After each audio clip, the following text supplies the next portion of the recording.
I'm gonna play it one more time. Let me jump in real quick. Oh, you seen the video? No, I ain't see this. I ain't see the video. Don't you come with this damn millennial bullshit? You want to see the video first? No. After I say what I'm about to say.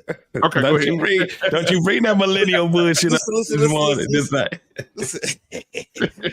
You just said dating is a young person's game, right? It's their arena. Yes. It's disgusting. Listen. My grandmother just remarried maybe like 4 years ago. Unfortunately, that husband died. So she married and divorced. I mean, she married and 3 husbands died. She's been married 3 times. Hey. She's 82. My grandmother's 82. So you mean to tell me at 79, my grandmother still can find love. And she's dating now. Yes, she can. And she is. But what I'm saying is you just can't disqualify people for age, especially in today's time. But Prototype, we go off of balance of probabilities, bro. I understand the one-off. That's why at the end of the day, it still goes to the point where, yeah, it does happen. I don't know if it's so much of a one-off. And the reason I say that, man, is like older people the highest, they have the highest STD growing rate. They're getting it in. Old people. They contract STDs the most out of anybody else, out of any other group. No, what you mean by old people? From what age to what age? Senior citizens. Look that up. Yeah, he's right. He's absolutely correct. Senior citizens. Senior citizens between the ages of 65 and 75 have the most STDs. That's crazy. Wait a minute. Hold on. I'm reading the wrong shit. Retirement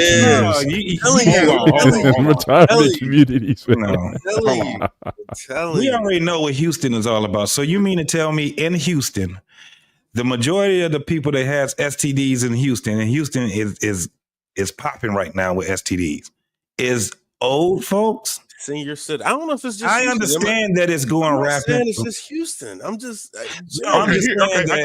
got it right here. It says sexually transmitted infections are rising among older adults. Older adults are more susceptible to STIs than younger people. Hold on. Can be infected with many of the same STIs that younger people have. But that's STIs. You know that there's a difference between STIs and STDs, right? It don't really matter. I'm just saying they have sex, bro. Well, the reason they changed it from they're trying to get people to stop using STDs because they're saying that that what you're getting is not a disease; it's an infection. We gonna look.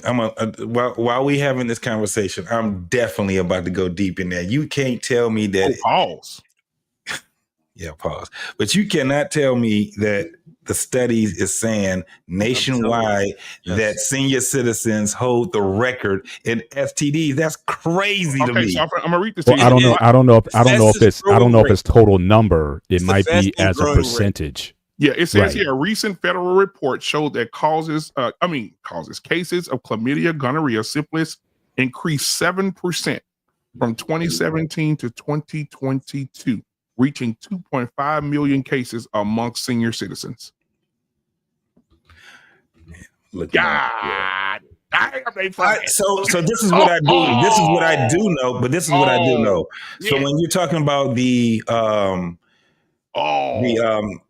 what do they call the retirement homes or the homes for senior citizens, things like that? Yeah, they definitely are getting it in there. I know that for a fact. It was so funny because my grandfather, he's still living, right? And he's 97. So he was telling me my uncle What's up, had to push this woman away from him. He was like, this little young woman was trying to get me, blah, blah, blah. And I like it. She's fine. He was talking about she was a little young woman. So I said, Granddad, well, how old is she? He said she was 75.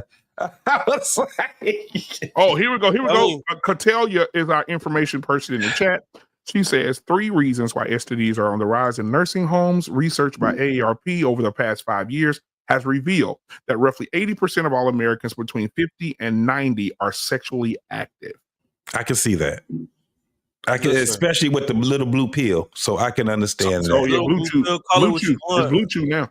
My anecdotal experience, I had a real conversation because when my second grandfather died, and my grandmother was like, "Oh, I met this other guy." The whole family was in the uproar. Like, "What are you doing, Grandma? You're tripping."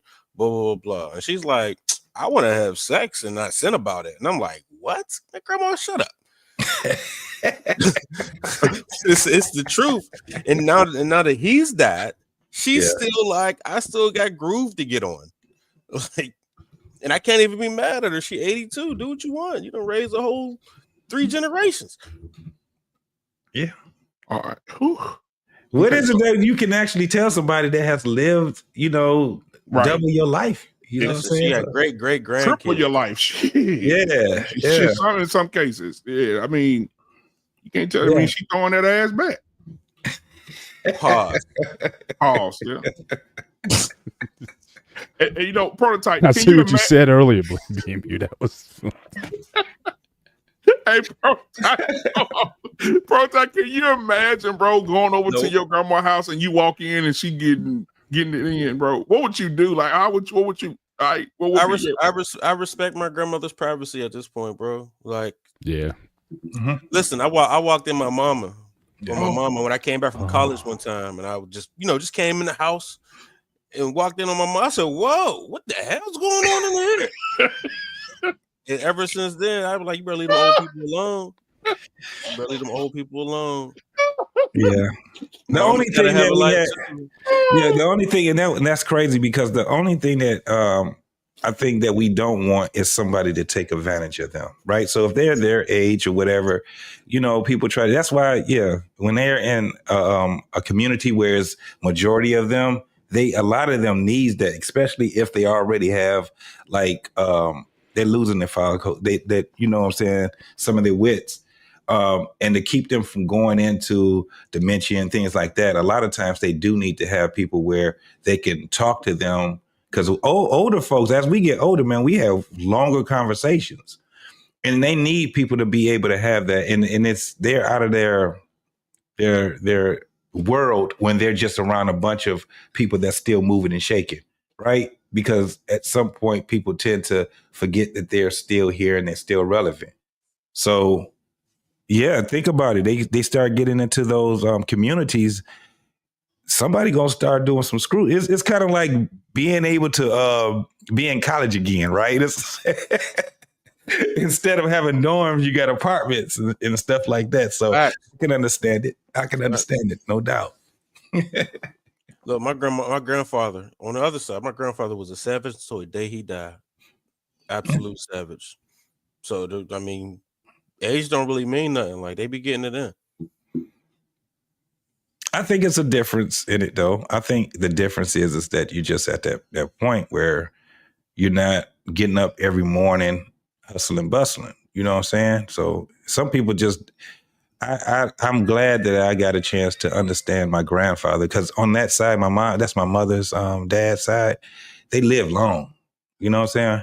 They live long. My great grandmother, his mama, was, I think, 103 before she had died. So she was always surrounded by her kids, though, because she had a whole bunch of kids and grandkids. So yeah, it does matter, but I get what you're saying. It's not to the point where just because you old, you can't still live life. You know what I'm saying? So yeah, I get that. But play the video though. Yeah, welcome my brother Lost in Translation. If ever wants a YouTube in the building, Coach Berg and this thing, Prototype, Mr. Bennett, man, we up in there. All right, man. So I want to play this video again of I think we can learn from what she's saying, because now she's of the age where she knows it's over. So now let me reach down and help somebody else because she knows it's over. So here we go. Being the breadwinner in a relationship? I'm not the breadwinner in a relationship. You mean any man I'm with? Yeah. I'm not the breadwinner in a relationship. But would you be okay if you were? I'm not. There's no man I know from you, or he got a regular job, he work at a warehouse. He is the head of the household. He is the breadwinner. I will chip in as he see fit because he's the head. Now, this is the way I was raised. A lot of women not gonna agree with me. No, they ain't gonna agree with that. I'm cool if you don't. The breadwinner, he has normally, that person has the the larger voice in the relationship. Even if I make more money, it doesn't make me the breadwinner. Oh, okay. I am advice and concurrence. He is the head of the household. This is what I believe. But what if you got the money, you making the money? No, this is what I believe. He's a man. He is the head of households. People need to start reading Ephesians. That's what I believe. I may be strong-willed. I may make money. I want to make his life better and easier, but I'm not the head of the household. Are you okay being the breadwinner in a relationship? I'm not. Lost in translation? Shout out to Cheryl, man. She is truly a Proverbs 31 woman. She really is. And she understands exactly what that is. I say, thank God for wives, man. There are a lot of women out here who are wearing the wives' costume, but not applying the wives' mentality. Come on, preach it. I really do appreciate that, because she understands order, regardless of the fact. Because even when you get married, it says right there on the box, for richer, for poor, for sickness and health, forsaking all others until death do us part. And I honestly believe that we have to redefine what it means to be a husband and what it means to be a wife, because for some strange reason, we like to change the meaning of things, And I understand that a lot of guys like to use money as the qualifier for being a husband. But I have to explain to you guys, like we talked about this Wednesday. I've been live every day this week. That's probably the reason why I'm a little late, because I've been beat up this week. And on my show Wednesday, we talked about the heart of a husband. We talked about stuff like that. Being a husband is more than being a provider. It's more than being a protector. It's a lot of things. And I also say it's more to a wife, being a helpmeet. It's about being comfort. It's about being a safe place. And I think if we do that together with each other, we can go far. Like I said in my podcast earlier this Wednesday, if you want to go fast, go by yourself. But if you want to go far, take somebody with you. So when she said that, I felt her, because something in her voice resonated with me, and she understands order. And God is the author of order, not chaos. So I can respect that. Now, I want to add something to this. Coach Ferg, welcome to the show. I want to add something before Coach Ferg goes, because I want to bring both of these things together. Now, this is on the other side of the spectrum. Shirley Ralph. Ooh, I've had a crush on that woman since they did, what's the name of the movie with Bill Cosby and Sidney Poitier? When Shirley Ralph played the young girl. Oh, yeah. Piece of the Action. Oh, my. I had a crush on her ever since then. Oh, I love that woman. But I want y'all to see what she said about marriage and what her and her husband does. Here we go. Very fortunate. The man that I am married to, Senator Vincent Hughes, 7th Senatorial District of Philadelphia, he has his own life. I have my own life. He has his own real career. I have my own real career. He has his light to stand in.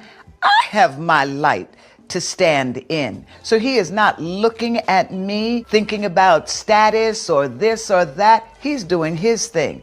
I get to do my thing. We also live in separate places. When I go to see him, love to see him. When it's time to leave, bye-bye, see you soon. I'm telling you, life is good. Perfect. I get to be the real good wife. I'm very fortunate. The man that I am married to, Senator Vincent. Now, what's the difference between what Cheryl said and what she said? Looks. I don't know if they're that. Honestly, I don't know. Go ahead, Mr. Bennett. It's got to work for him. Honestly, if that were me, I don't know if I could live with Cheryl Lee Ralph 24/7, 365. We may need some distance so that we could get along. When we get together, we get along. I've heard other couples talk about that too. It's like, yeah, when we get together, there's no arguments or whatever, because again, it gets just too much. I mean, she just seems to be an extra person. Would I want to be around that all the time? I don't know, but like I said, It works for them. It's not traditional, but I'm not going to poo-poo it. Good for them if they've been able to do it this way. So Mr. Bennett, do you think if your wife came to you and said, "Hey, baby, I'm going to go move to Los Angeles," you totally stay in different Jersey? stratosphere, totally different. No, we came together with basically nothing, and we built from here. So we joined at the hip. Exactly. We'd be like Hancock if we got away from each other. We'd weaken in powers and whatnot if we got away from each. So like I say, it wouldn't work for us, you know. But you know, when two high end, like, you know, I guess she was already, like you said, she's been in the business 50 years. So she, you know, so that situation, Hollywood, Hollyweird, how they able to get that to work? It's not the norm. It's an outlier, but if it works for them, it works for them. I can't poo-poo that. All right. What about you, Coach Ferg? What are your thoughts between the two videos? I mean, complete contrast. I hear Cheryl in her 60s now coming to a different language, and I hear Vivica Fox in her 60s speaking a total different language when it comes to relationship and understanding the commitment. So, that to hear that voice every day, I'd be like, look, I'd have to have at least a man cave or something. Like, you know, I need to get away from it. I mean, but it's just unfortunate with Cheryl Underwood, you know what I'm saying? I think now she understands it, but then, you know, her prime in her youthful life where she could have built with a man and just been still a Shirley Ralph in our industry doing comedy, touring, whatever, and have with a man who's probably worked hard. It's just unfortunate that a lot of us, sometimes we talk ourselves out of that opportunity of growing over somebody. Shirley Ralph's situation is different. She's married to a senator. I'm sure he was popping before he met her. And she understood that I must keep him. So live your life. And, you know, she's an actor. She's still in the game. She's on a TV show right now, man. Abbott Elementary. I love it. Look, it's funny as hell if you don't watch it. Check it out. Come on Wednesdays now. But yeah, man, you know, it's just part of that dynamic. I believe that will work. I don't know if it could work for me. You know what I'm saying? But if I was married to my wife 50 years and somebody coming here telling me they want to videotape her and travel her around the world, guess who's traveling around the world? Me and her and the 2 dogs and a cat. So I'm going and I'm going to be chilling out while she's doing her thing. So I don't know. Yeah, I think, I agree. You know. Now, hang on, before you go on, just to get some context to even Cheryl's statements, like I said earlier, I agree with a lot of her words, whether or not the lifestyle says it. Now, she was married for 3 years, and her husband committed suicide. Now, again, I don't want to blame that on her or anything, but I'm just saying she was in a position, and for him to you know, be in that state, where was she? Was she on the road? What could that situation have been helped in that time? So like I said, so I'm hearing, but again, how you going about things, if you were out there getting the bag and he's in this state, people don't just decide just to delete themselves just like that. So again, you can, like I said, so I can poo-poo the Shirley Ralph situation, but they have some system, as unconventional as it is. But you know but Cheryl's Underwood situation, I mean, that's tragic too.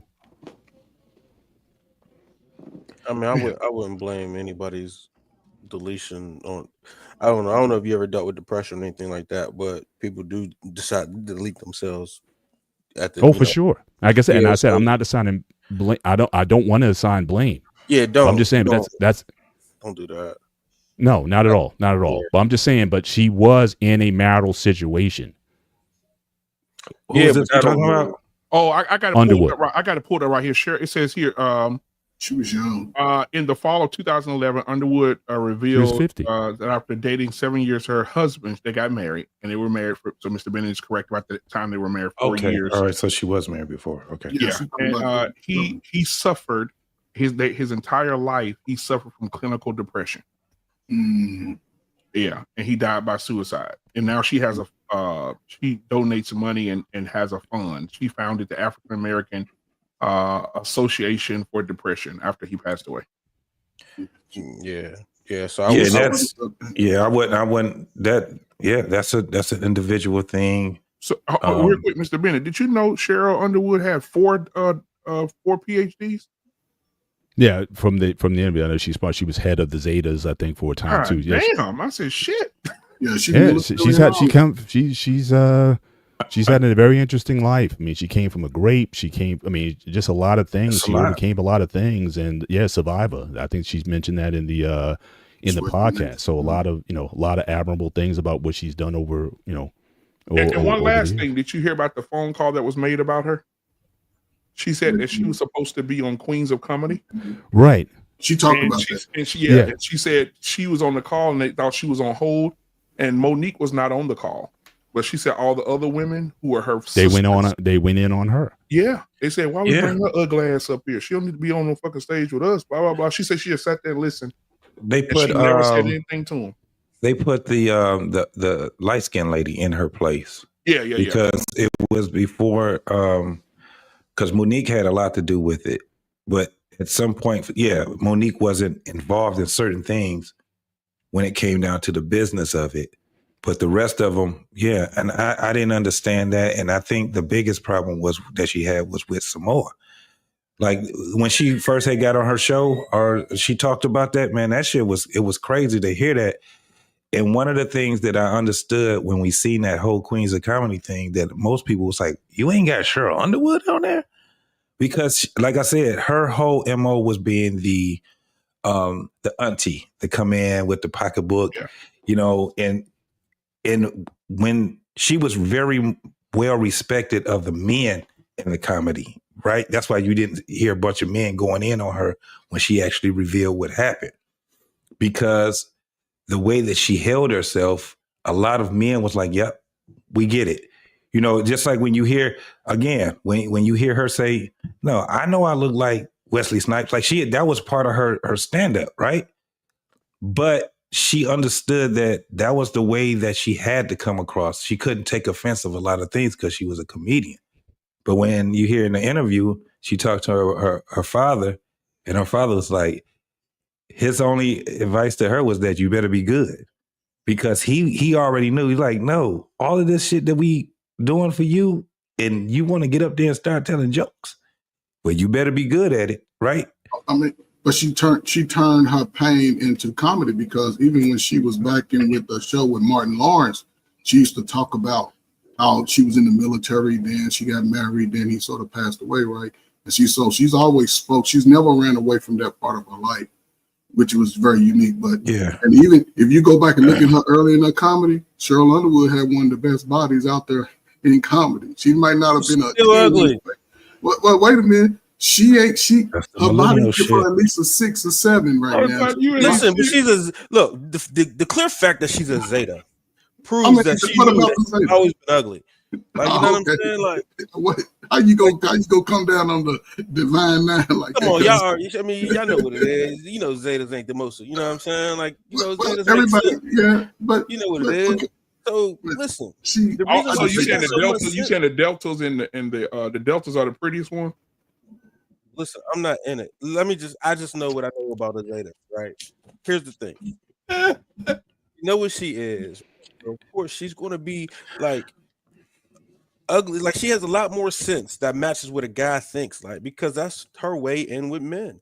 Like, she's not attractive and she knows it. You know what I'm saying? It's the ugly ones that got the most sense that make, you know what I mean? And I can't stand when an ugly girl talks about pretty girl, like she's mad at pretty girl privilege.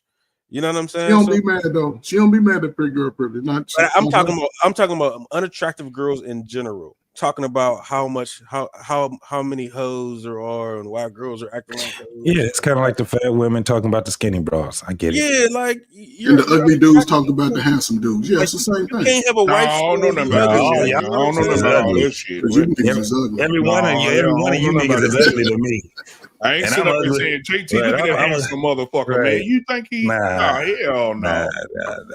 That was not a good. Hell no. You could have kept that shit, Coach Bert. But lost in translation, what are your thoughts about what Cheryl said? What the two Cheryls were saying? Well, Cheryl Underwood understands the assignment. Shirley Raff, she's I don't think her and her husband had the correct conversation. Diva! And I'm explaining to what I mean by that. When you get married to be together. Am I not right, Mr. Bennett? You know? So a lot of people like to poo-poo other people's situations and say, hey, you know, whatever works for you works for you. But at the end of the day, I think when you put your life and career above your spouse's, it's something about that just doesn't sit right with me. I'll give you an example. If for some strange reason my job said, hey, it's either you or your wife, I'm picking my wife every time. You know what I'm saying? It's either you or your kids. I'm picking my kids every time. You know why? Because they will replace me at the end of the day. You know what I'm saying? When I married my wife, it's to death do us part. Not until I'm broke, or not until she is no longer desirable, not until she's in poor health. You know, if something happens to her where she's paralyzed, guess what? I'm gonna beat her. You know? And I think sometimes when we have situations like that, when we like to put stuff and things above each other, that's a problem, man.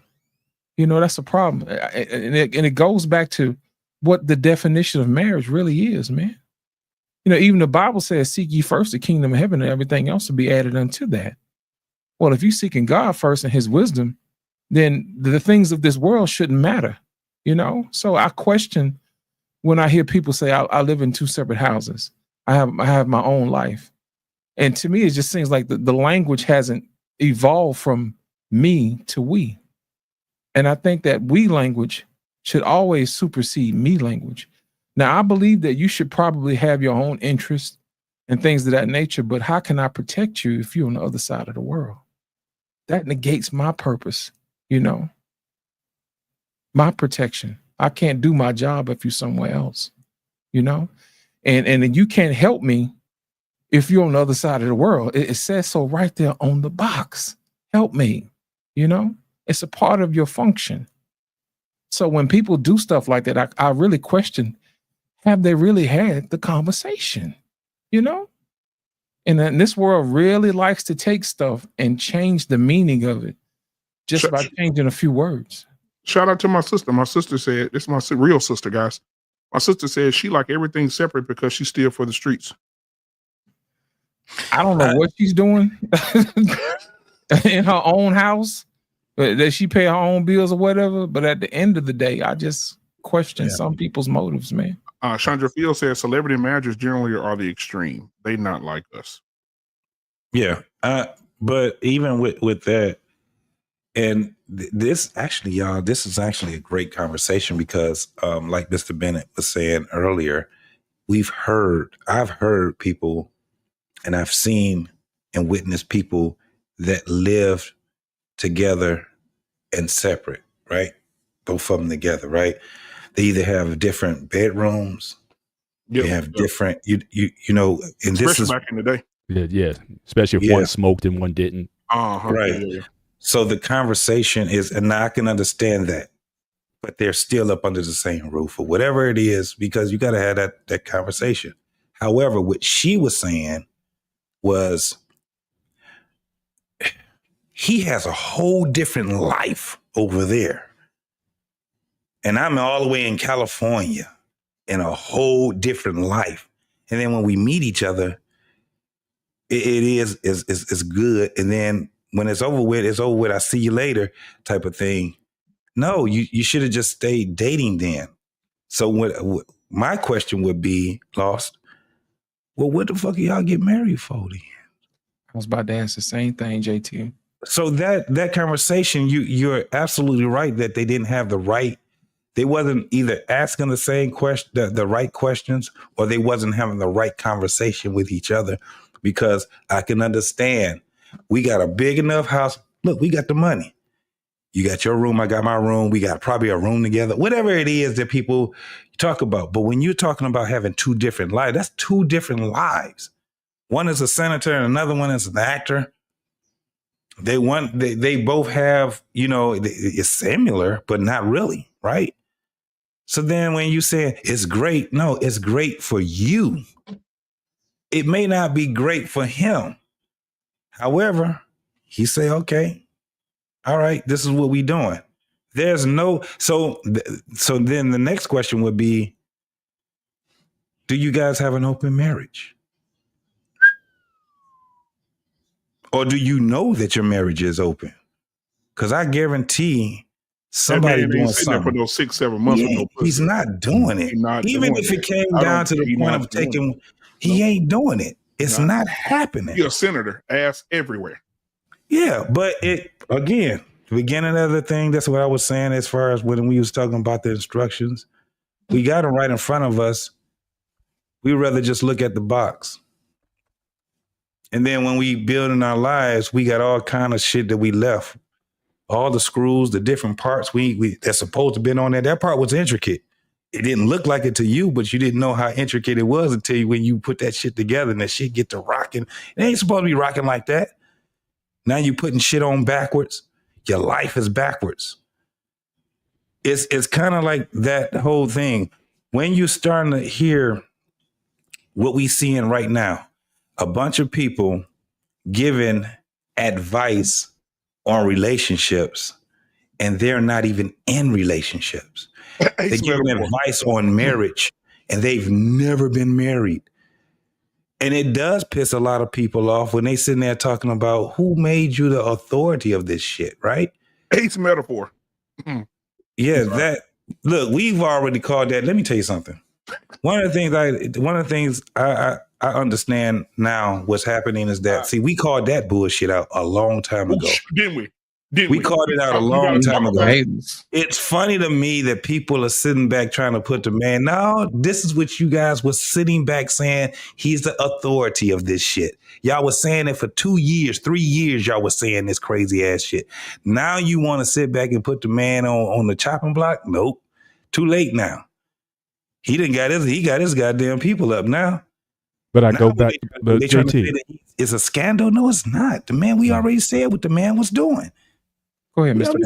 But it goes back to, first of all, I mean, if we're contrasting Underwood to Lil Ralph, is Underwood any different? She's a comedian. So she's got gigs. She's on the Chitlin circuit. She's at the Apollo. She's doing movies. Right. She's doing TV shows. So she's not home for long stretches of time. Now, again, she's saying she might be saying a lot of the right things, but again, is she actually actualizing it? Right. And I see, again, a lot of all these brothers early on when we were down for the lockdown and everything, all these guys were into pearly things and all these other content creators that were out there. And I asked a question on Tuesday's show, all of these pick me women out there giving advice and whatnot. I'm like, where are the receipts? Yeah. Where are the husbands? I mean, your goal should be to get out of this space or change your content to what married life is like, but you still have a lot of the same women creating content about what a wife is supposed to be about, but I'm not seeing the result. You know what, Mr. Benton, I think you're right. I think it comes down to the intention. You know, what's really behind the intention? Because I can hear what Cheryl is saying and how she could apply that. You know what I mean? Even if she is on the road or whatever, I can see that. Because that happens in the military all the time when you have somebody who goes off, to war or something like that. The intention is there. But when I hear other people saying, it just seems like they're trying on the uniform. You know what I mean? And it's not really giving what it's supposed to give. It's not giving honor each other. It's one of those things where it's like men are trying to purchase respect and honor when they use money, and women are using beauty to purchase respect from men. And to me, it just feels transactional to the point where that doesn't feel like love. You know what I mean, Mr. Bennett? It's like I'll give you an example. It's like somebody who goes to the gym like once every 3 years. You know what I'm saying? Right. You ain't putting in no work for real. You still flabby, man. And they still a fitness guru. You can tell because they cut. You know what I mean? They know their routine. They know what they're supposed to do. And you can look at them and you can tell that person is really putting in the work. Right. And then again, you got some people that just show up every now and then, put the uniform on. But my only question is, I get your point about intent, but there's also the actual result. So even if you go in with the best of intent, you had the conversation later on. Like I said, shout out to the military guys. And I've heard all the time. It's like the same question that JT was asking earlier. Why, if you in the military, why are you getting married? Especially if you're an active and you can be deployed anytime. Why are you even doing that? And how many stories have we heard about active military and the wife is back home and she's around the neighborhood and things of that nature. So even if it may start out honorable, time is time. People get whatever it is. If that door is going to be open, how much of that honor is going to hold up under those circumstances? I mean, so it takes two people, Mr. Bennett, to be honorable. You're absolutely correct. It does. But distance, time, loneliness, those are always knocking at the door, no matter what your intentions are, what you started out with. So again, and I don't know, again, Lee Ralph's situation, I don't know. It could be an open situation. And maybe that's how a lot of these relationships last.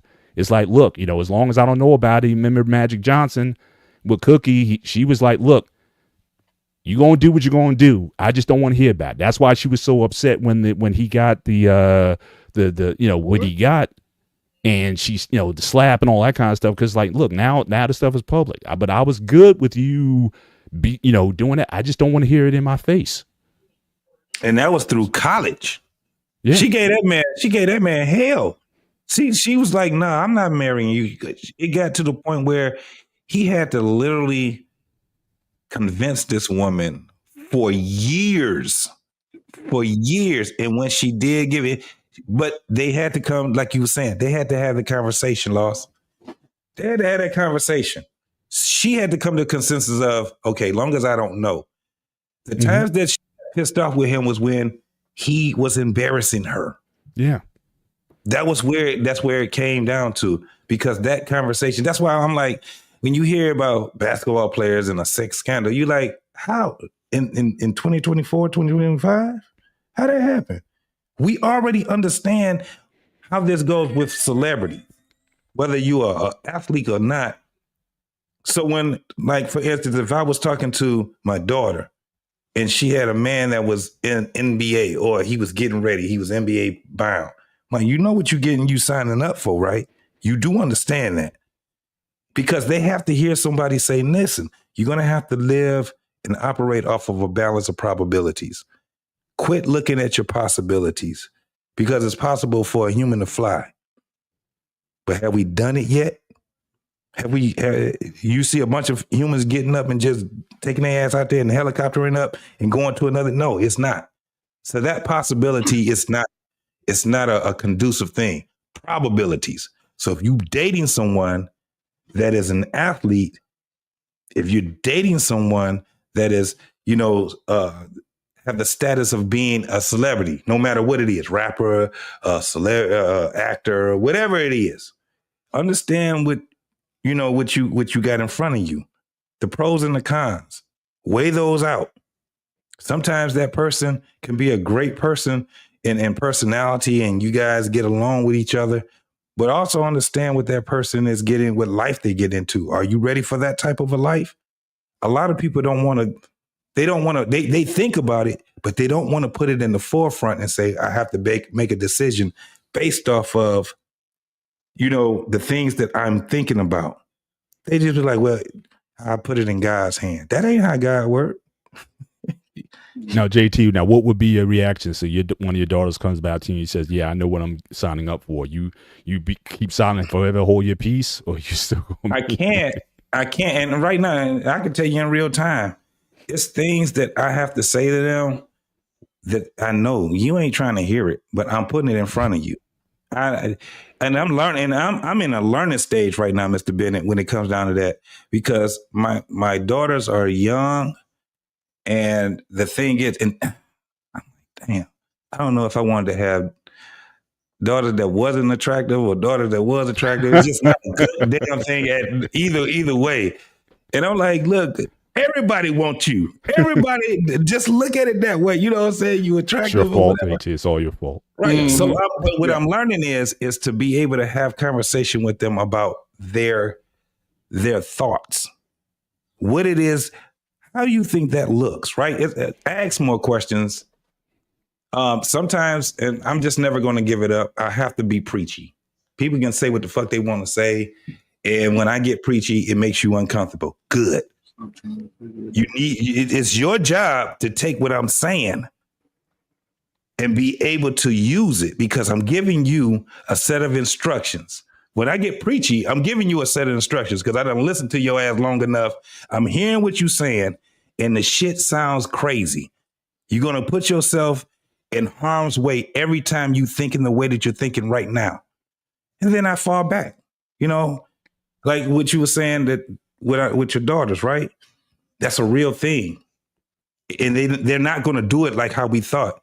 They're not going to say, I just need you to be here for me. They show you, right?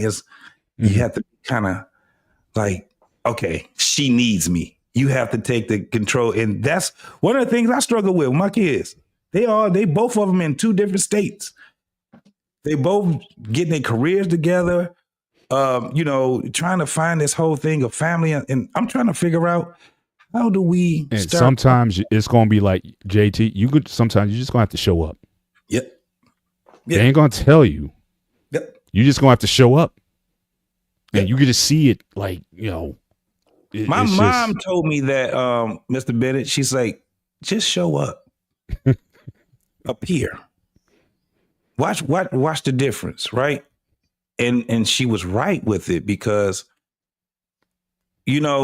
adult kids, I'm still trying to get used to, how we try to get used to being adults. Yep. Now we have to try to get used to our offsprings being adults, and we have to be the advisors and figure out how we do that. It's not a smooth transition. It's just not. But what do? Do you give up? Do you do what a lot of other parents do?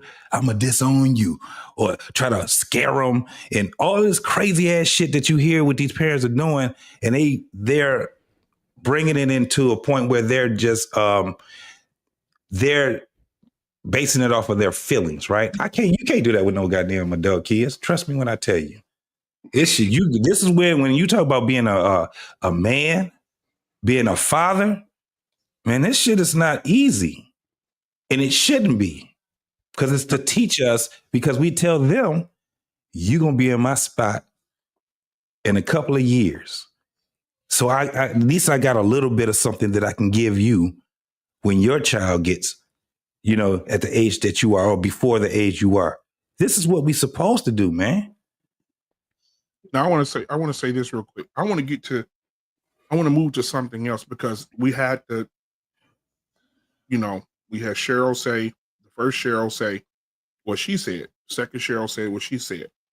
Now I want to move on to something else. All right.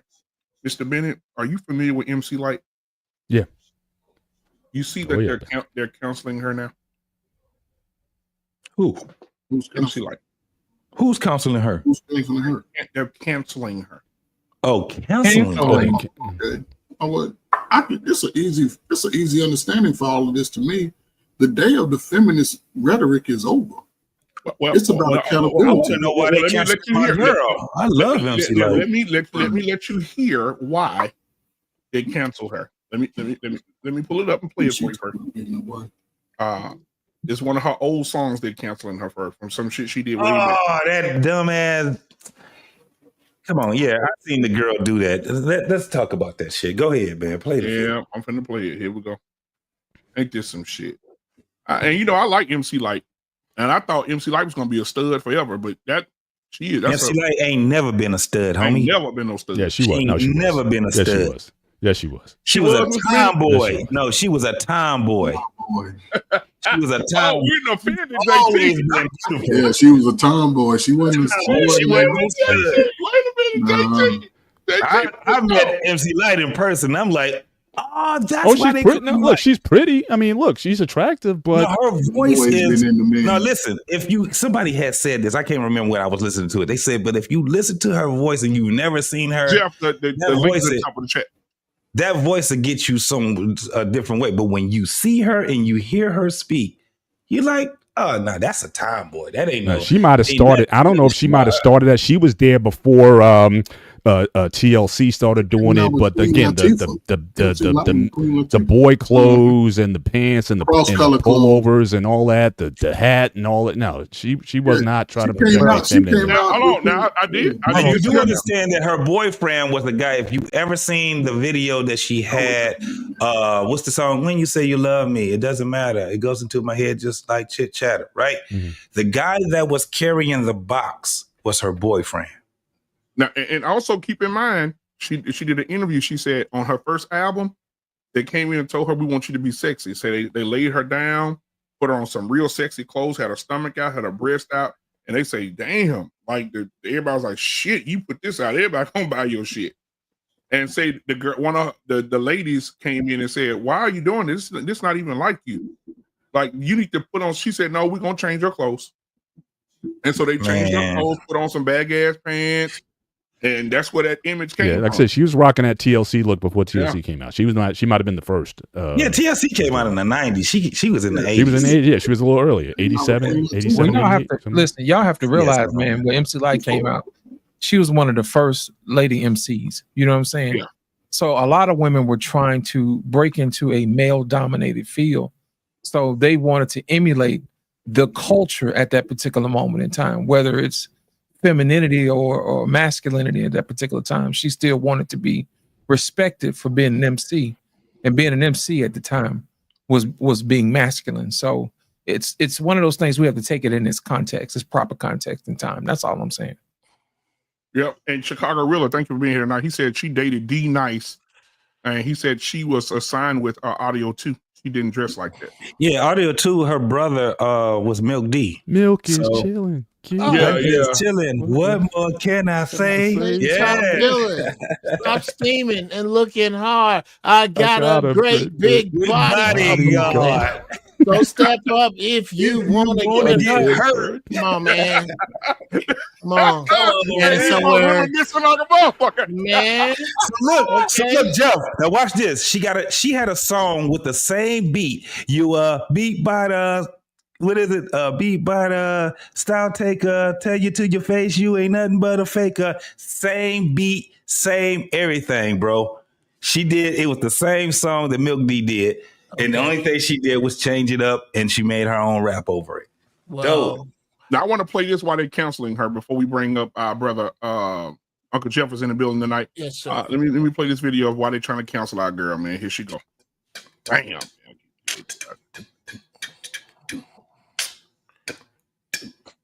Prototypes in a room full of old dudes. Keep in mind that MC Lyte was 21 when this dropped. This was 1991. She was 21. Please keep in mind that MC Lyte was 21 when this dropped. This was 1991. She was 21 years old. I thought MC Lyte was just a soft stud that preferred men. That every piece of voiceover work was talented, beautiful, etc., etc. Because nobody played this song for me. I was appalled. I was shocked.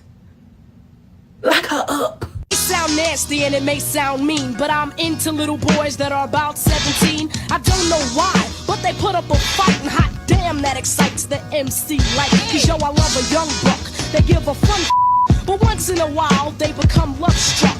But that's okay though, cause I can handle them. I love young boys on the brink of being young men. Why y'all didn't tell me that MC Lyte needed to be on the registry for this song? Oh God. Y'all let me know when it's my turn. Hey, Uncle Jeff, you go first. Come on, Jeff. Have it, man. You can have it. All right. First, ladies, I don't care, and I catch flack from men as well. I don't care. A young man, it's a young girl is taken advantage of when a 30-year-old man comes after a 16-year-old. When a young boy of 16 or 17 has sex with a woman that is 30, everyone on the block wants to wash his bike. It is not the same thing. I don't know, and maybe you guys know a bunch of dudes that sit around with blankets up around their collars because they're scarred from this, but I don't know any. One of my regrets is the woman that lived above my grandmother's house that wanted to give me some, and my young, dumb 17-year-old ass fumbled the ball. I'm sorry, gentlemen. Okay, God gonna have to explain a lot to me, and that's one of them. He's gonna have to explain because I don't feel the same way. I tell you what. I'll say this. I'll let it play. The same place that I put female homosexuality versus male homosexuality. My search history would belie me if I was to say that I didn't like lesbians. There's no, I absolutely do. But if you suck one ding ding, you're on the pink side of the force forever. Is from this side. So there are double standards in play here, and one of I'm not mad about that. I don't see who's the victim. Mr. Ben, how you gonna follow that? Oh my God. I can't. Now, what that came out back in the day, and they just discovered that, or that came out in 1991. How was she? That was on her. 21? She was 21 at the time. Oh, yeah. That's look. I mean, you've had songs out there from these 50s and 60s artists. I know Uncle Jeff, you appear like you were back in the music industry. Yes. So I remember like Odds of March, Vehicle. Yeah. I'm a friendly neighbor in the black sedan. Why don't you hop inside my car? I got pictures, candies. I'm a wonderful man, and I can take you to the nearest star. Mm-hmm. And then what about Jerry Lee Lewis and all these guys talking about young women, young girls, and whatnot? And I didn't see the canceling. So I think you know, if people want to use this as sort of like a modern outrage. There was a brother. Who was the brother who said she was only 16? She was only 16. Oh, I was 16. But she was too young to fall in love, and I was too young to know. One of them old school artists. Yeah. So again, there's been about young love and whatnot. But again, people want to flip out because 17, and you know what I mean. That's the Beatles. Yeah.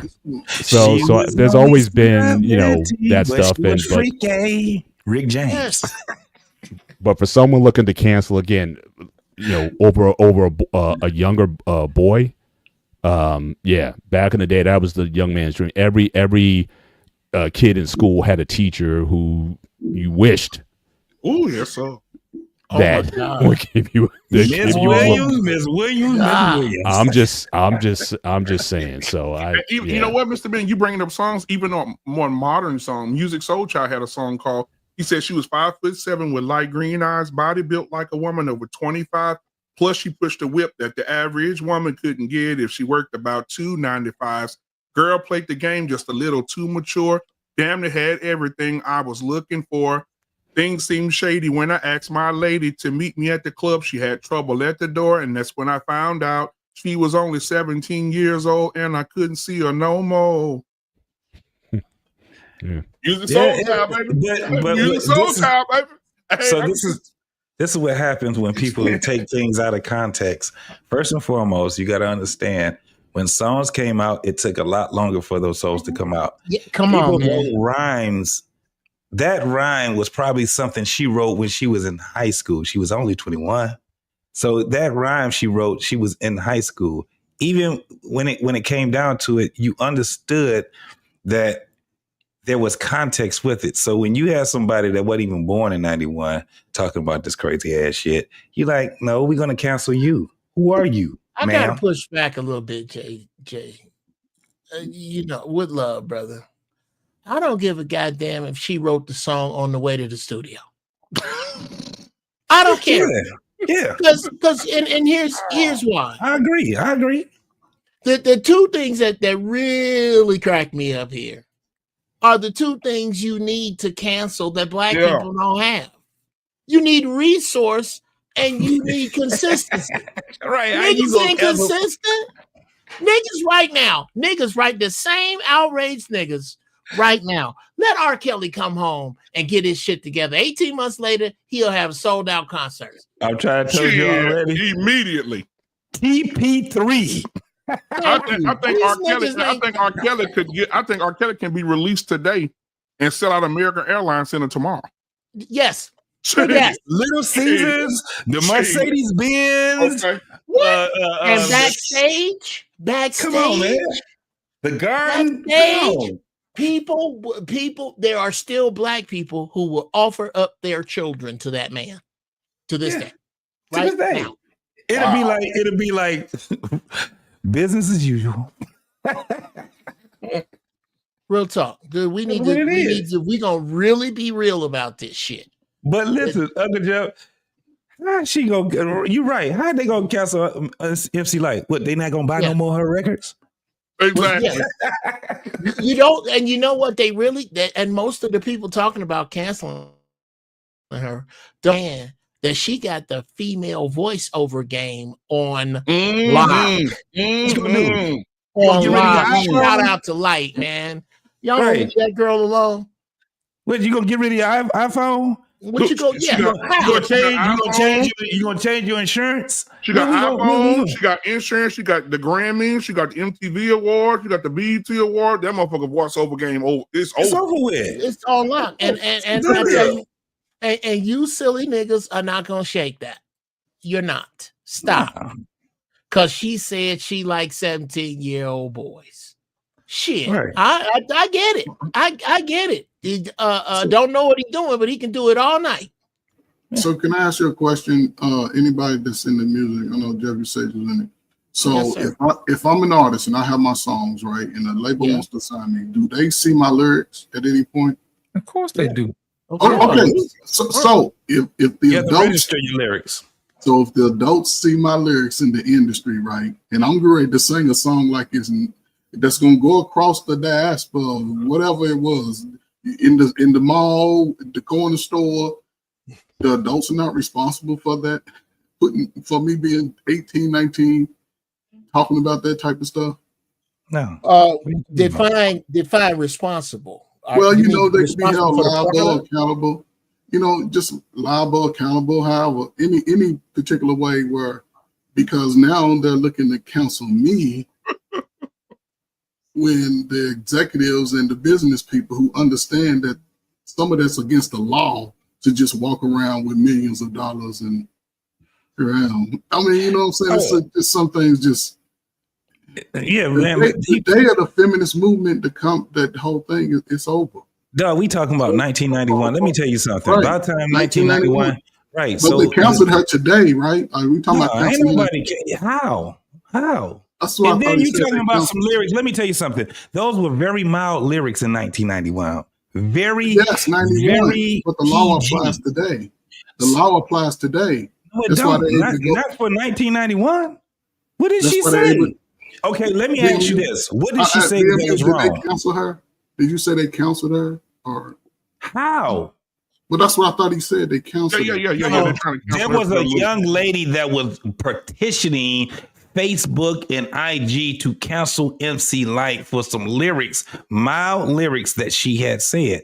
What did she say? You got to understand, if you were in 1991, those lyrics, that song, ain't nobody I don't even think anybody really heard that song. I didn't hear it until you just brought it up. She brought it up. I understand this. I understand that the lyrics for that time, she was 21. I know, but listen, that was a very little detail but under the law, 21 is an adult. 17 is a minor. Okay. So what I'm saying is, if this was something that actually happened, and I wrote my lyrics to tell the world, this is what I do. All y'all, the executives, business, whatever, managers, whatever, y'all okay this to go out to the world, is what I'm saying, right? Yes. Okay it, right? Okay. So y'all not held liable. There's something that I wrote as a kid, but then you say she was a kid, she was young. Have you ever heard this song right here? She's just 16 years old. Leave her alone. I heard that song, but what I'm saying is, so they are choosing that shit too. So for them today to jump forward 35, 40 years and say, okay, counsel her, this strip her of all of our opportunities going forward, then that means that law can apply today. I'm not understanding what you're saying. I think I am. Can I take a stab at it? I think he's saying that if there is a law to be or something to be prosecuted here, the executives need to walk the plank as well. Shit, all them niggas did. The companies man, that were signed. Do you know how many artists you're gonna have to get in line? Man, how many songs? Uncle Jeff, watch this. Look at this. Ain't nobody talking about this shit. Neil Diamond reveals cute pervy roots of Sweet Caroline. He says here, the Neil Diamond revealed that the inspiration for his famous song Sweet Caroline was a girlish carol for Carolyn Kennedy, John F. Kennedy's daughter, who was 12 at the time. Now, so good. Yeah. So let's good. look at the lyrics. What the lyrics say? The lyric says, where it began, I can't begin to know when, but when I know it's growing strong was in the spring. The spring became the summer. Who'd have believed you'd come along? Hands touching hands, reaching out, touching me, touching you. What the fuck is he talking about? To a 12-year-old girl, and they sang this shit at every goddamn Texas Ranger baseball game. Right here in motherfucking Texas. Everybody. Sweet Caroline.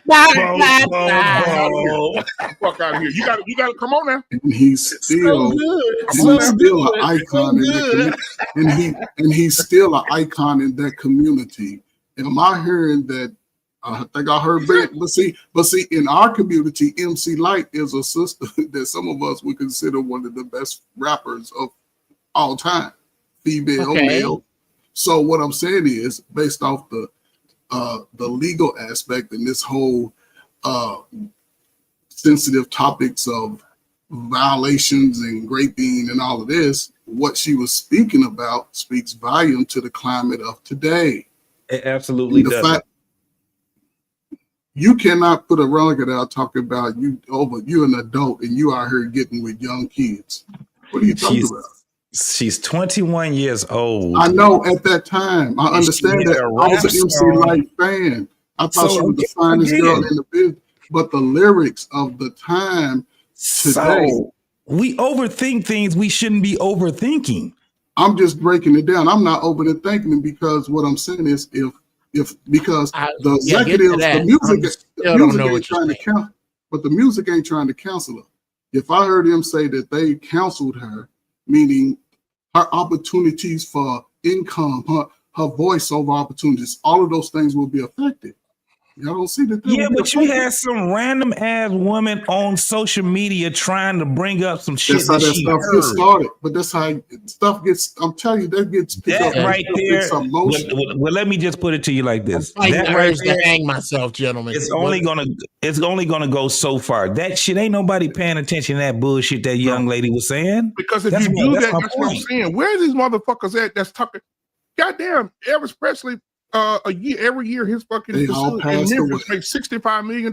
It's right. It says Priscilla Presley, she was 14 years old. Motherfucking Elvis was 24. Wait, you act like because he's dead that you can't sue his estate. Exactly. There you go. That's the point I was making right there. Shut that motherfucker down. Yeah, you gonna get everybody else up out of here. Okay. Because I see it for what it is. It's a black and white thing. In this time, BMU, did I not hear you say that they counseled her? Yeah, they're trying to cancel her because of the lyrics. Yeah. Okay. So I'm saying in the fact that if all of this can, because remember all of these feminists and sentiments about anything that they, far as violation of anybody, you could be prosecuted. I'm just saying if this is something, okay, well, she won't lose the opportunity because they counseling people every day for stuff that they said 6 weeks ago, 6 years ago, that they finally revealed it. So I'm just saying this could be dangerous for her. But the only thing so this is the thing, and that is true. He right though, because they got Kevin Hart. They took Kevin Hart. They fucking drug him. You ain't gonna be able to cancel Kevin Hart. The only way you'll be able to cancel Kevin Hart is if Kevin Hart did some real fucked up shit. It don't matter. They did though. They remember they made his ass apologize. Let me tell you what that man ain't got. They put a dress on it. Yeah, and they put a dress on that nigga and made him apologize. But he is not canceled. Where do y'all see him being canceled at? Okay, well, remember they took the Grammys the Oscars from him? No, they didn't take the Oscars from him. He said he will not show up to the Oscars. No, they kicked him out first.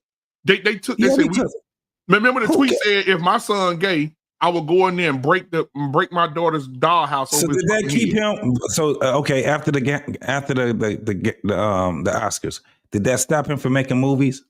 No. Did it stop him? Did it stop his presence on social media? Did it stop him from making any type of money? But he going through it now though.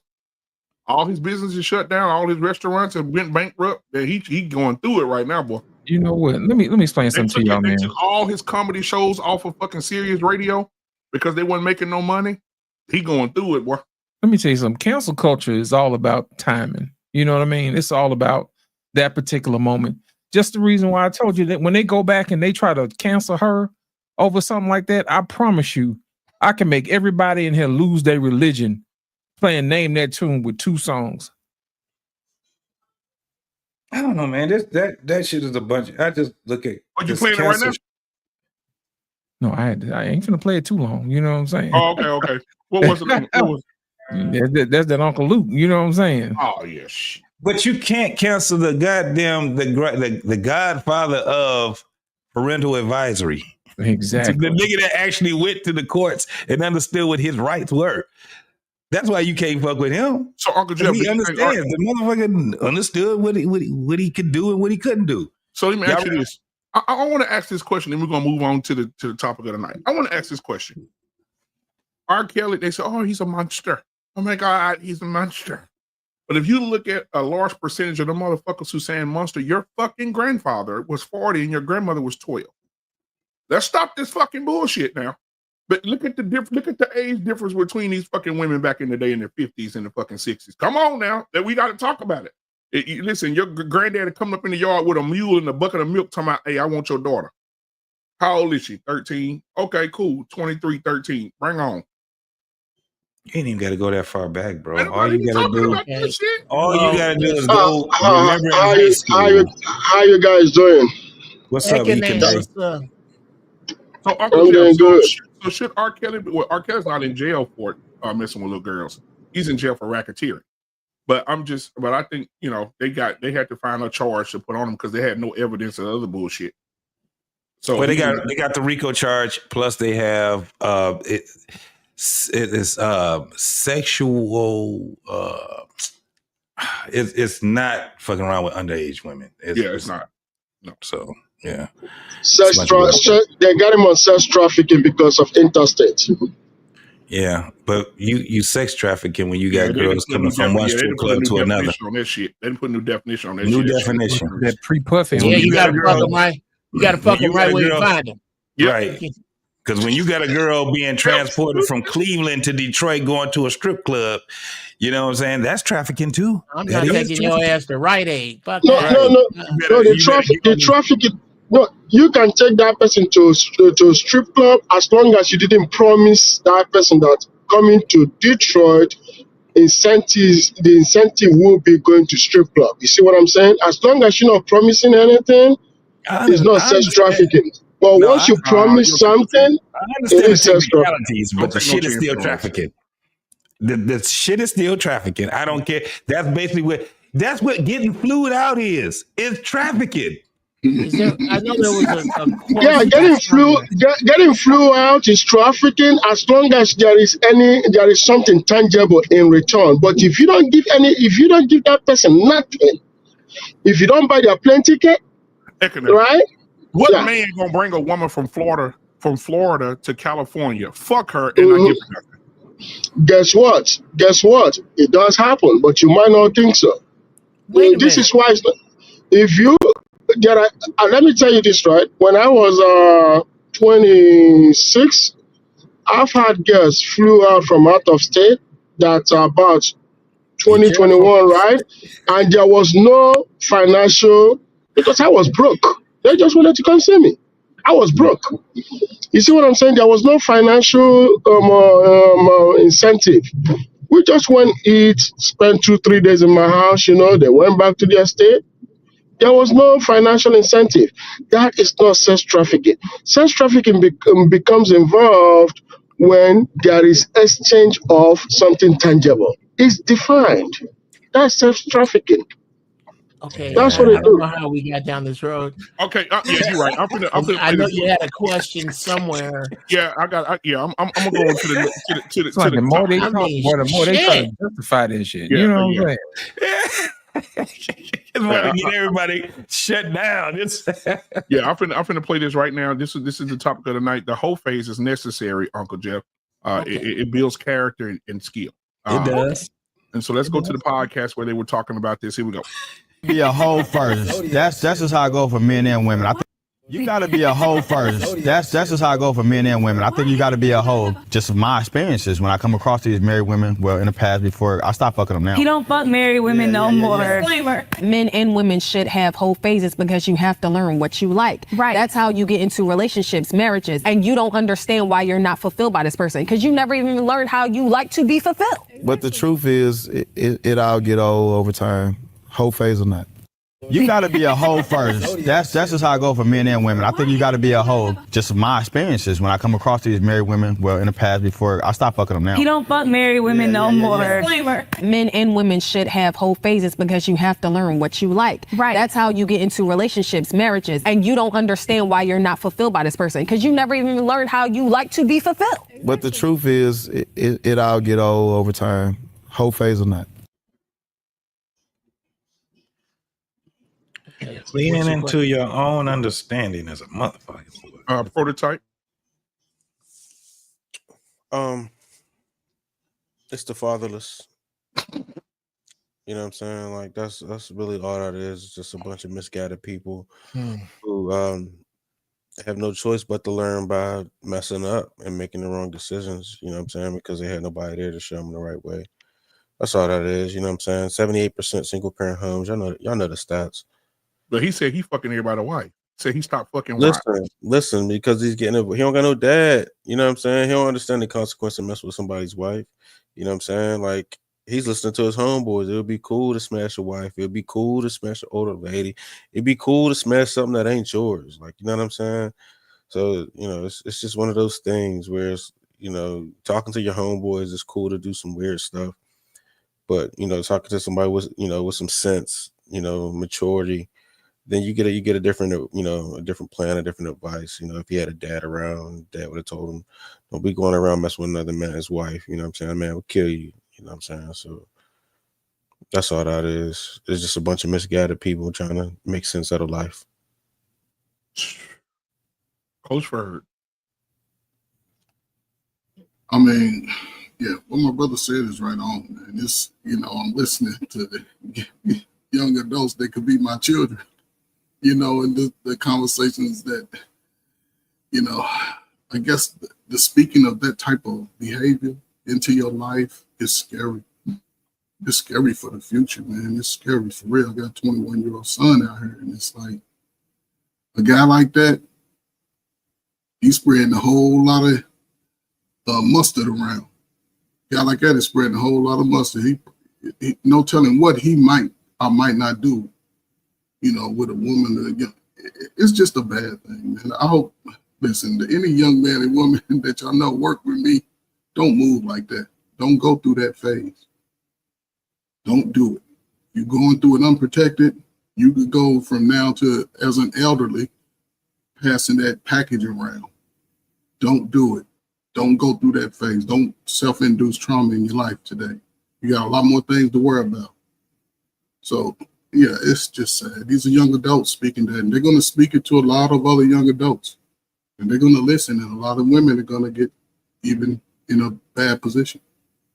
The day of the feminist conversation is over. Man. People going to have to be accountable for their actions.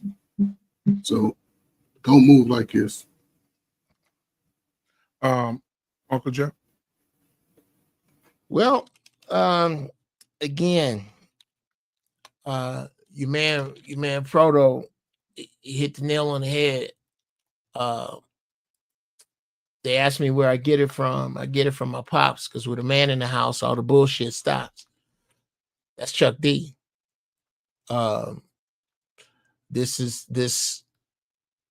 We have lost shame, and nobody wants to be honest about this. But this presidency, this sweeping change in the nation, and these niggas running rampant are a perfect soup. All these people that move like this about to get thrown in the hot grease, bro. They about to burn. They about to there's no more safety net for these people. There's no more grace for this. We've been said it. We've had this conversation has been beat up. Women are not supposed to be fucking like we do anyway. Here's the bad news, ladies. Pussy is earned, dick isn't. When's the last time you had to cut your hair and wash your car and look like you was interested in a man's gender specific shit just to get him to have sex with you?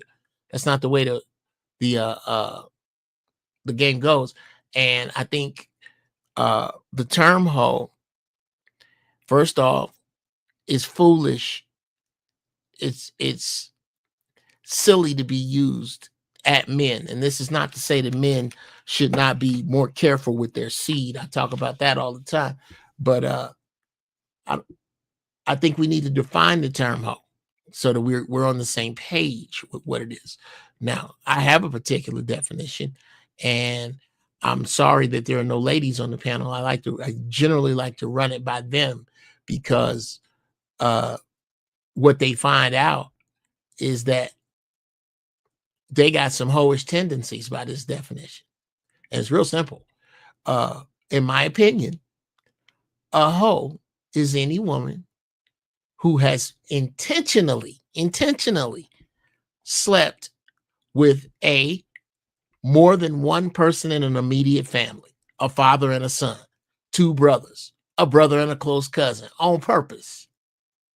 B, more than two members of a particular group, the president, the vice president, and the treasurer of the same chapter of the Q's. 3 niggas that work at your job, on purpose you did that. Or more men than the same given square mile radius of her home as her age. If you 45 and you have fucked 45 dudes in a 45 square mile radius of your house, you need to let that thing cool off. You are really, you out there like that. Now, if you fit that description, then we have to ask about your decision making. It's not even about disease or how many people or embarrassment from that place. It's not even about that. It's about this, and I'll land the plane. I tried to count how many women I've been to bed with. I lost count at around 230 something. I just said, fuck it, a lot, too much. It's a lot of wasted time. So when I speak as a man, I can say I talk 230 plus women out their drawers. A woman saying the same thing is basically saying 230 plus men talk me out my drawers. That's not the same sentence. And I don't care how you cut it or how you look at it. And damn Jeff hit us with the trigonometry. It is what it is. It is.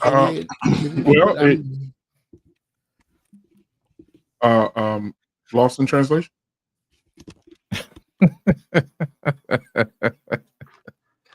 You know what?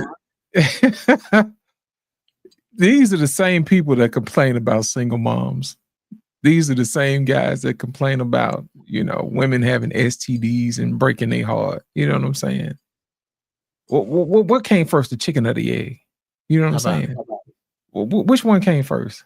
And the killing part about it is they want to wait until after the fact to get it together, you know, all the trauma, you know what I'm saying? They're going to wreck up the dating pool and then get out here and complain about it. You know what I'm saying? There used to be a distinction between being a hoe and a lady. You know what I'm saying? And it was real simple. It was 20 in the front and 40 in the back. And that's where you kept it at. You know what I'm saying? But okay, now, I'm confused. Now, give me that math again. Yes, it's a profession, man. It's 20 in the front and 40 in the back.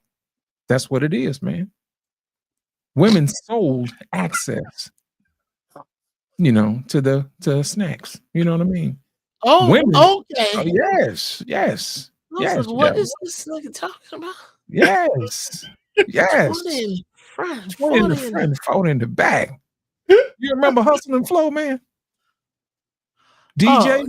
Oh, okay, yeah. Okay. Yeah. Dude rolled up on DJ and he was talking to Nola. He said, "Hey man, what you looking at, man? What you want? You see something you like, man? It's 20 in the front and 40 in the back." You know what I'm saying? He put Nola out there to go holler at him. You know what I'm saying? Handle his business. Yeah. That's the difference. See, these folks out here now, they just doing whatever to get their rocks off. They ain't getting paid or nothing. They just passing out disease and babies. That's it. Damn. Well, no, they're going to turn into savages. Yeah, and complaining about the community, man, how wrecked it is. You know what I mean? And all of a sudden, you want a church girl. Well, you know, a church girl is the final phase for a hoe. You know, after they didn't get all they didn't get all their stuff out the way, and now they want to catch religion all of a sudden. I don't understand how people don't get okay. When first of all, if I was new to town and I was horny, I'm not going to the club, nigga. I'm going to church. I need to hedge my bets. I need to know. I need to go where I can score. So that's one, and number two. Well, I forgot what number two was because this weed is really good. I bet it is. This is I only smoke the best. Shit, I did. I literally forgot what I was going to say in this very important. It'll come back. It'll come back. It's just my thoughts are on the merry-go-round. I'll catch it when it come back around. You got to just figure out what pockets you put it in. That's all. Yeah. Because that nigga old. I know you. Oh yeah. Okay, there it is. There it is. I got okay. You stop smoking because you smoke too much. You stop drinking because you drink. How you guys doing? You tell me why you stop fucking. Hi, how are you? Got you. Because they can't.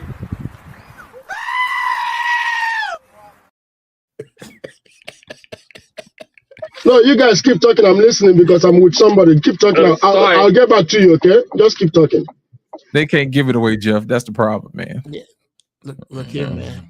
It's about to get rough out here. It's about to get It's already rough out here, man. These motherfuckers. Have you heard them talk? Man. Have you heard these folks talk, man? Did you hear what they were doing? What those young folks were sitting there talking about? Did you hear all the cliches that they were throwing on the wall? Motherfuckers was sitting there. The shit is lost. It goes. The prototype. He had actually put the nail in the coffin. It's a bunch of people that don't have guidance. Ain't got their daddy. These motherfuckers is lost as shit. And now, so y'all can't see anywhere where a whole phase is a benefit. It's never been a benefit for anyone. It's always been, at the end of the day, if you need to get your rocks off, you go there, you get some pussy, and then you leave, right? You don't pay the woman to come. You pay her to leave and stay gone. You paying for her not to be attached to you. That's what you're paying for. You know what it is. That's why they have, if you go over in Europe, the red light district. They call it a district for a reason. They got a place for it. They got a place for it. Now in America, the red light district is everywhere. Church, the club, the goddamn, to what those young men were talking about, it's in your house too. Fuck it. It ain't never been a flex for a nigga to talk about fucking another man's wife. Ain't never been a flex. No. That ain't that dude that almost wrecked LL's career. I'm that type of guy. Yeah. That song got a lot of backlash when it came out. But however, LL has been married for how many years? Oh my God. Over the shit. We talking about James Todd. Shit, damn near 30. Right. So we're talking about James Todd versus LL Cool J. He understood the difference between the two. That was just what it was. These motherfuckers think that they just LL Cool J all the way around. Well, okay. I think something we got to look at here is what go to hell prototype. What these young people, I can't just you got to try to find some compassion for this, and I tell you why. Because the same shit that we preach to them that is right, they have seen fail miserably right in front of them in real time. They saw this shit go to hell in a handbasket directly. We heard about it. It was crumbling in places. It was bad in places, but we had examples of people who were married 30, 40, 50 years. Bruh, where's that shit now? Most people, what they have as examples is my uncle lost his house, his truck. This girl got my brother on child support. There is no and this is supposed to happen. That we lose our way. Nobody wants to write off a generation. We need to. There's a group of people that ain't gonna make it. That's about to turn into savages. Big Mama is coming back, but she's not here yet. She's about 20 something right now. She got some sense in her head. She ain't like the rest of these broads. I can point you right to them. Sisters that make sense. Sisters that ain't on this. It's not all of them. It's just a whole bunch of them. Damn that. This shit. I know right off. No, Jeff is correct, man. Nah, it's never going to be back. It's never going to be back. There's never going to be a Big Mama anymore. Yes, there is. This is what it's going to be. I'm watching them. They making them. Yeah, I can point you right to them. You're wrong. Okay. I can point you right to Listen, in order to even have that, you got to have struggle. And we ain't talking about that shit is going to be coming. So, we ain't going to see it. I'm looking at it every day. This is the thing. We have it's so confusing right now where you have not only women out here thinking that they can just sell pussy, you got boys thinking they can sell pussy. I thought we agreed. Flag on the play, and you was here for it, JT. Flag on the goddamn play. Tell me, we can't let that fly, bruh. Tell me where I'm wrong. You were not here for the bussy conversation. Yeah, y'all talking about what? I was here for the bussy conversation, but let me tell you something. After I observed the world again, we gotta have that conversation. Okay, we gotta exact this shit. Let's have it. Okay, we gotta have it. I need you to work this out for me. I need you to work this out. Holy Jesus. Okay. This was and Proto. This was the resolution we came to here. Is that as grown men and as men of principle, we don't accept bullshit slang from other places. And bussy is the first word we put in the bag of shit we ain't gonna say. I went back to Congress. I went back to Congress and I said it, and I understood exactly what you were saying before, Uncle Jeff. But let me tell you, I went back to Congress. Fuck that shit. The shit is too goddamn close to us. We keep talking about how small that community is. These women that you just saw on that damn panel talking the shit that they talking, guess what they're giving birth to and raising? Bussy boys.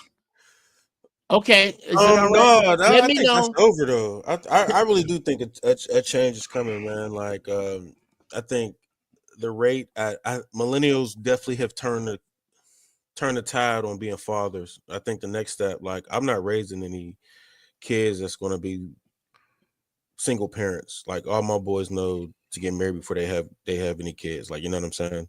So I think the tide is definitely making a change because millennials, we tired of being fatherless. Like, you know what I'm saying? We know y'all Gen Xers is trash. You know what I'm saying? And I beg your pardon. I didn't say shit about the Gen Xers, though. We living our life because the ones that's in front of you is what you.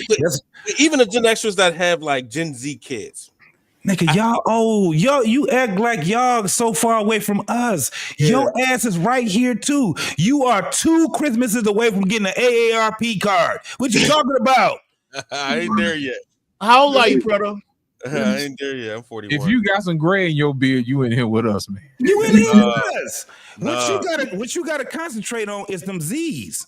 Them Z's are the ones that's walking around. Either they're wearing. But listen. They're walking around either wearing them goddamn baklava, shiesty hoods, or they out here wearing long nails, just like and the ones that they have it's crazy that people are not even. I'm looking like y'all can't tell me that you're not seeing this. Look, Prototype. Okay, so listen, brother. You said something very interesting, right? You said that those brothers behind you are crash outs, right?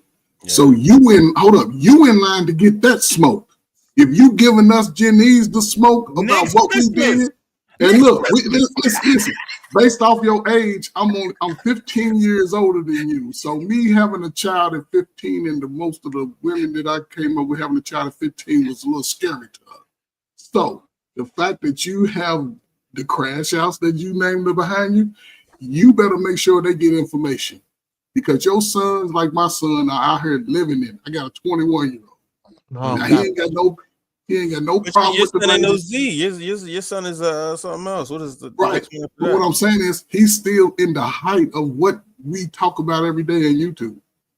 The women's and the men's. Don't nobody want to build. Don't nobody want to grow. Everybody just out here smashing. We talk about senior citizens that are a little bit before us out here just slanging that thing around, just slanging it nasty. Okay. But we're not. We're arranging deck chairs on the Titanic, gentlemen. Yeah, hold on. Let me do the super chat real quick. Antoine, thank you for it, man. He said $5 super chat. He said it's wild how females want to get rid of the guardrails and held to high standards at the same time. He also sent another $5 super chat. Thank you, brother. He said there's a difference between a female and a woman. Ladies, you need to realize that. All right, go ahead, Uncle Jeff. Yeah, I can speak next after Uncle Jeff. Okay. You got you, Anthony. A lot of this is it's so fucked up that there's room for everybody to be right here. Everybody's right. What I don't think we're looking at is what we're about to hit. You're not going to be able to survive thinking and moving that way. Now, and parenthetically, I don't know. I need to know officially where we are on the word. I thought we cleared. I got a clips. I'm making clips of the Bussy conversation. But I went to Trump and he said that he signed an executive order that we could bring it back in. No, I never. Never. Okay, maybe that's the. I beg your pardon. Maybe that's the pussy you've had, but I've never had any vagina that can be compared to a man's butthole. What you old, in any way, shape, or form. Your Christmases are not. No, brother. To you every year.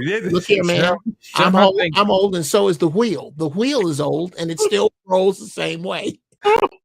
Hey, Jeff, I think President Trump signed an executive order on the 20th. You know what I'm saying? This month. Right. That no longer exists. I'm not paying no attention to that shit. No, I don't say that word. But I can't. I'm sorry, I can't agree that Big Mama is gone forever. I know some of these women personally that the problem is they don't go far enough out of their way to separate themselves from these horrible broads. But that's finna change too. Because it's gonna get so hard. That's what I don't understand what men are not looking at. Oh yeah, I purposely say things to make younger dudes say pause. It's funny to me. It's like watching fat kids run. I see you scurry, see you grab your manhood and run up on the porch because I say something that makes you think of fucking. It's hilarious to me. I purposely do it. I'm 50. And I understand why you do it, because my manhood, me and JT's manhood was not under the attack. Right. The way y'all's.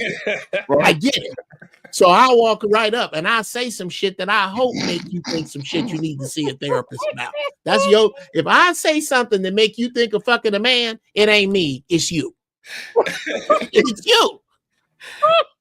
Hey Jeff, can you imagine back then? You remember when all the parents used to say, "Listen, you scratch my car, I'm gonna scratch your ass." Can you imagine how many pause that gonna be? Oh, pause! You said ass. Nigga You say, said ass.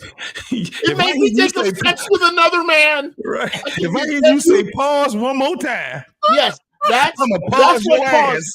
JT, this is what pause really means. I need to stop and identify where you made me think of sex with another man.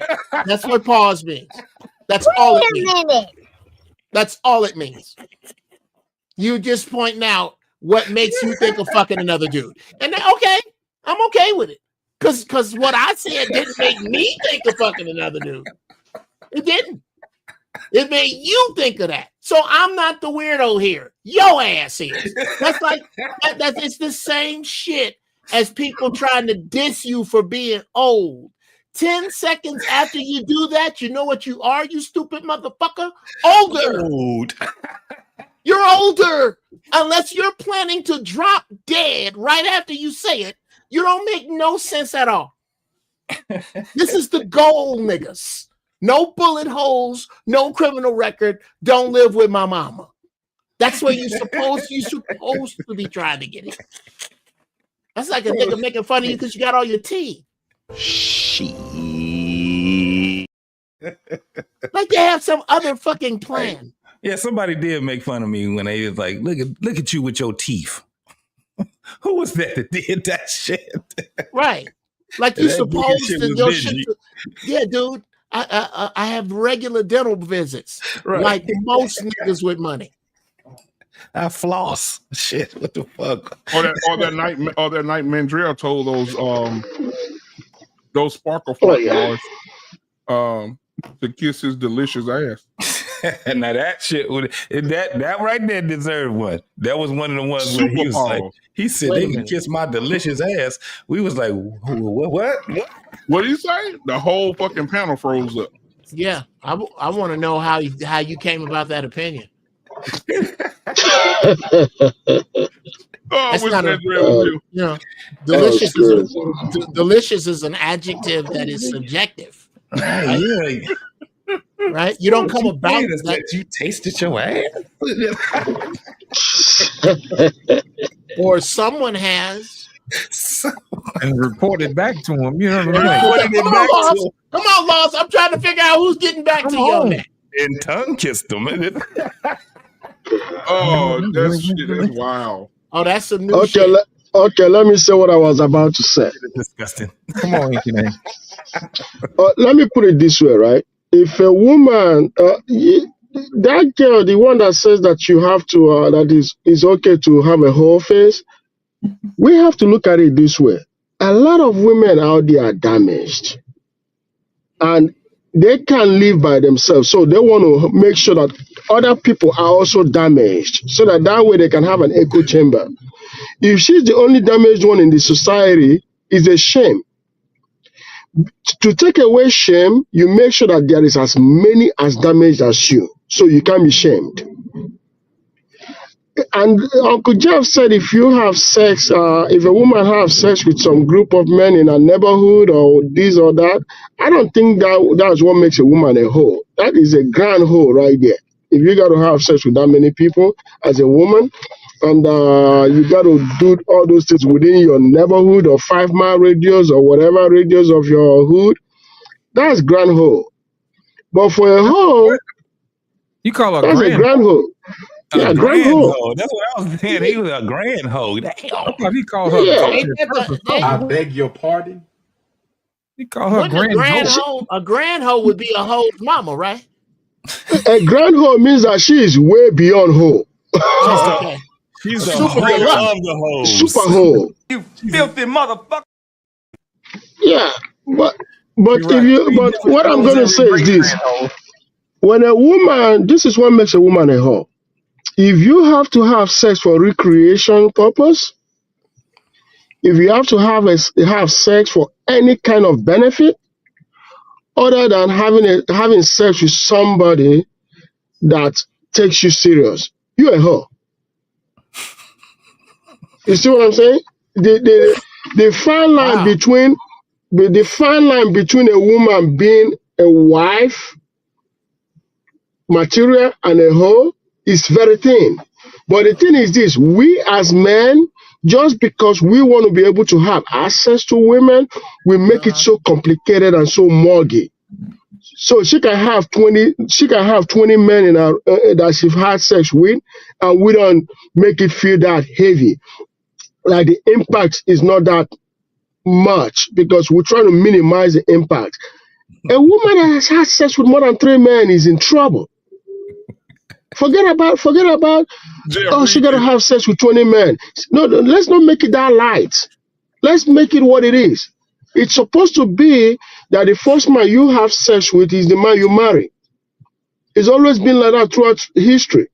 Until recently, in the last 60 years, since millennials turned sex into, not millennials, I'm sorry, baby boomers turned sex into recreation purpose. You see, baby boomers fucked up the whole thing. But let's be honest, what it's supposed to be. It's supposed to be that the first man a woman have sex with is her husband. Is the man she marries. In fact, she got to be married before she have sex with a man. I got a question. She got to be married. The first person that gets into her is the man that wedded her. Not the man she's going to wed. The man that wedded her. So let's take it serious, because I remember growing up as a little kid in the 80s, whenever a girl has sex with a man, they call her hoe right away. She's automatically a hoe. And that's how it's supposed to be. When she has sex with somebody other than her husband, she's a hoe. Because now she has no rules. You can't gauge it. Once she's not a virgin, you can't know how many men she's slept with. You can't, it doesn't have a meter. Yeah. I rest my case. I said that. I had a question. Yeah. If women don't value their bodies like they used to, what do they value? Girls trips. And even no, that actually is a great question, and I think it's deeper than that. The answer is, what do they value? Because even with girls trips, they don't value that shit either. They be falling out and shit. Motherfuckers lose friendships on girls trips. They don't value money because they end up spending on frivolous shit and they end up being broke. They don't value it. That's a very good question. God damn. I was, because it's not like, how women be like, but it didn't mean anything. Like, yeah. What the hell? I mean, so if you could just freely give your body up to a man, what actually means something then? Would mean something that I should be like, oh, well, you gave me XYZ, and this is why I think I should be special for you. Or, you know what I'm saying? Like, I'm confused about what's actually what do they value at this point? Yeah, that's weird, because even when you hear them talk about, the few of them that do talk about when they were virgins and they ended up transitioning over to not being a virgin again, the way that they would even use it is that my virginity was taken. Like, no, you gave it. The fuck are we talking about? So you didn't value that either. Do you value it's something that probably needs to be asked to women. What is it that your counterparts value? It's easy for us to give a easy answer to, or a fast answer to, but it's something that we probably should be able to explore, because if we really think about it, it's nothing right now. It's nothing I can even come up with and say that these women actually value anything. It's kind of like everything is about exchange. I do this, I give this away so I can get this. I do this so I can get that. It's kind of like instant, gratification comes down to it, and they don't value, as far as what I can see, nothing. JT, I told y'all what the problem is, man. Guys are not identifying who they talking to. I'll give you an example. That's like somebody going into the woods, getting a wolf and trying to domesticate it and wondering why he ain't protecting your house and keep eating all your chickens. You know what I'm saying? That's not the same thing, man. That's not the same thing. We keep trying to turn wolves into bloodhounds. You know what I'm saying? You can't do that. So in order for you to make sure you talking to the right person, you got to qualify them first. Is this a wild animal, or is this something that can be domesticated? You know what I'm saying? And that's the issue. That's it. That's the only problem. You got to know who you're talking to, man. Yeah, I had said some earlier prototype on the, and you talked about it for a minute when I said that the dating part is, it's the younger, it's like a younger, it's in the, I don't want to use the word game, right? It's a young person's game, because that's probably the problem too. A lot of people look at dating as a game, and they don't look at it with a sense of purpose. They look at it as something that they just want to do. So that's why I said that the arena, right? The dating arena is because there's something else that should come after you date, you court, you marry, and things like that. But the problem women is date for something to do. Men don't date. We like, if we're like taking a girl out, we like you. Yeah. But to her, you're food. Like, you're just, I'm hungry. I was bored. You know what I'm saying? But when a guy takes you out, like, yeah, it's something to do. And that's so hurting to a lot of us, because we're like, damn, I'm just something to do. I liked you. That's why I'm taking you out. I'm trying to get to know you. I would have stayed, I would have invited you to the crib. Yeah. You know what I'm saying? If I didn't like you. So to your question, though, which is a unique question, I think the women would have to be designated to answering that based off their ages, 20, 30, 40-year-old women, because you're going to get different answers for sure. No, we can't. We can't. No, but even with men, hold on. already know the game, so we. But can't. what I'm saying, even with men, even in men in their 20s, it would be different for their answer if they 40s. The answer would be different. So I think you'll get a better understanding of a woman in my age bracket. What does she value? And if it's something that she's valuing at 20, that's a woman that I don't have to try to match with, because I already know what her mindset is. If she's valuing just shoes and clothes and doing all that hanging out, I understand that's not a woman that I would mesh with. I would love to get women from different age demographics, right? I throw that question and just let them have at it. I would love to hear their answers, all of them. No men, nobody else put any adjectives to it.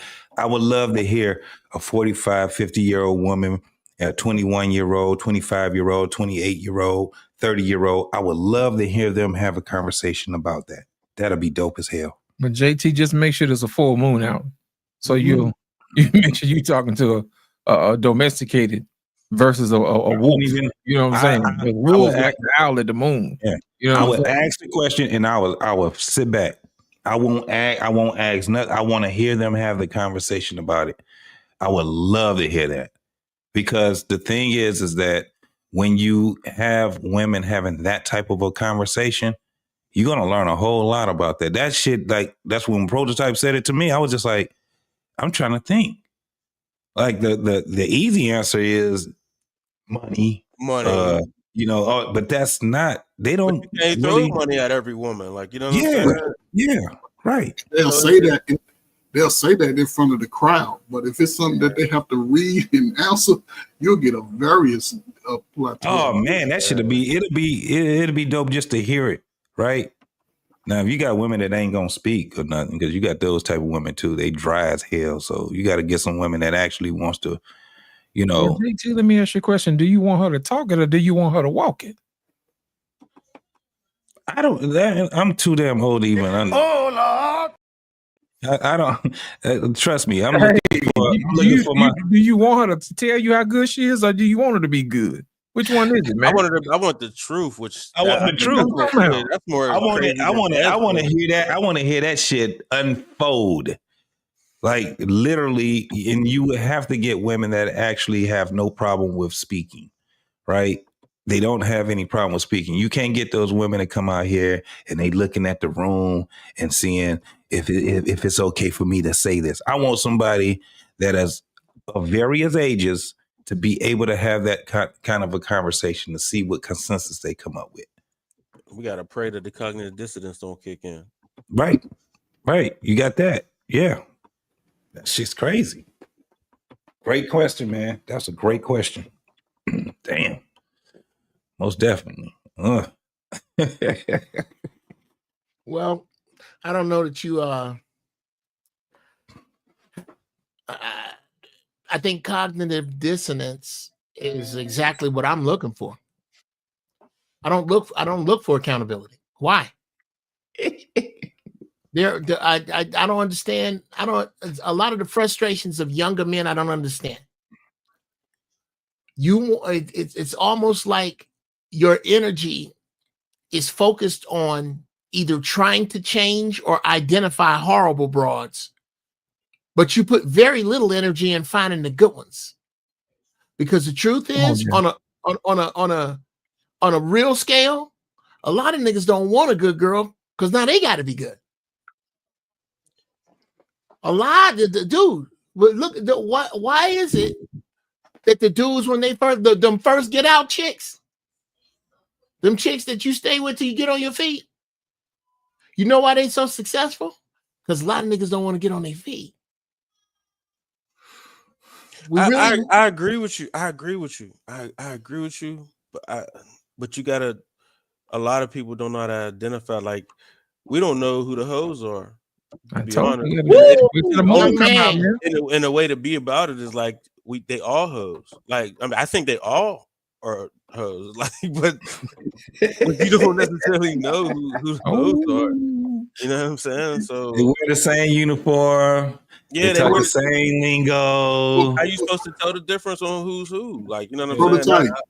They got the same rolling back dances. in my 20s. Like, in my 20s, I didn't know who the hoes are, and in my 30s, they was all the, like, you know, everybody's the hoes. Bruh, and I'm gonna tell you who's really at fault for a lot of that. Is what happened is dudes lost grip on the game and started treating hoes like nice girls and treating nice girls like hoes. Come on, Jeff. Okay, anytime you picking a girl up at the club and 4 days later she rolling around in your S class, we started that shit. And women have gravitated towards it because I believe that Black women especially revel in the license to rebel at whatever. I mean, that's why, bruh. That's why somebody hit the nail on the head about tonight. In other words, I've heard this said. I don't know one dude, and I don't think any dude here fits this description. You knowingly hang out with a man who on a regular that we all know is taking sex from women, is beating his woman like a man, is not taking care of his kids, is out in the street selling scum. At a certain level, as a man, you develop a waterline, and hey, you can't be around me if you don't hit this. Right. Everyone I know runs with a clique of women, and one of them in that clique is a scallywag, and they have her there so they can go, at least I'm not Tracy. Damn. At least I'm not Tracy. That way I get to keep all my bullshit.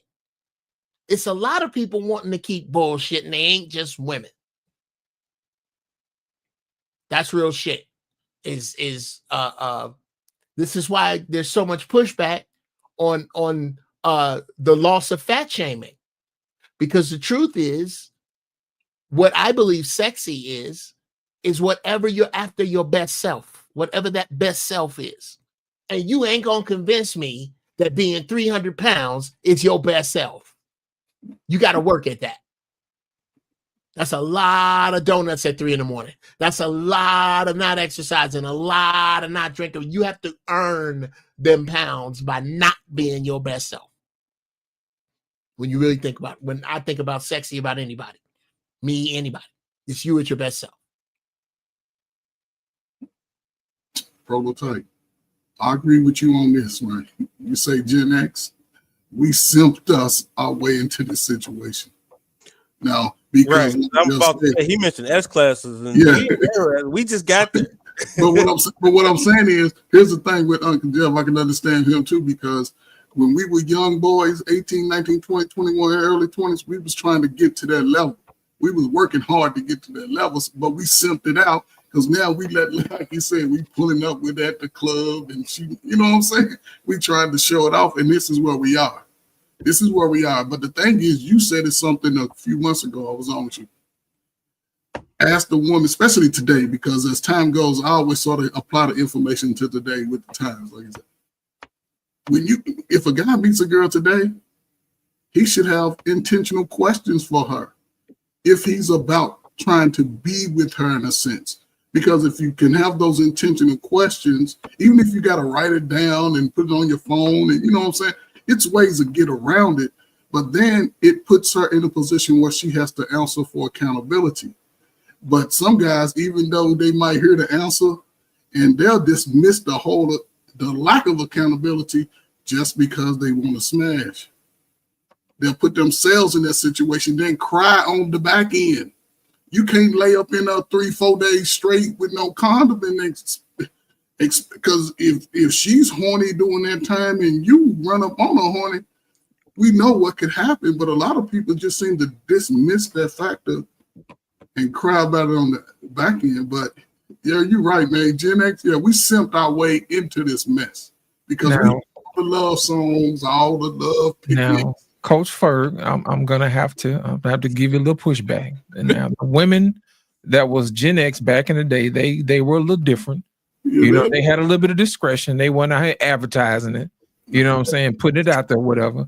We could identify who the hoes were. Yes. You know what I'm saying? And if you had a chick, you had to figure out the hard way. You know what I mean? But I wouldn't necessarily put that on Gen X. Now, if you look at these women today, guys are sharing willingly. You know what I'm saying?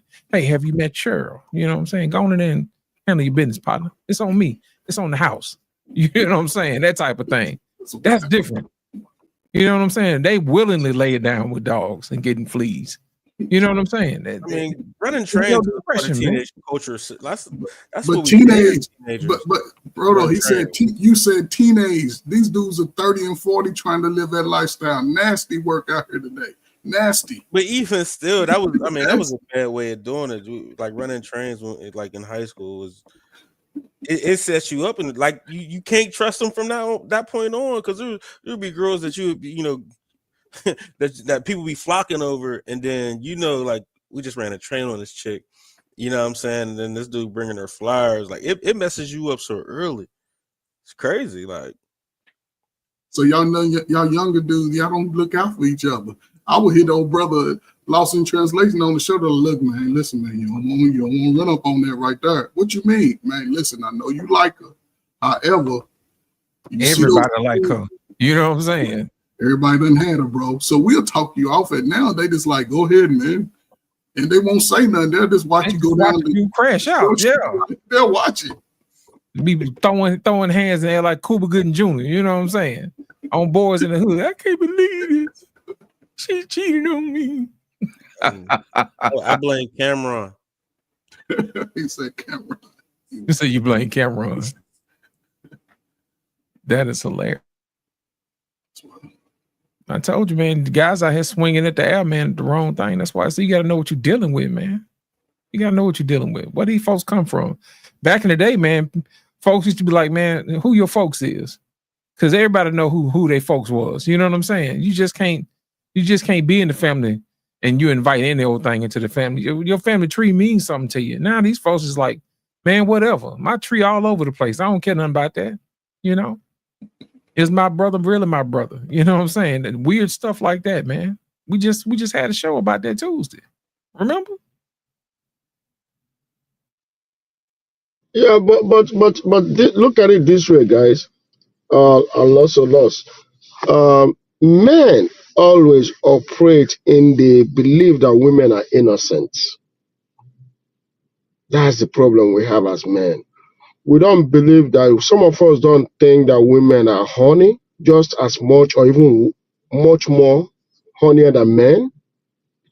Some of us don't believe that women are capable of doing dangerous things. Some of us don't believe that women are capable of taking risk. We underestimate women. So when they do something, we're like, wow, so why did she do this? So she could do this. She's always is able to do it. You see what I'm saying? You're right, Nick, and everybody falls victim to the sugar and spice and everything nice. Yeah. You know? You want to believe. You know what I'm saying? I gotta believe, man. Yeah. You know? Yeah. We are I think we are just we are I would say we are victim of our own stupidity as men. You have a daughter, she's so innocent. You don't know that one day that girl is going to grow up and become manipulative. Even more manipulative than your son. And you see, and the funny thing is that we see our daughters manipulative from childhood. We see how they manipulate us, as dad, but they can't get away with it with their mom. So they come to us and try to manipulate us from before they even walk. But to us, we see it as she being innocent, but not knowing that she is just doing what God created her to do. That's to prey on your weakness as a man. Until we bring out our belt of discipline, our rod of discipline that we use on our men and the same as our women, then we can always get it right. When your daughter runs home and tell you, daddy, that her husband did this to her, instead of you to walk to her husband and ask her husband what happened, not what did you do to my daughter, because that's where we start getting it wrong as parents, because we are quick to fight. We are quick to think that little girl that we knew the day she was born would do no harm. Even though throughout her high school, her elementary, her junior school, you've always received complaint of what she's done at school, but you just live in a lie as a father. When a man does something, you as a father goes to confront the husband instead of to go and find out what did your daughter do wrong. You want to fight for your daughter. Then you put your credibility at risk. You put your life at risk. You become a father with no integrity. This is why I love my father-in-law, and I treat that man with respect, and that respect I accord it to his daughter, no matter what she does. I go to her face and confront her, and then she goes to her dad and lie, and her dad comes to me and asks me what happened. I tell him, and he said to me, you know what, you don't have to tell me because I know. And guess what? I respect that man. I try to show the same respect to her daughter, and now I treat her daughter like she's my own. Because the man respects me. But not every father-in-law will do that thing. They are ready to fight. They are ready to fight for that manipulative daughter. You see what I'm saying? And then when you go and fight for your daughter, instead of to resolve the issue, guess what? The man gets agitated and mad at you. And then he hates you, not disrespect you. He hates you. And then he transfers that to your daughter. And guess what it leads to? Divorce. Bitter divorce. Because some of us are men are nothing but scum. And you got cut off, man. Can you guys hear me? Yeah, we can hear you now, man. Go ahead. Yeah. So you have no dignity as a father. As a father-in-law, you have no dignity. And that is why these girls stay spoiled.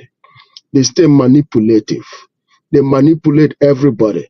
They manipulate their husbands, they manipulate their fathers, they manipulate their brothers. You see what I'm saying? So we as fathers to daughters have to get it right. Because if we get it right, the women around us will get it right. And guess what? They will take it to their husband's house and they will get it right. That's why you see these girls without fathers. They don't know what to do. They don't know what they're doing wrong. So everything to them is wrong and right. They don't know which one is right. They don't know which one is wrong. They run to a man that's supposed to protect them, and the man is having sex with them. But that's not their father. That's a man that is no relationship to you. Why would you go to a man like that to protect you? You're not his own. No matter how old a man is, when he sees somebody that is not blood related to him, that person is somebody to have sex with. That girl is somebody to have sex with. But these girls without dads, that's what they seek. They seek that father's protection in the wrong places. But we as fathers are not doing the right thing either. We have to hold ourselves accountable for our shortcomings. We have to start telling ourselves that we're also part of the problem while we are raising spoiled out girls. We are raising spoiled ass girls because we just don't want to be truthful. We don't want our daughter's feelings to be hurt. But guess what we do? Instead of hurting her feelings, we destroy her. I rest my case. You know, Ikene, you right, man. I don't know if y'all saw this story or not, but Method Man got into a fight with his daughter's baby daddy. I was just about to bring that shit up, man. Did you see that? JT, tell him what happened, man. He came there. His daughter told him what was going on with her and old boy. Old boy put his hands on her, and Method Man went over there and met him. And them motherfuckers had. I mean, when you seen Method Man's face, you be like, well, damn. He's like, you think my shit fucked up? Go look at old boy shit. Yeah, man. You know what I'm saying? But this is where it gets to a point where I was going to ask the question is, as far as men, how complicit are we when it comes down to this what we would call this whole culture, right? It's weird right now. It's kind of, I'm gonna tell you how I look at this right now, man. This shit it's the way I look at it right now is that it's kind of like surreal for me, right? I got adult children, and it just seems like a couple of years ago when they were babies, and even a little bit farther back where they wasn't even in existence. And I look at how I was living and how I was moving when it came down to dating women. And I was like, well, damn. That's a part where I can see, and I wasn't the worst guy, but I can put some, if it's a word, complicity to it, right? Just trying to figure it out or whatever. Instead of looking at this thing of who to blame, it's like, where do we have the accountability at when it comes down to what we see now? I can see from growing up, right? Looking at it from one lens as a kid, looking up to the adults. And then once I got into the space of being a teenager, moving into adulthood, trying to figure it out, seeing that I'm going to be doing pretty much the same thing that they're doing. And then I seen the difference in the shift once I got to be an adult. And then as I got more into adulthood, I just kept seeing this shift when it comes down to women and men. And one of the things that it's really surreal right now. This is one of the reasons why I like having this conversation, because I'm trying to get to a place of how can we see it changing into a better space? I personally, don't see, this is why I said I don't see this whole thing of Big Mama coming back and all these different things, because they ended up being the person they was because of their experiences. I think it's going to be something different. It may be in the same space, but Big Mama came from struggle, socially, economically, And, you know, when it comes down to, you know, Jim Crow and all these different things, they've experienced something a little bit different. We don't have that. Our kids don't have that. And our kids is not going to have that type of experience. Now, what I do see is that there has to be some form of struggle that they have to go through in order to build them into character. Right. I just don't know where that's going to be at. Oh, you don't know where the struggle? You don't. Okay, let me get this straight. With all of the social programs that are being shut down, with this country moving rapidly to make Black people a permanent underclass, with 84 being an A in public schools, I need you to tell me that you don't see where the struggle is coming from. We're looking at different things. I don't see where the struggle is building the character. It's making the weak people be weak still. Well, when you out of practice, man, that's what happens, you know? Okay. Well, this is real easy to explain. I don't think you're focusing on the timeline properly. Okay. We didn't screw up our values and our people overnight, and we're not going to fix this overnight. Right. You and I may be dead before this happens, but what has to happen, what is inevitable, what is written everywhere, is that common people are about to get eaten. All of this shit we complaining about here is common thinking. Ordinary, once you consider yourself extraordinary, ordinary things, ordinary people, ordinary diet, ordinary habits become poison to you.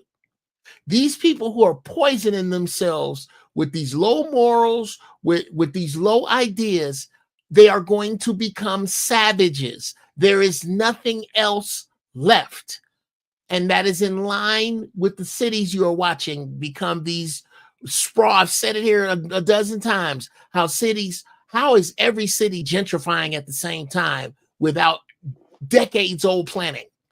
This has been planned. But you're speaking on my point. And this is well, no, I'm speaking to your point, but I'm looking past it. That that it is impossible for these people you discuss to survive. So all that is going to be left will be those who are efficient, those who are goal-oriented, those who can work together, those who see a higher power, those who look to their inherent good and look to share that with people who look like them. These people do not fit that paradigm, brother. They are going to be eaten. And what is left, Big Mama will come from that. I firmly believe that. I don't know what struggle we're not going to have in the next 10 years that you seem to keep pointing at, like the years before us are going to be anything like the years ahead of us, because if they are, then that means the Bible is wrong, Nostradamus was wrong, the Egyptian Book of the Dead is wrong. A lot has to be wrong for that to be right. No, I understand exactly what you're saying. I'm going to go ahead and get Antoine's super chat out the way. He says, who are the first men to give women validation? Their fathers. The second, their husbands. That's right. Yeah, but this is the thing, and this is what I'm saying. Super chat. Appreciate it, brother. You want to give him something with that? I don't want to. Yeah, man. We ain't gave that man to spend some money tonight. Yeah, man. he just spent some money, man. Let's go. Let's go ahead and get him some super chat monies. You know what I'm saying? Hold on a second. Let's see if we can find them something good. Yeah, let's give him a little bit of this. Whatever you want, whoa, whatever you need, my heart belongs to you. Oh, whatever you need, then nothing I won't do. Oh, whatever you want, my heart belongs to you.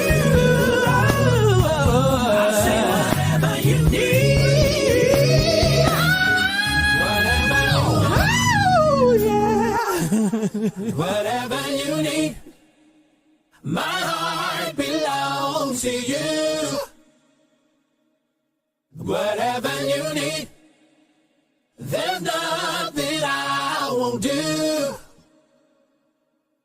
Whatever you want, my heart belongs to you.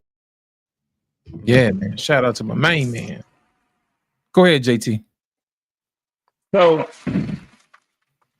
this is where, and I agree with what you're saying, Uncle Jeff, but this is the thing. And this is where it gets to a point where I'm like, damn, I got to go back into deep thought, because when I tap in to the younger generation, I don't like what I see. I don't like what I hear. Right. And it gets to a point where you don't want to be just thinking like, well, it's just done. Right. Throw this generation away. Throw the whole, it's kind of like just their concepts just tells that they're lost. So that's one of the things that I'm looking at where I'm like, nah, let me touch the grass. Let me tap in. When you do tap in, man, I'm talking about, I know some brilliant young folks. I'm talking about brilliant when it comes down to education and things like that. But they still don't have it socially together. It's kind of like what we were saying earlier, where if men were to actually, if we're observing these women, you can't tell the difference between the hoes and the ones that want to be upstanding women. That's the problem that we have right now. They're standing too close together. They're wearing the same outfits. They're talking the same lingo. They're doing the same fucking things. And this is where we have the problem at. To speak to what Jeff said, God always leaves a remnant. So bro, it ain't even. It ain't. This problem. This is a problem that if I'll pretend this problem doesn't have a solution for the sake of this conversation. Come on. I'll just act like this problem really is as bad as we're making. I'm gonna act like there isn't a 2 million black woman surplus. Like maybe there is a great American black woman shortage somewhere that I don't know about. I'm gonna act like I don't know any members of the Nation of Islam. I don't know any classy sisters. I didn't raise one. I'm not around any. I'm gonna pretend all of that is factual and that is the plight we're looking at. I'm gonna say it again. All of these problems you're discussing, the dude in the White House is setting his pen on fire for. Because those people, coincidentally, have the same mindsets about finance, about progress, about cooperation, about submission, about leadership. And if you don't have those things in place, you are about to perish. Period. Look at Isaiah 4. It says that in that day, 8 women will come begging each man. Do you know what man they gonna be begging? They ain't gonna be begging the niggas they fucking right now. They gonna be begging the dudes that got their feces collected. Dudes that can hunt. Ain't nobody hunting. That's my whole point. Okay. You know what he means. Everybody that you're talking about, this is my whole thing. Because I said something earlier in the show, Jeff, when I was saying that, we're not actually reading the directions. It's a set of directions that's in front of us, and you're already speaking to that, right? So my whole point is that people keep looking at the damn picture on the box instead of looking at the actual instructions, and they're not abiding by them. Like what you're saying, I absolutely agree with. But when I'm touching the grass and I'm out here tapping in to who's in these dating and everyday life and things like that, and they're young and they're, in their 20s all the way up until they mid 30s, the shit just don't correlate with me. It's like, God damn, this shit is about to be fucked up. They not in tune with what's going on in the world when it comes down to things like, the White House and politics. They're not in tune with social things the way that we are in tune with them. They have their own social thing that they got going on. when I'm hearing what they're saying and I'm just being observant, the shit doesn't sound and you know, it doesn't sound like what you're saying. What you go there and you're talking to a young group of people, they ain't really tuned in and tapped in with you. But I The think whole what thing he's is saying, that, you know, that you owe. That's Okay. their whole I thing. think what Uncle Jeff Order is for saying that. though is that Trump, what Trump is doing is forcing people to rely back on the need Come on, No, young man. no, without, you know what I'm saying, with or without their say. That's why you I know what I'm didn't saying? disagree with what he said. Right. So like Okay, I mean, but regardless of how they feel and what they think, like the reality is these services are cut off. Accountability. So and this back is to who you belong to. So it's going to take the struggle. That was what I was saying about the struggle. The It's gonna take struggle is no, going to it's have not to what you either. were saying about the struggle, brother. You were saying that they don't have one and you don't see one coming. That ain't what I said, Jeff. That is not what I okay. said. I said the My struggle bad. that they're dealing with there is not building their character. It's not building their character. I see what's happening in the world. That's why I say when I tap in with the younger folks, the things that I'm talking to with you and with everybody else, they sitting here talking about some bullshit. Okay, well then you have They to. talking about okay, bad Trump. I have a couple questions. So Very when you simple. saying that the weak will perish, yes, I agree with you. Okay, I have a couple questions. Is it? Do you mean to tell me? And maybe yeah. Do you? The first question is: do you mean to tell me that 100% of the people, and black people, I speak black first because everybody else I give what the White House gives, thoughts and prayers. My people. You mean to tell me that 100% of the people born after, say, let's go with 1985. Is that too far back, or is that okay? No, you good. Okay. You mean to tell me that 100% of the black people born after 1985 are corrupt and irreproachable, irredeemable, uncoachable, irrepressible, foolish idiots? Is this what you're telling me? 100% of them. No, that'd be ignorant for me to say something like that. So what you are saying then is that the majority of the young people that you come in contact with are lost. No. That's what. Okay, well, I'm sorry. Well, that's what I'm hearing. Help me out. I understand. So I include them with and all I said was that this is my observation. When I hear them talk, the ones that, and I just said it, a lot of those folks they're brilliant when it comes down to getting education and they got certain things together. But when it comes down to building a community, they're lost at that. They're lost. There's no building communities. They're going to have to just fall in line like everybody else and have their ass in the wind because they don't know anything about that. Well, we can have a conversation about that later on in life. But what I'm saying is that they don't have those skills anymore. Okay. They can get their education. They can make their money. They can do all the things that they've done. But the thing is that all of these things that we were talking about in the 60s, 50s, and before, when they don't know anything about that shit right there. Because wasn't civil rights supposed to be about us building a better community? Wasn't the things that we were talking about before about building a better community? Like I was telling people before, it starts with family. They ain't trying to fuck with family. So when you try to skip that right there in the directions, when you try to skip over to that part of the direction, you will never, ever be able to build it. When we sit there talking that black shit, it irritates the fuck out of me because we talking black shit, but ain't nobody talking about family. Okay, well, wait a minute. Let's whoa. Let's talk about family for a minute. I've spoken about family. I don't think you like this conversation when I do. But I'll speak about family right now.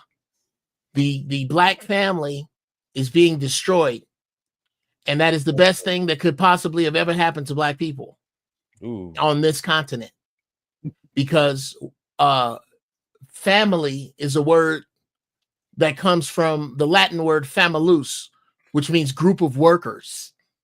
Yeah. Back in the day, We've all heard of landlords. Well, that the king had a bunch of land.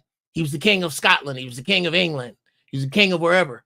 But he wasn't finna tend all this land himself. So he broke it up by family. Dukes and lords and earls and bloodlines had this land. Well, they were royal. They wasn't finna deal with that shit either. So you know who they hired? House bonds. That's where the word husband comes from. Okay. This and husbandry. This man had to tend these, that he had to do whatever. He was a blacksmith or a carpenter or a farmer or whatever the hell. He had to do this shit. And he needed help. Where did he get that help from? A woman. But he wasn't going to just take your woman, because all she could do was wash his drawers and make babies for him. That's what maybe milk a cow. She was a liability. She got sick more often. So you had to give him a dowry to take here. So I heard somebody talking about coming up the road with a bucket of milk. Yeah, well, no, that was in the reverse.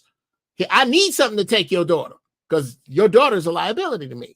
Well, that group of workers over a particular land who worked under a landlord were called a family. Once he had kids, that don't have shit to do with you as black people. It has everything. I'm not done. Is it all right if I finish, please? I don't remember interrupting you, brother. Can I please continue, finish? my brother? Continue. Thank you. It has nothing to do with you, because you were raised by villages. When our sons got to a certain age, they didn't even look at their mama. They were taken unto the men. And whatever JT is best at, then the boys who gravitated towards that studied under him and under Coach Ferg and under Proto and so on and so forth. We getting back to that. We're going. It's the only thing that's going to work, brother. It's the only thing that's going to work is the village. We're not getting back. That's my whole point. You're wrong. You are dead wrong.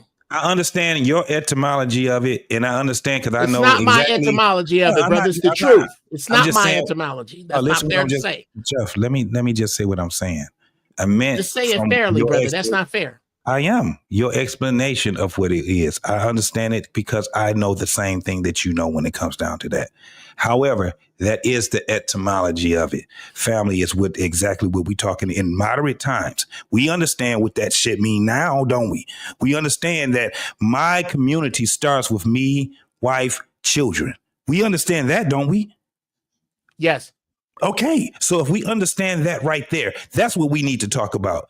We need to talk about how to connect from all the shit that's happening right now. How do we be strong? The first thing we have to be strong in is that we got to have familiarity.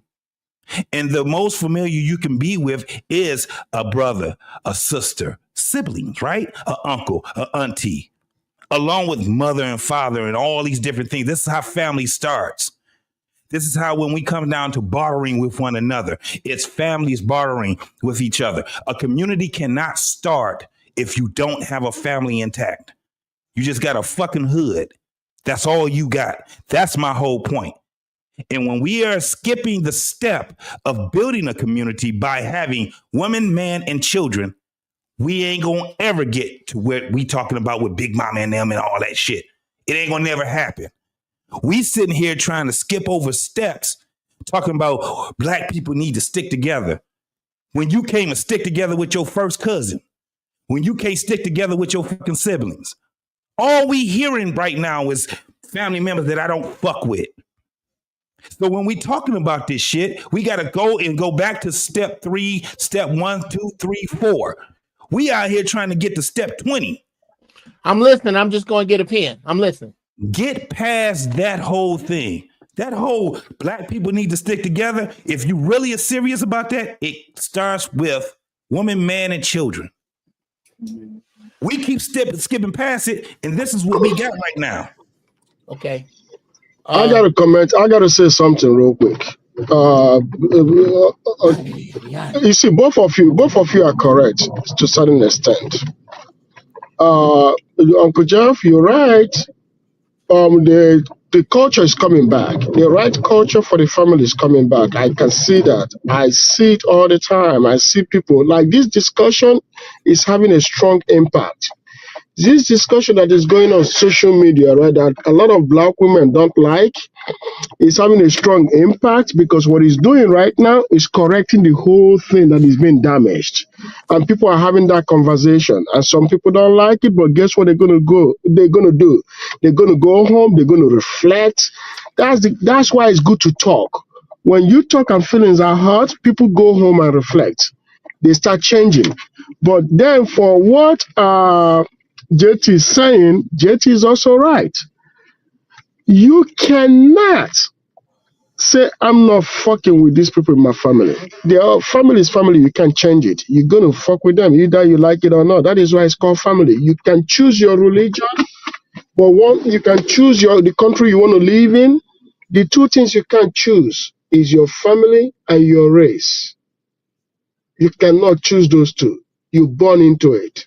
You better deal with it. And then to also add more to what you, or maybe say more thing, I'm going to say this, right?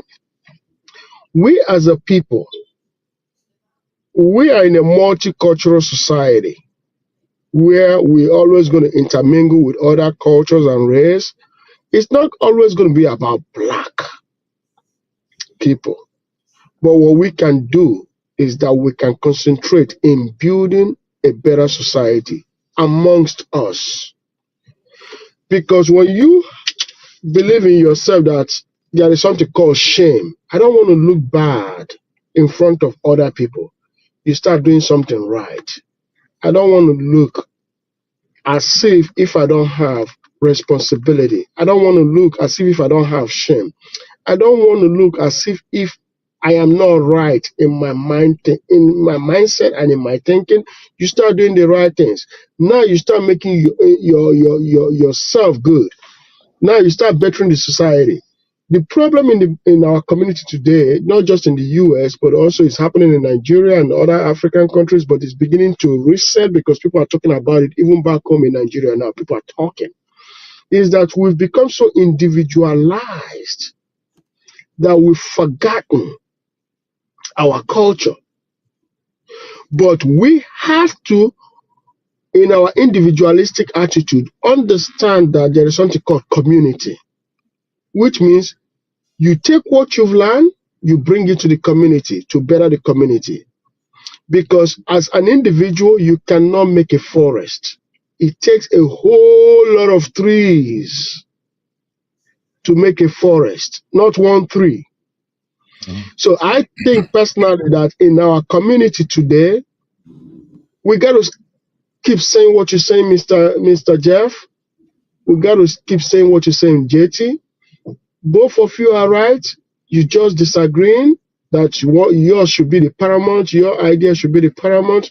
The other one wants his idea to be the paramount, but at the end of the day, both of you are in the right direction. I agree. Okay. It sounds good. It sounds great. It plays well, but we couldn't both possibly. We are diametrically absolutely opposed. Okay. Number one, the math on man, woman, and child is bad as we move forward.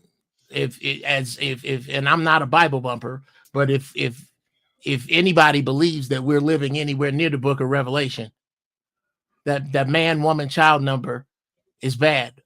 Black women outnumber us, not counting the sweet pickles, not counting the dudes that'll whoop their ass, not counting the dudes they don't want for all the very valid reasons they don't want them.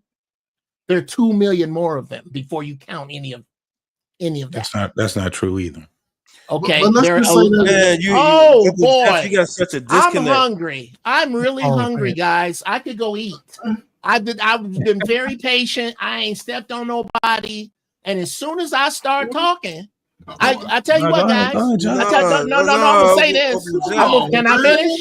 Wow. You're right, you're there, but you just have this small disconnect. It's like okay, and I'd like it connected. I'd like it, Frodo. I love you so much. I'd like you to fix it when let me get through with this incoherent shit, and then you can fix it. That's all I'm asking. All right. Now, this may help you all out. I take one of these and I mash it really hard to some of this when I have an idea while other brothers are talking, because that's respectful. That's all I'm asking. Okay. Now, as I was saying before, since 2 million more is wrong, there are 6 more black women than there are black men. You said that fill that number in, because if I'm wrong, so is Essence Magazine, so is Madame Noor, so is NBC, CSNBC, BET, and any other outlet that I'd have to Google to look smart Right. that says there is a black man shortage. He's not Okay. right. No, I tell you what I am. I tell you what I am. I'm hungry. I'm gonna let y'all have it, because I apparently I can't get the respect I gave. So I'm gonna make me something to eat. If y'all still up here, nigga, I'm hungry. Shit, I've been sitting here literally hungry, listening to you brothers. Eat alone? You can't invite us to come eat with you. Is that how you do, brother? Hell no. Listen, if you're not, I can't even talking, finishing. This is dude. This is like watching fat kids run. I don't understand this shit. I don't say nothing while niggas is talking, and as soon as I start, it's disrespectful. So I tell you what, I'm a little out of sorts over it right now, because it's unnecessary, because niggas don't do this when they get pulled over, and they don't do it in court. You're making a conscious choice to be disrespectful. I'm gonna go get some. I ain't gone. But this is a good time for me to go eat, because I'm not myself right now. I need a Snicker. I'm not myself right now. I can see the hangriness. I can see. Man. Can you see it? It's pissing me off, and it shouldn't piss me off this month. But I'm hungry, and I'm really trying to give and listen, and niggas is being disrespectful. I'll be right back. Go ahead, Jeff. We love you, brother. We love you. It ain't about love; it's about respect. No, he just hangry. Let me explain something to y'all, man. That speaks to what Jeff was talking about. There's a gentleman who used to hang out with us, a gentleman by the name of Theo Wab. Y'all might have heard of him. Theo runs a boot camp for guys for cybersecurity in this space. You know, he talks about stuff like that at the Black Manosphere Conference and stuff like that. And he's teaching those guys, you know, different skills. You know what I mean? So when he's talking about moving from one profession to the next, you're leaving your neighborhood and you're hanging out with some guys that specialize in this something. Now, it may not be cybersecurity across the board for everybody else, but it's definitely moving to something else. You got guys that's being truck drivers. You got guys that's going to college being doctors or whatever. Those guys are bettering themselves. Media Man, I don't know if y'all had an opportunity or not, but last week he did a show on showing where black men are starting to make more money than before. He said they went from, this is the first time that black men have out-earned white women. So he was like, you know, we finally beating somebody white. You know what I mean? So it was Asian men, Asian women, then white men, and then black men. And then after that, it was Mexican men and then black women. You know what I'm saying? Because normally black men was right next to us. But what he was saying is these guys are starting to get their stuff together. You know what I mean? And that speaks to what Jeff was saying. And the thing about it is that these guys are doing it independently of the women, because if they were with the women would be moving along with them lockstep and moving up. But here's the thing. When you think you know everything and you can't progress, can't nobody tell you nothing. And what Jeff was saying is that eventually what's going to happen is either you're going to get in line or you're going to get left behind, you know? And even if it speaks to this passport bro situation, there are a lot of guys that's just saying, forget it. I'm just going overseas. I'm going to start my family somewhere else, somebody who wants to do something else. Now we'll make some more black folks over here that want to be with the program. So eventually what's going to happen is the foolishness that continues on in our community that we keep doing, all of that stuff is going to spiral. That stuff is going to work itself out anyway. And while the rest of the world is being conducive to how the world is changing, those are the ones that's going to move forward.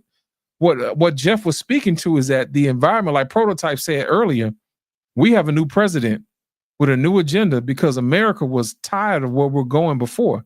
That direction with all that extracurricular stuff they were doing with chopping off kids' stuff and being transgender and all this other stuff, and whatever happens. The world got sick of that.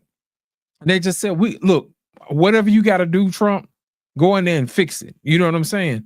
Even though a lot of us didn't vote that way, the rest of the world just said, "Hey, we've had enough." You know, people were tired of being broke. People were tired of, not being able to feed their families. People were getting kicked out of their homes. People had enough.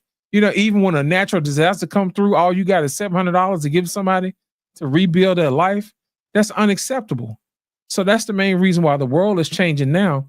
And the main ones who don't want to change, who was in that old paradigm that you just handed out people stuff and you didn't have to earn it, that stuff is going away. So if you don't change, that's what's going to happen.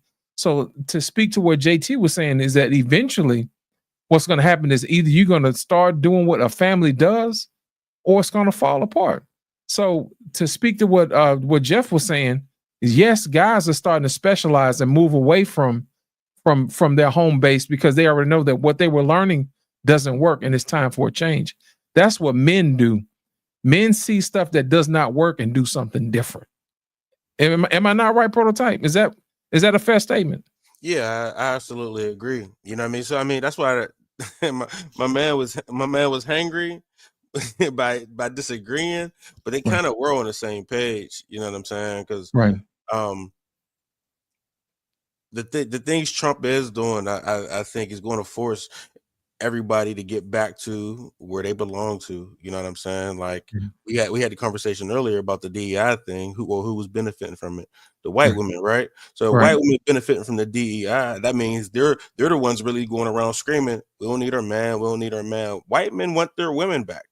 You know what I'm saying? You take that away, no, white women are forced to go to where their men are. You know what I'm saying? Like so everybody gets back to, I think it's a trickle-down effect. So white women got to go back to their man, black women got to go back to their man. You understand what I'm saying? So if you notice, Prototype, the DEI situation that was supposed to help the people who were supposed to help actually hurt them. Think about it. The white women went down in money and the black women went down in money. You see the correlation? You see what I'm saying? So who was hiring the black women? The white women. Exactly.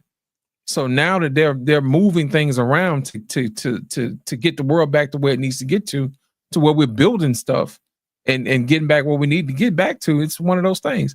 Even if you go back and you look at the numbers, they were saying that a whole generation of young men have fallen off the working role. You know what I'm saying? The unemployment role. They're not seeking employment. Why? It's because the type of women that these guys want are not desirable anymore. They're just like, forget it. Because back in the day when we came up, we was like, man, I'm going to get me a car. I'm going to get me a crib. You know what I'm saying? I'm going to start my family or whatever. And the women back then were worth making families with. When you got a whole generation of women who are not worth making a family for, the guys is like, forget it. I just stay at the house and eat Cheetos and play Fortnite until the sun come up. It's just like, I ain't finna work no 2 jobs, one or do, So that's probably the main reason why they were looking at, in order for us to make this work, we got to give these guys an incentive to go out and work, especially if they start talking about doing tariffs. That means they're going to have to put somebody to work because we're not going to be able to afford stuff if we're having to put tariffs on everything. That means eventually we're going to have to start making stuff. Well, who makes stuff, gentlemen? America. America doesn't. Let's be China makes stuff. I'll tell you a little story. My 7-year-old has been looking at everything, every packaging. Like, this is made in China. This is made in China. This is made, and out of nowhere, I don't know where it's came from, but this little dude is looking at everything. China makes everything. This is made in China.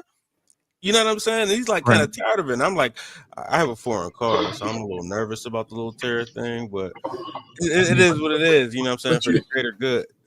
Yeah, it's not gonna be good for. It's not gonna be good. Let me tell you something. If you are in the beginning, but it's gonna put some money in some folks' pockets. But it's not meant for everybody. Right? It's not meant for everybody to be happy. Right? Nobody talking. JT. Nobody talking about being happy. We're talking about the agenda, how the environment is forcing the agenda back to where it was. I understand. Men were being men, taking care of families and women being worth being taken care of. I understand that. That's what we're talking about. My whole point is I'm just using it as a euphemism when I say that. What I'm $5 saying is, shout out goes back to what I said a few months ago. Black men are tired of being unvalued, unappreciated, and unloved. Shout out to Antoine. Appreciate it, brother. What I'm saying is this. When I say nobody's going to be happy, first and foremost, I'm definitely the person that's not built on this whole happiness type of thing. I'm just saying, using it as a euphemism, right? When it comes down to terror, when it comes down to that thing, I was just talking to my daughter about this. If you are an entrepreneur and you deal directly with overseas, right, it's going to hurt you.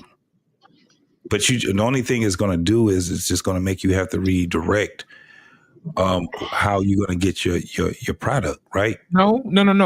They're going to build factories here. That's my point. What they're going to do. No, that's my if point. You build something overseas, you're paying for it twice.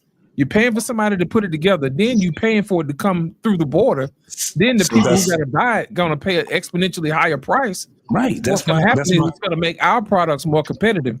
It's like I said earlier, it's going to force more jobs to be created. That's what I'm saying. They're already here. No, they're not. We don't make nothing. This is like prototype. No, we don't make everything made in China. We don't make nothing. Fellas, hold on, man. Let me say what I'm saying first, man. I get what you're saying that everything is in China. This is because of how it was directed towards China. Remember, before it was China, just China itself, it was Taiwan also. So and Japan. And Japan. They can't leave them out. But you had Indonesia. You had Taiwan and China. Everything was made Taiwan, China. Anything that you had on there, any toy, anything that had it had Chinese and it had Taiwanians or whatever the hell you want to call them. I get that part. My point is this: talking about that, it's going to, of course, I agree with the whole forcing thing. But don't act like in America we don't have these people that already were building. They couldn't bid. JT. They were bidding overseas. JT. That's why you see everything. You know how I know we don't build nothing? It's not that we don't have. Listen, you know how I know we don't build nothing? How come all the Mexicans got up and ran when Trump said get out? And the contractors can't find nobody to build nothing. But that doesn't mean that we don't have these folks. Man, we've been dealing with this. We've been dealing with this thing for decades. It doesn't mean that. JT, lost in translation. Lost in translation, JT. Let me say this. You guys got to go back to history because you guys are not discussing history. You got to go back to history before. This is like way before 1894. Before 1894, China was the most powerful country in the world when it comes to production. England went and used opium, right, and destroyed China. Half of Chinese men became useless. Fast forward, 1965, China has begun to rebound, right? Right. China has always been the powerhouse of production for almost 3,000 years. That's what China has always been. But what I'm trying to say, but this is what JT is saying, and JT is right. America has always produced. When you fly around this country in the air, there are many factories in this country. But what happened is that China produced far way in mass than America. But come on, man. Listen. Okay. So what I'm saying, in this modern time of the Donald Trump new era, it is the age of accountability and pulling your weight in America. If you are an able-minded citizen and you have been receiving some form of assistance handouts, you need to either find your demand or learn how to work and develop a skill. It's going to put everybody who's documented Social Security number, you're going to have to be accounted for. There's no more freelancing. And if let me interject on this. What you're saying. Hold on. If you want to be an entrepreneur, you're going to have to produce at being an entrepreneur. You're going to have to be able to make something that people want to buy. You can't just say I'm an entrepreneur. because they're going to put everybody on a W-2 and a W-4. There will be no more of this.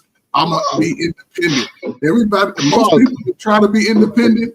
Now most men will be okay because men are starting to see that the work can be done and they can overcome the women and the issues that we have as a young man. Ain't none of us exempt from some BS as a young man. We had to escape. We had to escape whatever.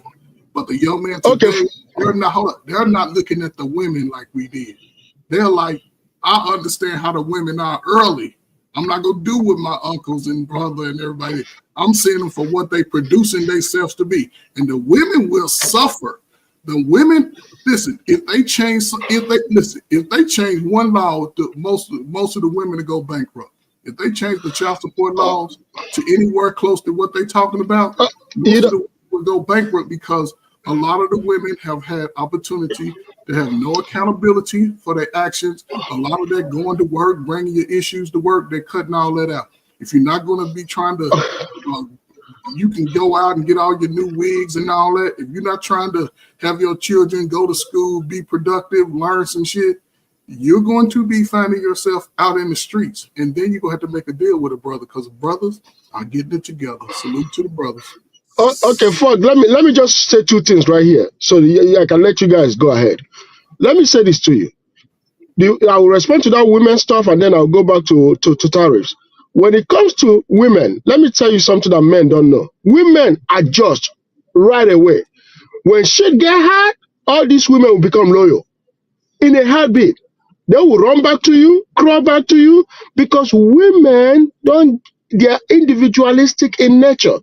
Do you want a woman that is feminine, whatever it is, FBI? She will be in a heartbeat when she gets off. Women will do that. These are chameleons. They will do it. They don't need 5 years. They don't need 10 years. They will adjust right away.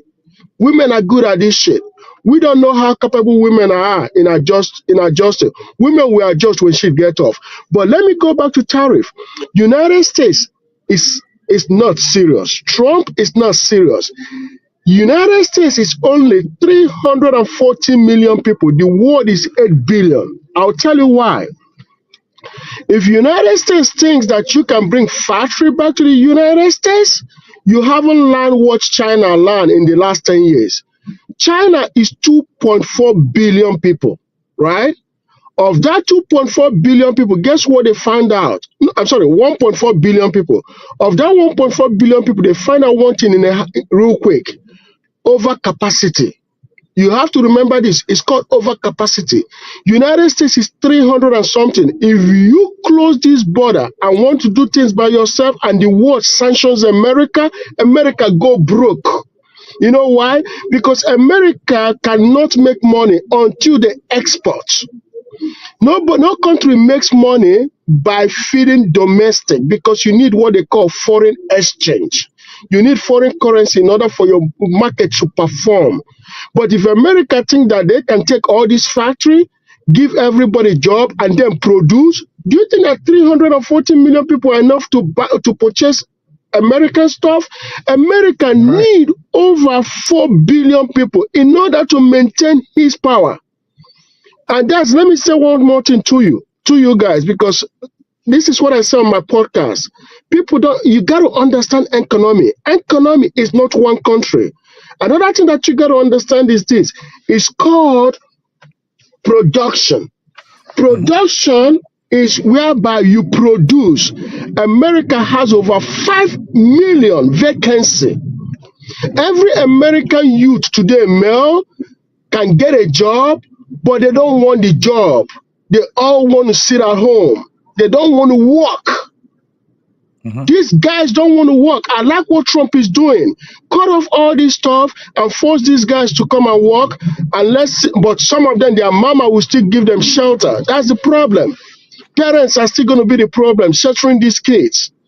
All these kids that are born in America are going to be the... Ekene, let me ask you a question. Why do you think these men don't want to work? Let me give you a reason why they don't want to work. Number one, they're lazy. They're born in a lazy generation where there is television, their parents provide food. There is food in the house. Nobody's shaming them to go to work. I got shamed since I was 10 years old by my parents to be serious because you got to go. You one day you got to leave this house. And guess what? Every year. And you said they're lazy, right? Come on, I want to hear this. Yeah. You said they're lazy, right? Yeah, they're lazy. Give me 1 minute. Let me answer my wife. I'll call you back. Hold on a minute. Give me 1 minute. I want to hear this. Come on, go in the house so you can make. No, he said he's talking to his wife. He had to talk to his wife. He said these men are lazy. Prototype, you believe that these men are lazy men? Absolutely not. But like I said, that's a narrative that he's been fed because he's not one of us for real. You know what I'm saying? So, all of you are lazy because you do not want to work. Because he, you know what I mean? Because he's, you know how that's how he thinks. Have you been in the barber shop? The barber shop has 18 chairs. You know why? Because you barbers are lazy. Yeah, that's crazy. Yeah, we're all lazy. What's really funny? Hello, can you guys hear me? Hold on, Jeff talking. Hold on a second. Go ahead, Jeff. We're having a fantastic conversation for 19. Hold on a minute. You broke up at the end. What'd you say? I said we're having a fantastic conversation for 1988. These JOBS are about to be done by BOTS. Thank you. This is I don't know what this fantasy of bringing factories back where human beings are going to work. We are not in the industrial age anymore. America has outlived its usefulness as a construct. It doesn't work anymore. Racism doesn't work anymore because the power elite don't need white people to control Black people because they don't need people. That is what this is about. Are we really going to ignore Agenda 21? Are we really going to ignore the name Henry Kissinger, who said that we would run out of resources if we didn't get rid of 2/3 of the Earth's population? They are useless eaters. This thing we are watching unfold that we are making big deals about, little bullshit that doesn't matter, is exactly how this shit works. There are no factories coming back. There are no these jobs that you're going to have. You're going to be just like these people that complain about Uber and Amazon if you do not plug into what is uncommon about you. There is no just get up and go do I'm a regular old Joe. That shit is gone. No, you're going to have to get a degree in engineering, some type of engineering. They got AI for that shit, brother. You are literally, thank you. You are literally going to have to produce something of value. Something. Yeah. You're going to have to learn how to go back to the old style of bartering, because even if you get a degree, right, based off this just passing up this. Not the degree. Yeah, I'm not saying the degree is just having it so it can be on your. Go ahead. On your mantle. Finish up what you're saying. No, JT, what I'm trying to say is, whatever type of degree, right? However, you want a literal degree or just figure it. Even so, with this this DEI thing, that minority inclusion ain't the big nose, big lip people no more. It's the new people coming in. It ain't been that. It ain't never been. But what I'm saying is there were certain measures that could at least get you, after your hard work, after my hard work in college, going to the military, it afforded me those opportunities in those positions.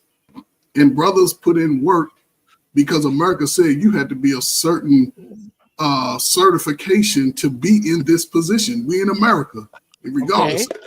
So what are we passing down? Coach, let me ask you this. Like Jeff said earlier, now that these jobs are disappearing, what are these young men are supposed to be doing now that we're moving away from that old paradigm? And that's the catch-22, because even still in America, with the new age of AI, brothers and sisters alike need to focus on the new technology of their time. And what is that? To do that.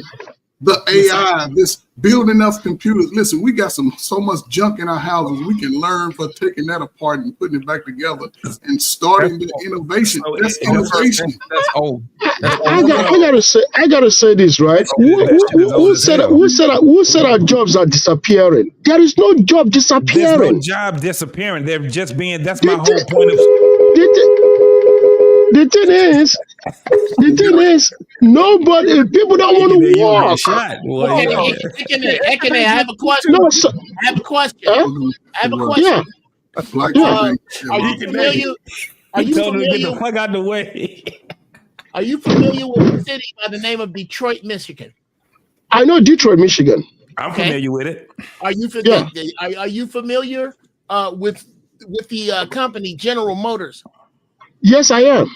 Okay, then I'm going to need you to explain to me if jobs are not disappearing. I will explain it to you. Okay. Should I go ahead? No, I want to hear him. I want to hear this. Yeah. I'm trying to cross the street. Cars keep coming. If you just let me get this question Blow the out. horn, Ikene.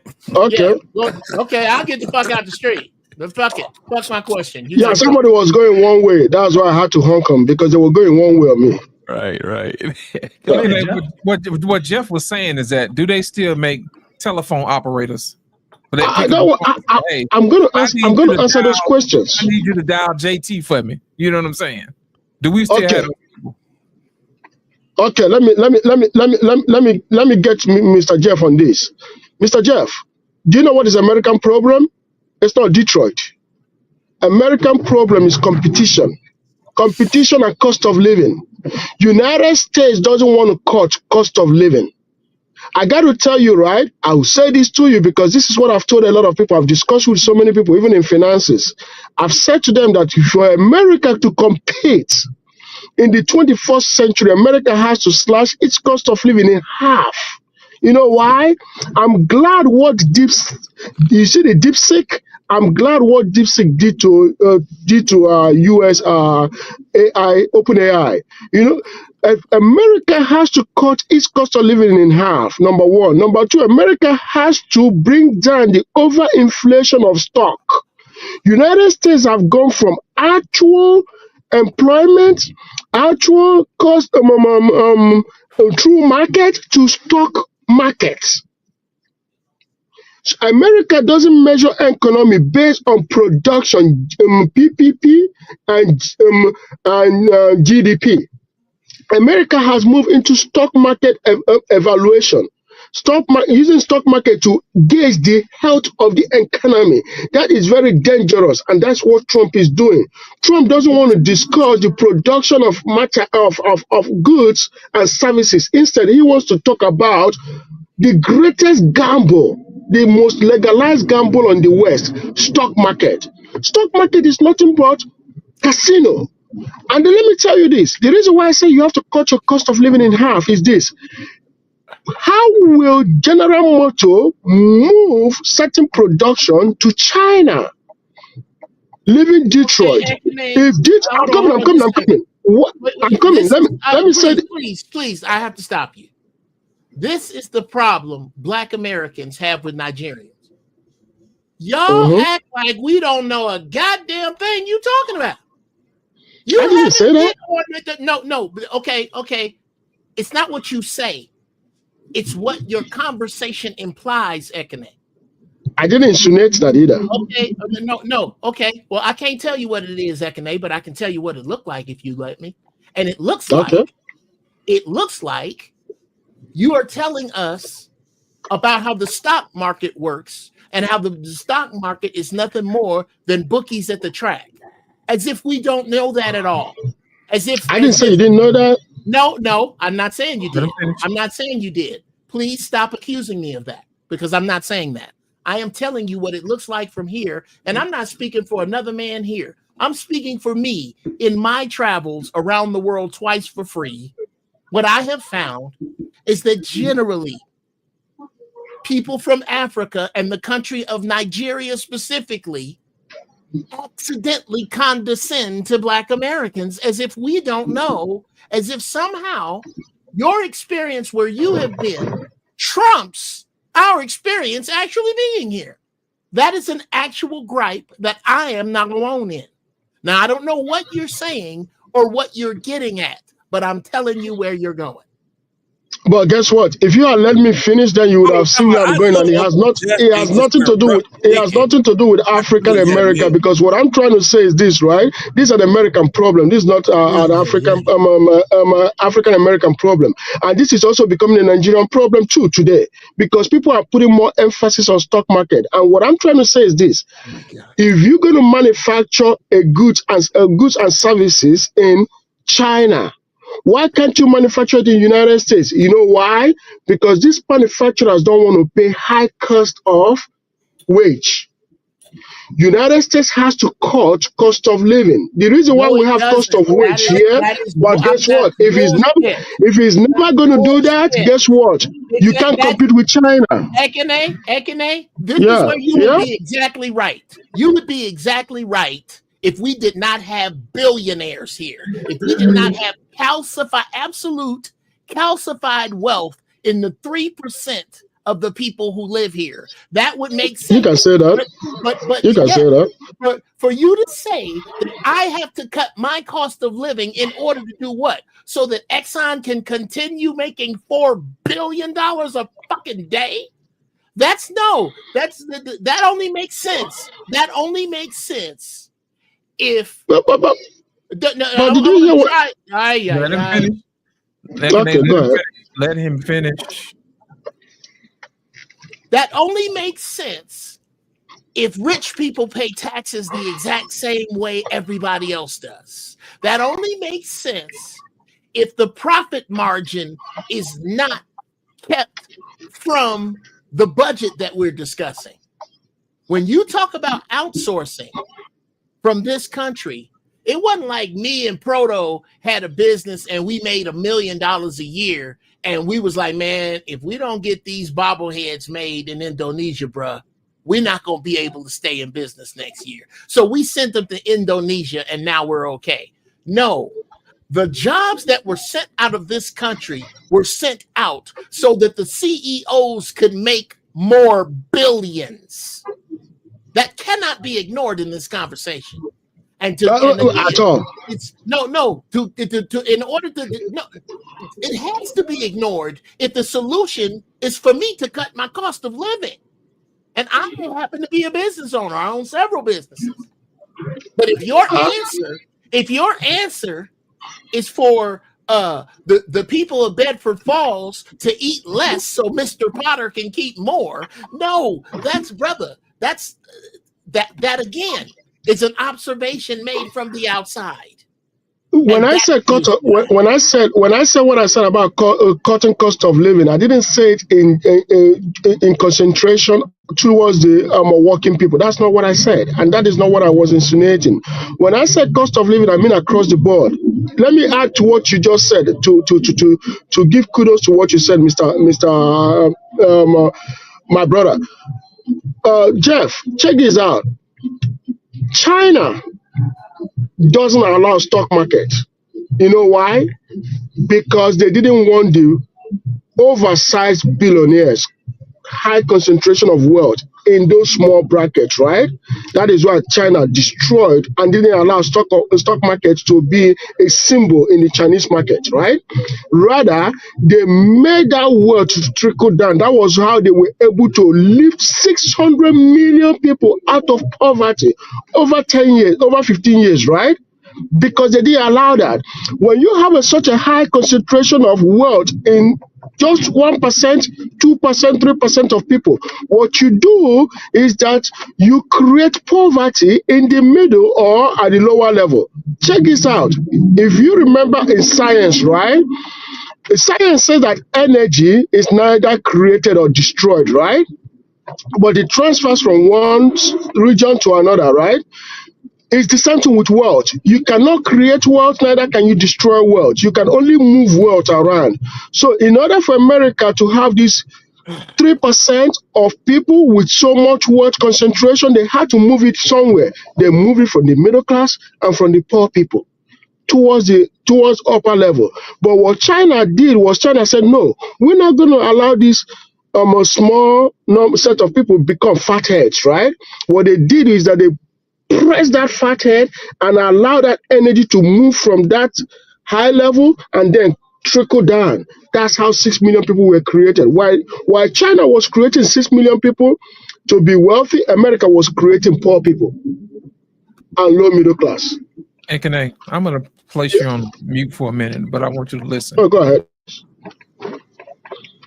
Oh, shit. I got you. First of all, you're wrong. And I'm explaining to you why you're wrong. We're going to pretend like inflation doesn't exist. We're going to pretend like we don't have a Federal Reserve. You know what I'm saying? We're going to pretend like we didn't send factory jobs here to America. We're also going to pretend that China has never been a powerhouse until we sent our jobs over there. Their economy has always been agrarian because they have to feed all those people. Okay. Those people had to adjust to what we were sending them to work. Most of those people were farmers and they had to learn how to do this. Okay. So what we did was we found out these people will work for little of nothing. That's usually how that works. Okay. It speaks to what Jeff said. Now, once those people started to increase their standard of living, yes, the way that they have communism set up where nobody has whatever and they spread it out, it sounds good. It looks good on paper, but I assure you it does not work in the long run. Okay. Now I'm speaking from experience because I've talked to my Chinese brothers and sisters lately as of last week. And I assure you some of them are living better than us because of the way how they got certain things set up. But I assure you most of the time, they probably want to be here. The reason why our stuff costs so much is because of inflation. It's because we've actually have programs in place where we've printed out money that has devalued our currency. That's the reason why our buying power doesn't buy as much. That's how that works. It has nothing to do with squeezing the fat head from the bottom and moving it all around or whatever. Because think about it, billionaires' money is worthless just like everybody else's. They just have more of it. Okay? So that's the main reason why sometimes when we had these conversations, we're adding stuff to the story that's not true. We're making it seem like China is this big powerhouse. Let me ask you a question. When was the last war China was in? It's been a minute. You know what I mean? Those people don't. Yeah, it's been, the last war they were in was 1960. Let me finish. Those people don't get in the fights. You know who get in the fights? We do. We are professional ass kickers. That's what we do. We have military, and we will let you know. We will open up a can of democracy on your ass if you don't do what we tell you to do. That's what we do. Okay? No, that's what we did. That's what we did. That's what we did. Exactly. That's what I was going to say. That's what you did. Not anymore. Nobody's scared of America anymore. That's not problem. anymore. Right. Not anymore. Where America as a country has had two huge advantages. Number one, centuries of chattel slavery. Come on, Jim. Number two, the absolute shit bombing of the world after World War II. Come on, Jim. All of America's competition was in tatters. Germany, France, Japan, all reduced to ruins. So during the Industrial Revolution, when racism was its second most important, was when America took another big jump ahead. Was from about 1946 to about 1980, 81. And in them 40 years, it made and squandered fortunes, predominantly by not letting the best person have the job all the time, by resting on its laurels, by believing we're number one instead of striving for it. And now the world has caught it. We don't have these jobs people keep talking about. Robots are going to be doing in the next 18 months. There are already driverless cars in LA riding around. They're called Waymos. Waymo. And before I get into one, I'm gonna have to see Waymo. I'm not fucking with them. I do not. But the future is here, and if you don't have a place in it, like most of these people we complain about, most of the baby mamas and baby daddies and horrible people who are rude and inconsistent, none of that is going to work. Those are universal laws that the universe is going to teach these people at the cost of their very lives sometimes, oftentimes. This shit been to get biblical out here. Tell me how you don't see that. This about us and inflation, these are great conversations for 15 years ago. The dollar is propped up by one thing: behavior. That's it. If you look back, y'all remember about 15, 20 years ago is when I first started to see it. Y'all remember we would see, you'd be sitting at a railroad track and the arm would come out, ding, ding, ding, ding, and a long line of fucking tanks and military artillery. Where is that going? It's not going to a military base. That shit goes there by convoy. It gets flown there. Where it's going is to these small towns all over America, so that everybody will be prepared when the shit hits the fan. They are propping this dollar up until we get all this shit in line so we can handle the pandemonium, because the American public is well armed. We are going to try to put the American flag down slowly. This is what you are watching. You have seen your last president. You think we're going to do another one of these in 4 years? Do you think there's going to be the erosion of Americans as a value, Americans as a standard, is going to slow down between now and 2029? Really, fellas? This shit's over. Say this sentence to yourself. The borders are wide open. President Nixon, President Carter, President Reagan, President Ford, President Clinton, President Bush. You couldn't say that then. There's no fucking way. You can say it now, because this melding of whatever this is not going to be called America in 2 years, brothers. Not in my opinion. And all this talk about finance and inflation and tariffs. I mean, I'll talk about it, but I'll talk about that if we can talk about wrestling next. If we're not going to be honest, if somebody stop me if I'm way off or if I'm missing something, because I need to learn. But from what I'm seeing, we are talking. This is great pumpkinism right now. We on some Linus shit right now. I'll put you back on your time. It may be a time a little bit past us, our generation. Maybe a time past that, because it's going to take a few years to sort of sort it out. I can see the urgency in everybody getting a little bit. But this is probably one of the most unfamiliar places in the last 200 years since America been America, right? Because it's opened up a lot of our eyes.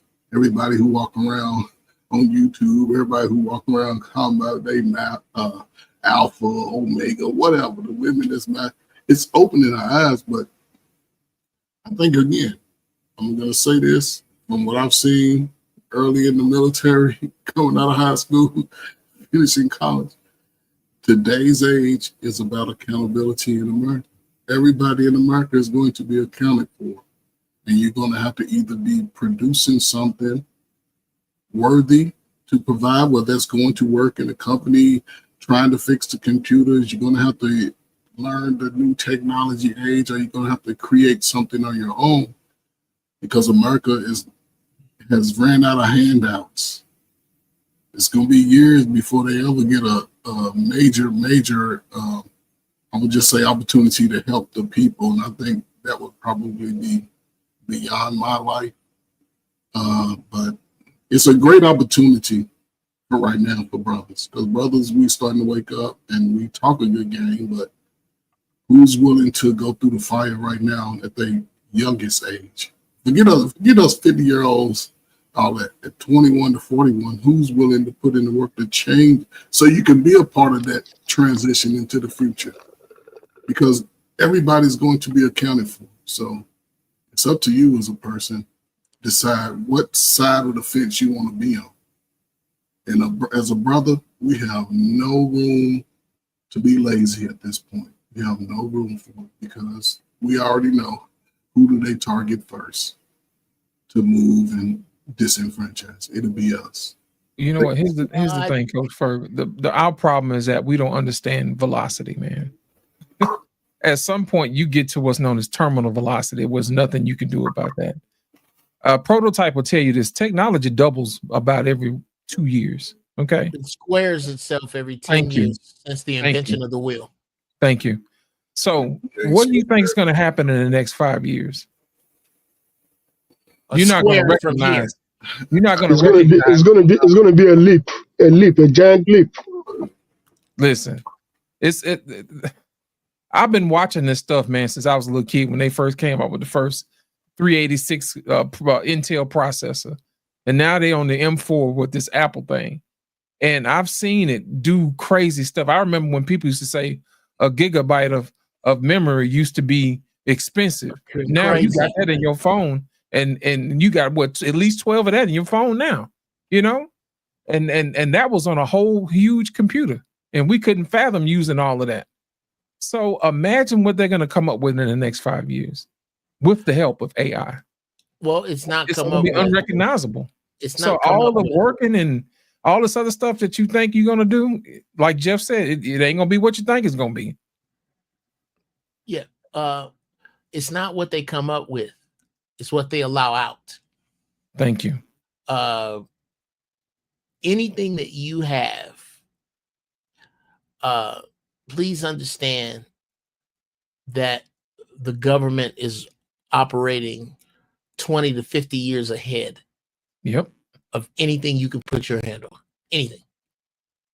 There's shit you know nothing about. That which brings us back to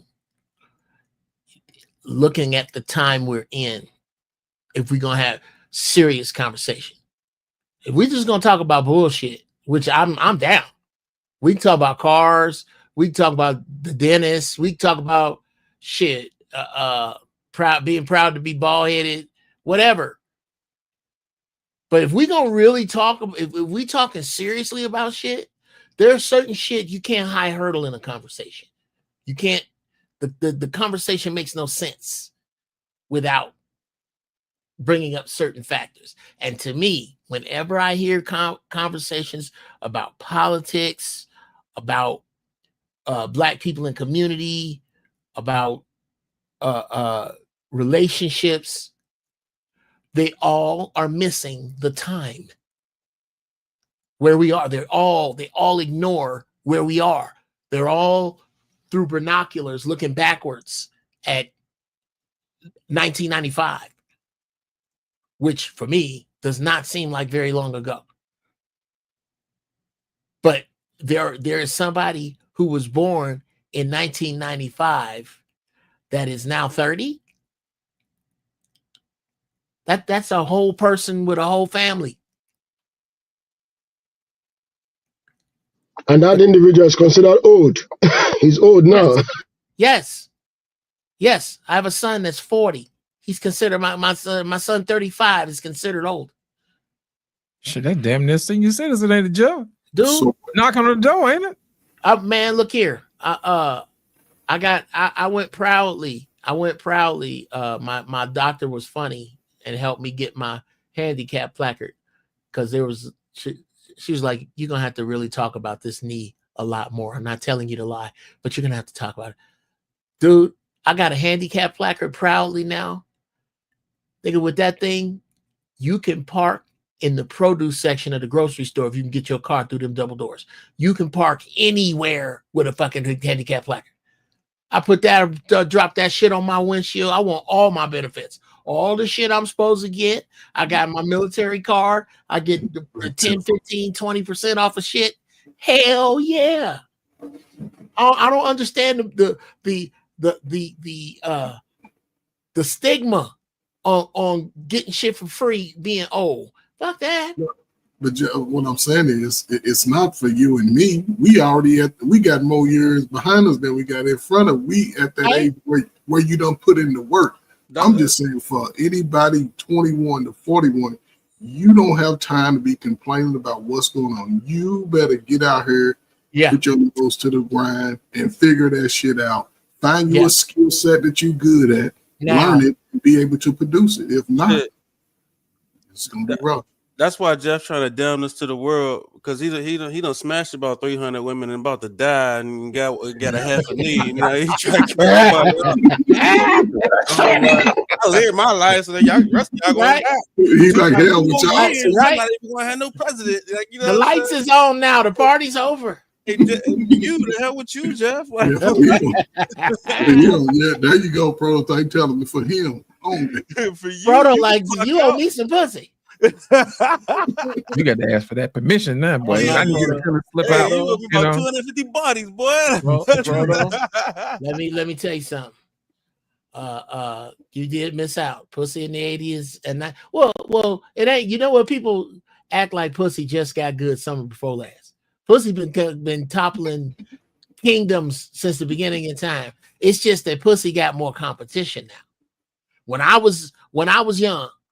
Remember, Atari came out in 1979 with Pong.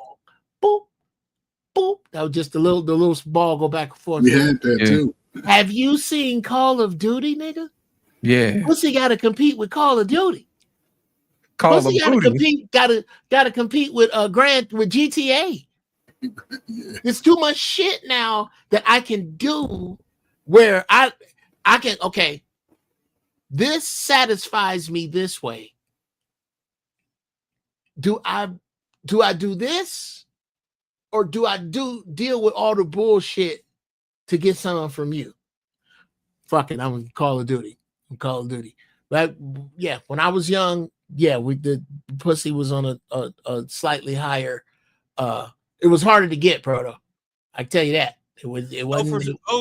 It's hard to forget, and you're making a good point that we was fucking because we was bored. Like, oh my gosh, yeah. Like, you know what I'm saying? But now, like, that's really a decision. Like, I'd rather just play this Madden real quick, you know what I'm saying, and go to sleep. Bruh. And you know what I'm saying? Like, I applaud you. I applaud you because I'm married, so I'm good. But no. Yes, sir. But absolutely, and kudos to that. I'm going upstairs to get some pussy. You don't have to take Madden right? To drink, you know. Madden don't need a drink, you know, until he's sweet. You know what I'm saying? You can. I'm not mad at young brothers. I mean, think about it. They had a front row seat for what they mamas and aunties did to their daddies and uncles. They've seen.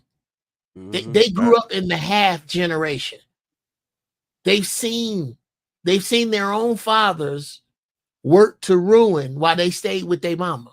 And they don't want to be that dude. They've seen this is why music sound like it sound. These new songwriters don't love their mamas like Smokey Robinson loved his. Hell no. You ain't shit because your daddy wasn't shit. Here's a new uncle.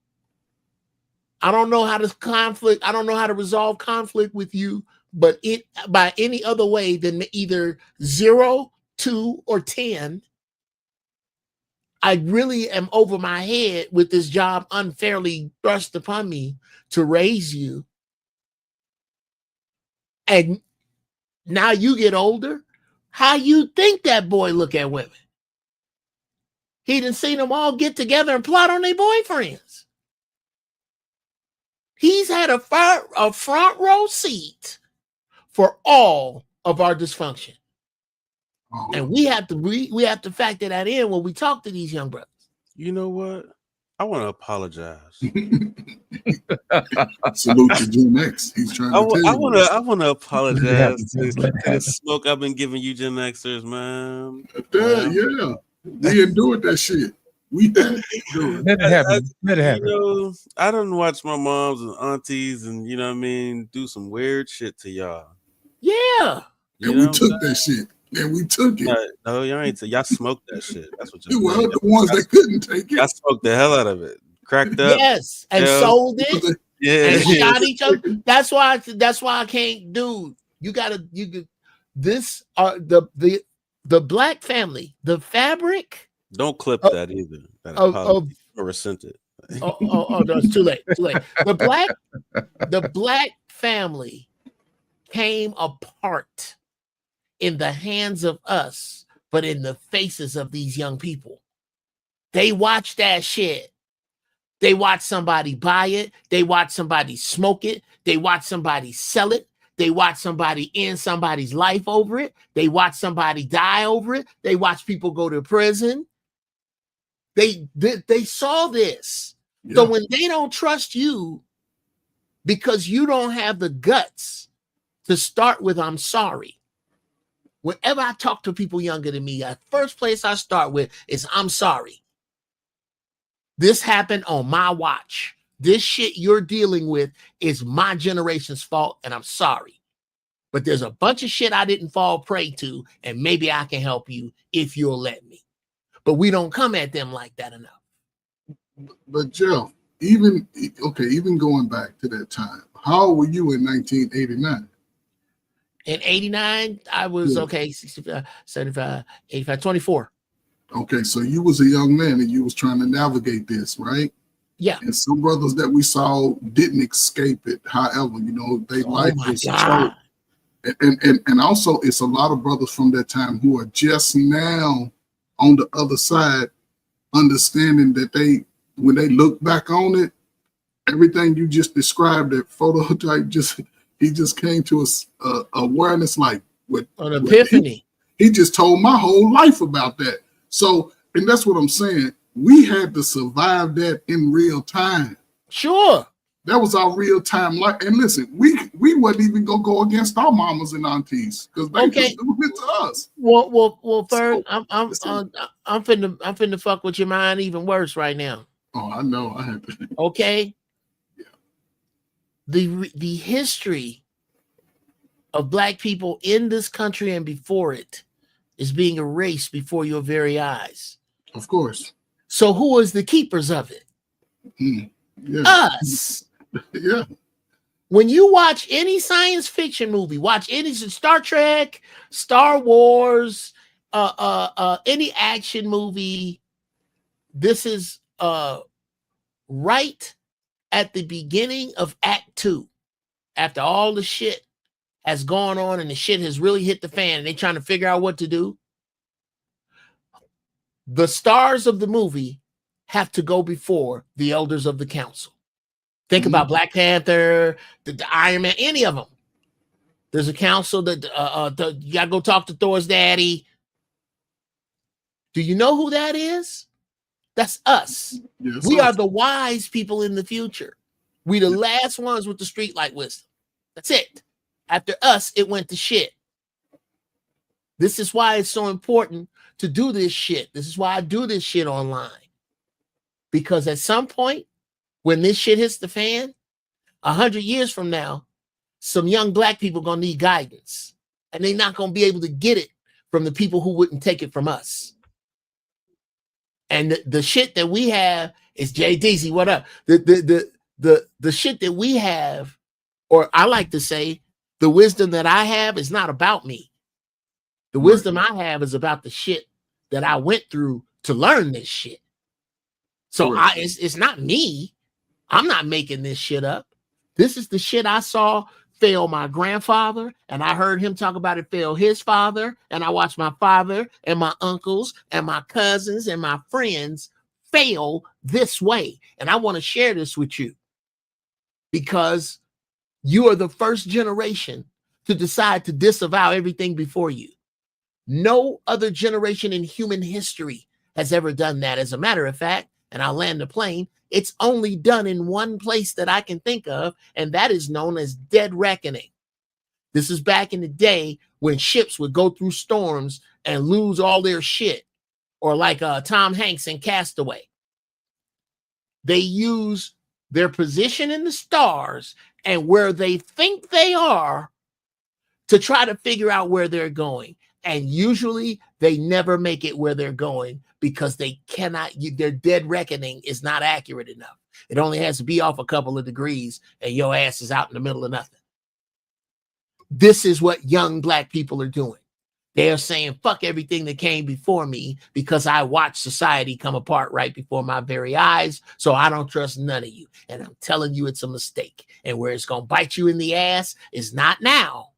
But when y'all are in the middle of turning into savages in about 5 or 10 years, you who did not learn from us ain't gonna know shit. And they are going to have to leapfrog your dumb ass to come find us. That's why I do this shit. Ladies and gentlemen, welcome to the stage. In the building. What up? What up? What's going on? What's up, bro? Salute Uncle Jeff, Lost in Translations. Proto, what's going on, bro? What's up? Coach Ferg, what's happening? What's happening? What you got to add to the conversation, bro? Jumping in a dope show, bro. Man, appreciate that. Appreciate it, man. I'm just perusing through the streets at night in these YouTube spaces, but I heard Jeff up here cooking. I heard Gen X. I was like, let me hop up in here, man. You know, I turned 50 this year, Lord willing in March. So, you know, the advice that we are willing to give y'all freely without keeping it away like boomers did in the beginning. Take it. Take every bit of it, the bitter and the sweet, the good and the bad, the seeds, the rind, everything. The problem is that previous generations, well, latter generations after us, they just want the sweet spot. That's all they want. That's all their lips are conditioned to be to obtain, to digest.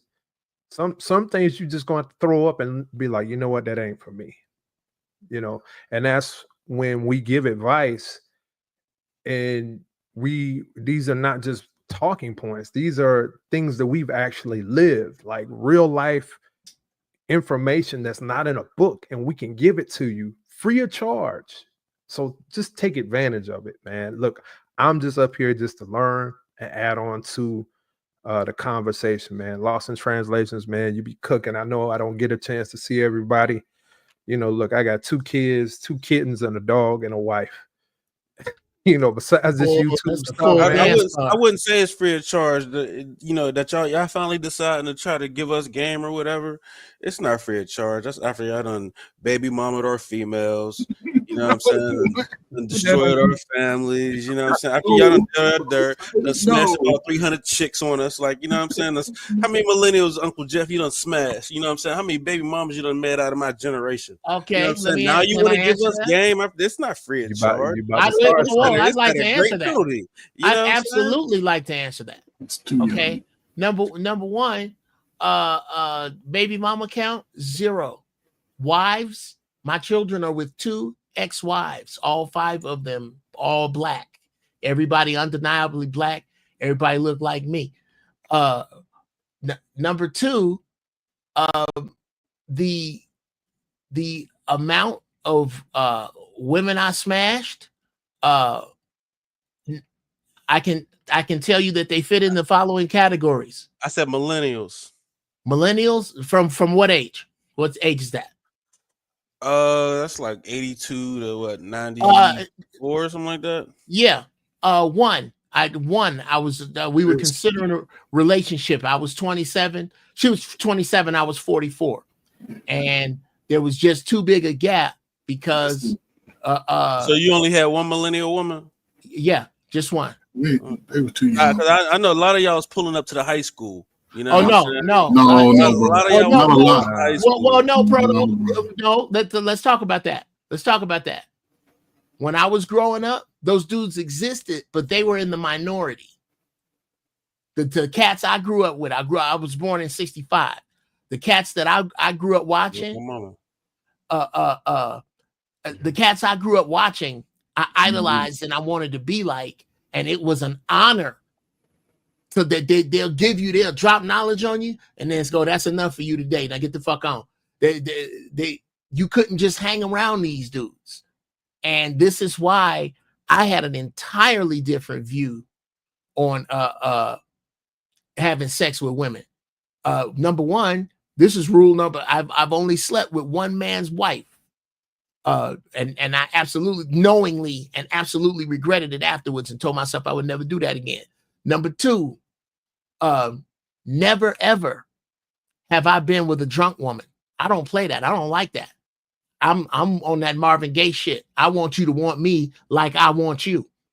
I don't want no remorse in the morning. I don't want no, oh, what did I do? I want you to come in here. Sex is about honesty. Okay. Your stomach ain't flat. My dick ain't 10 inches long. Where are we now?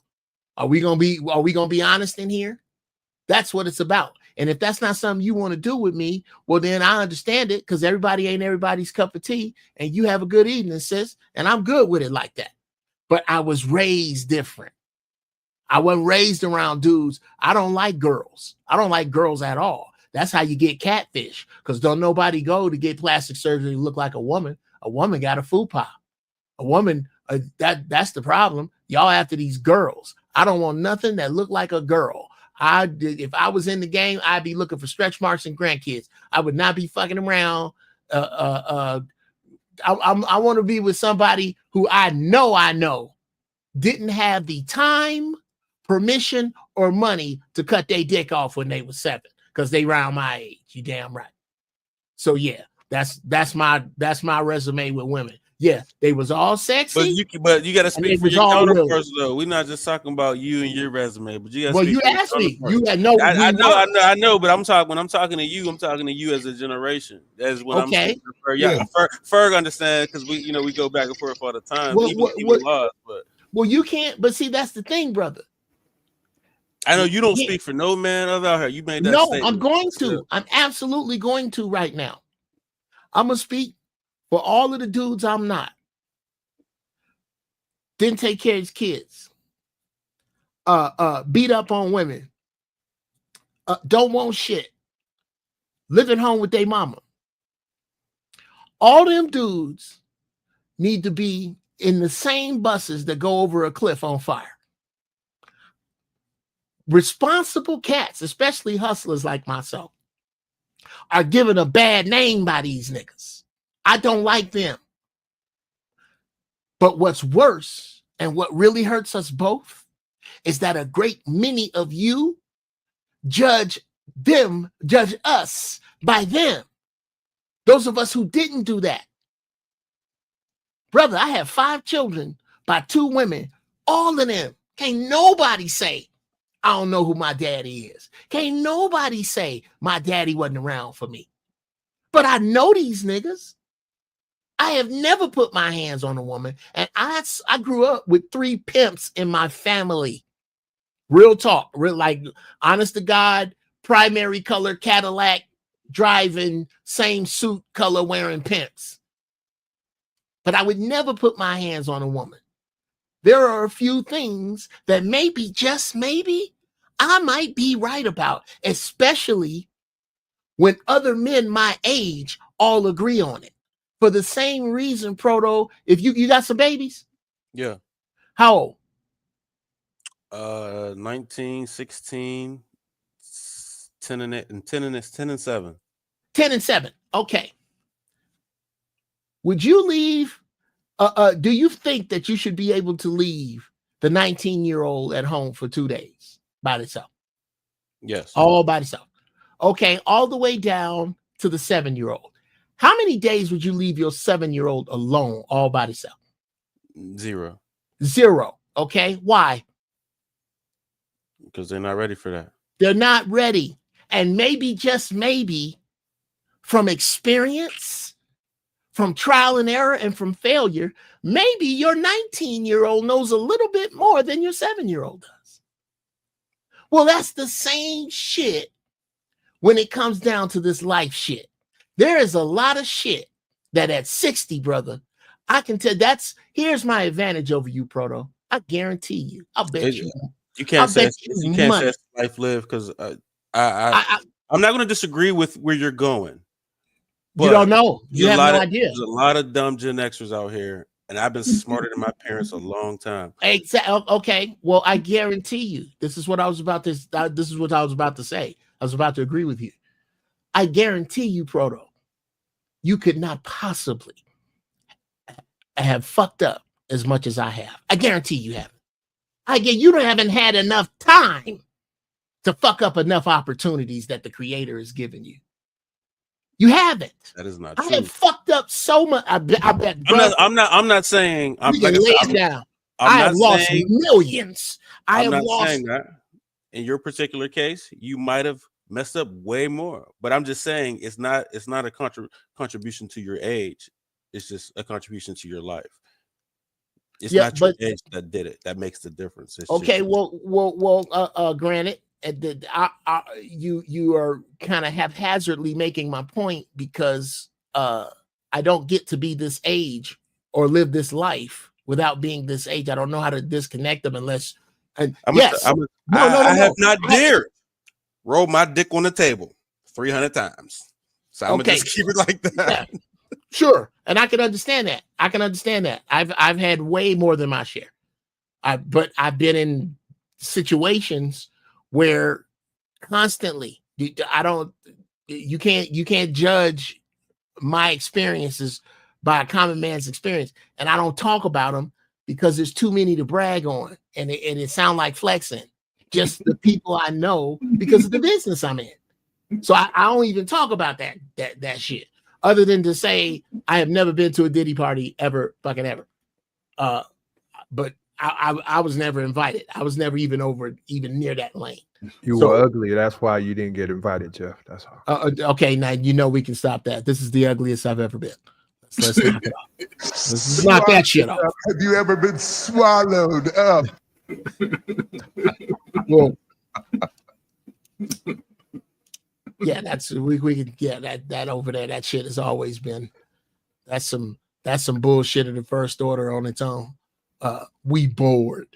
I've heard that as an excuse. We've had so much sex, we're bored. Bullshit. In the words of the late great James Hanna, I need God to let me know up to 3 pussies right before I get bored with it. Whatever that is. If my number is 300, I don't want no pussy after 297. That's impossible. It's impossible. And I tried. That's another thing, young men. You can't fuck them all. I really tried. I swear to God, I tried. Just like a Pokemon, dude, bro. Try to catch them all. they keep playing this song every summer. Dun dun dun dun dun dun dun. That's the same song for delusional older women. All that delusion you in, they play a song every summer. It's a fresh batch. We don't have to put up with your shit. So yeah, I'll shut the fuck up here. I understand why young dudes don't want to get married, and I'm not mad at them.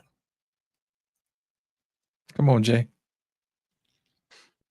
Are you talking about me? Yeah. Well, Proto, you are, what generation are you? When you were born, bro? I'm a millennial. Okay, all right. I was born in 75, so you coming at the Gen X, and I get it. I'm a little bit of a different Gen Xer because I'm just using myself in this case. How I was raised, first of all, I'm the 3rd generation. So I saw a blueprint with my grandfather, and then with my dad, and then with me. Now, I totally agree that dating now is hell if you were to be there. Now, I'm married. Okay.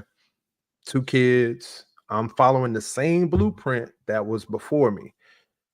Even though you got vitriol for Gen X, we did this. Yeah, we ate your Doritos. We all that stuff. Okay. At the same time, take the fruit that's good, like I said before, and put it to use, because it's free game. That's what we're telling you. It's free.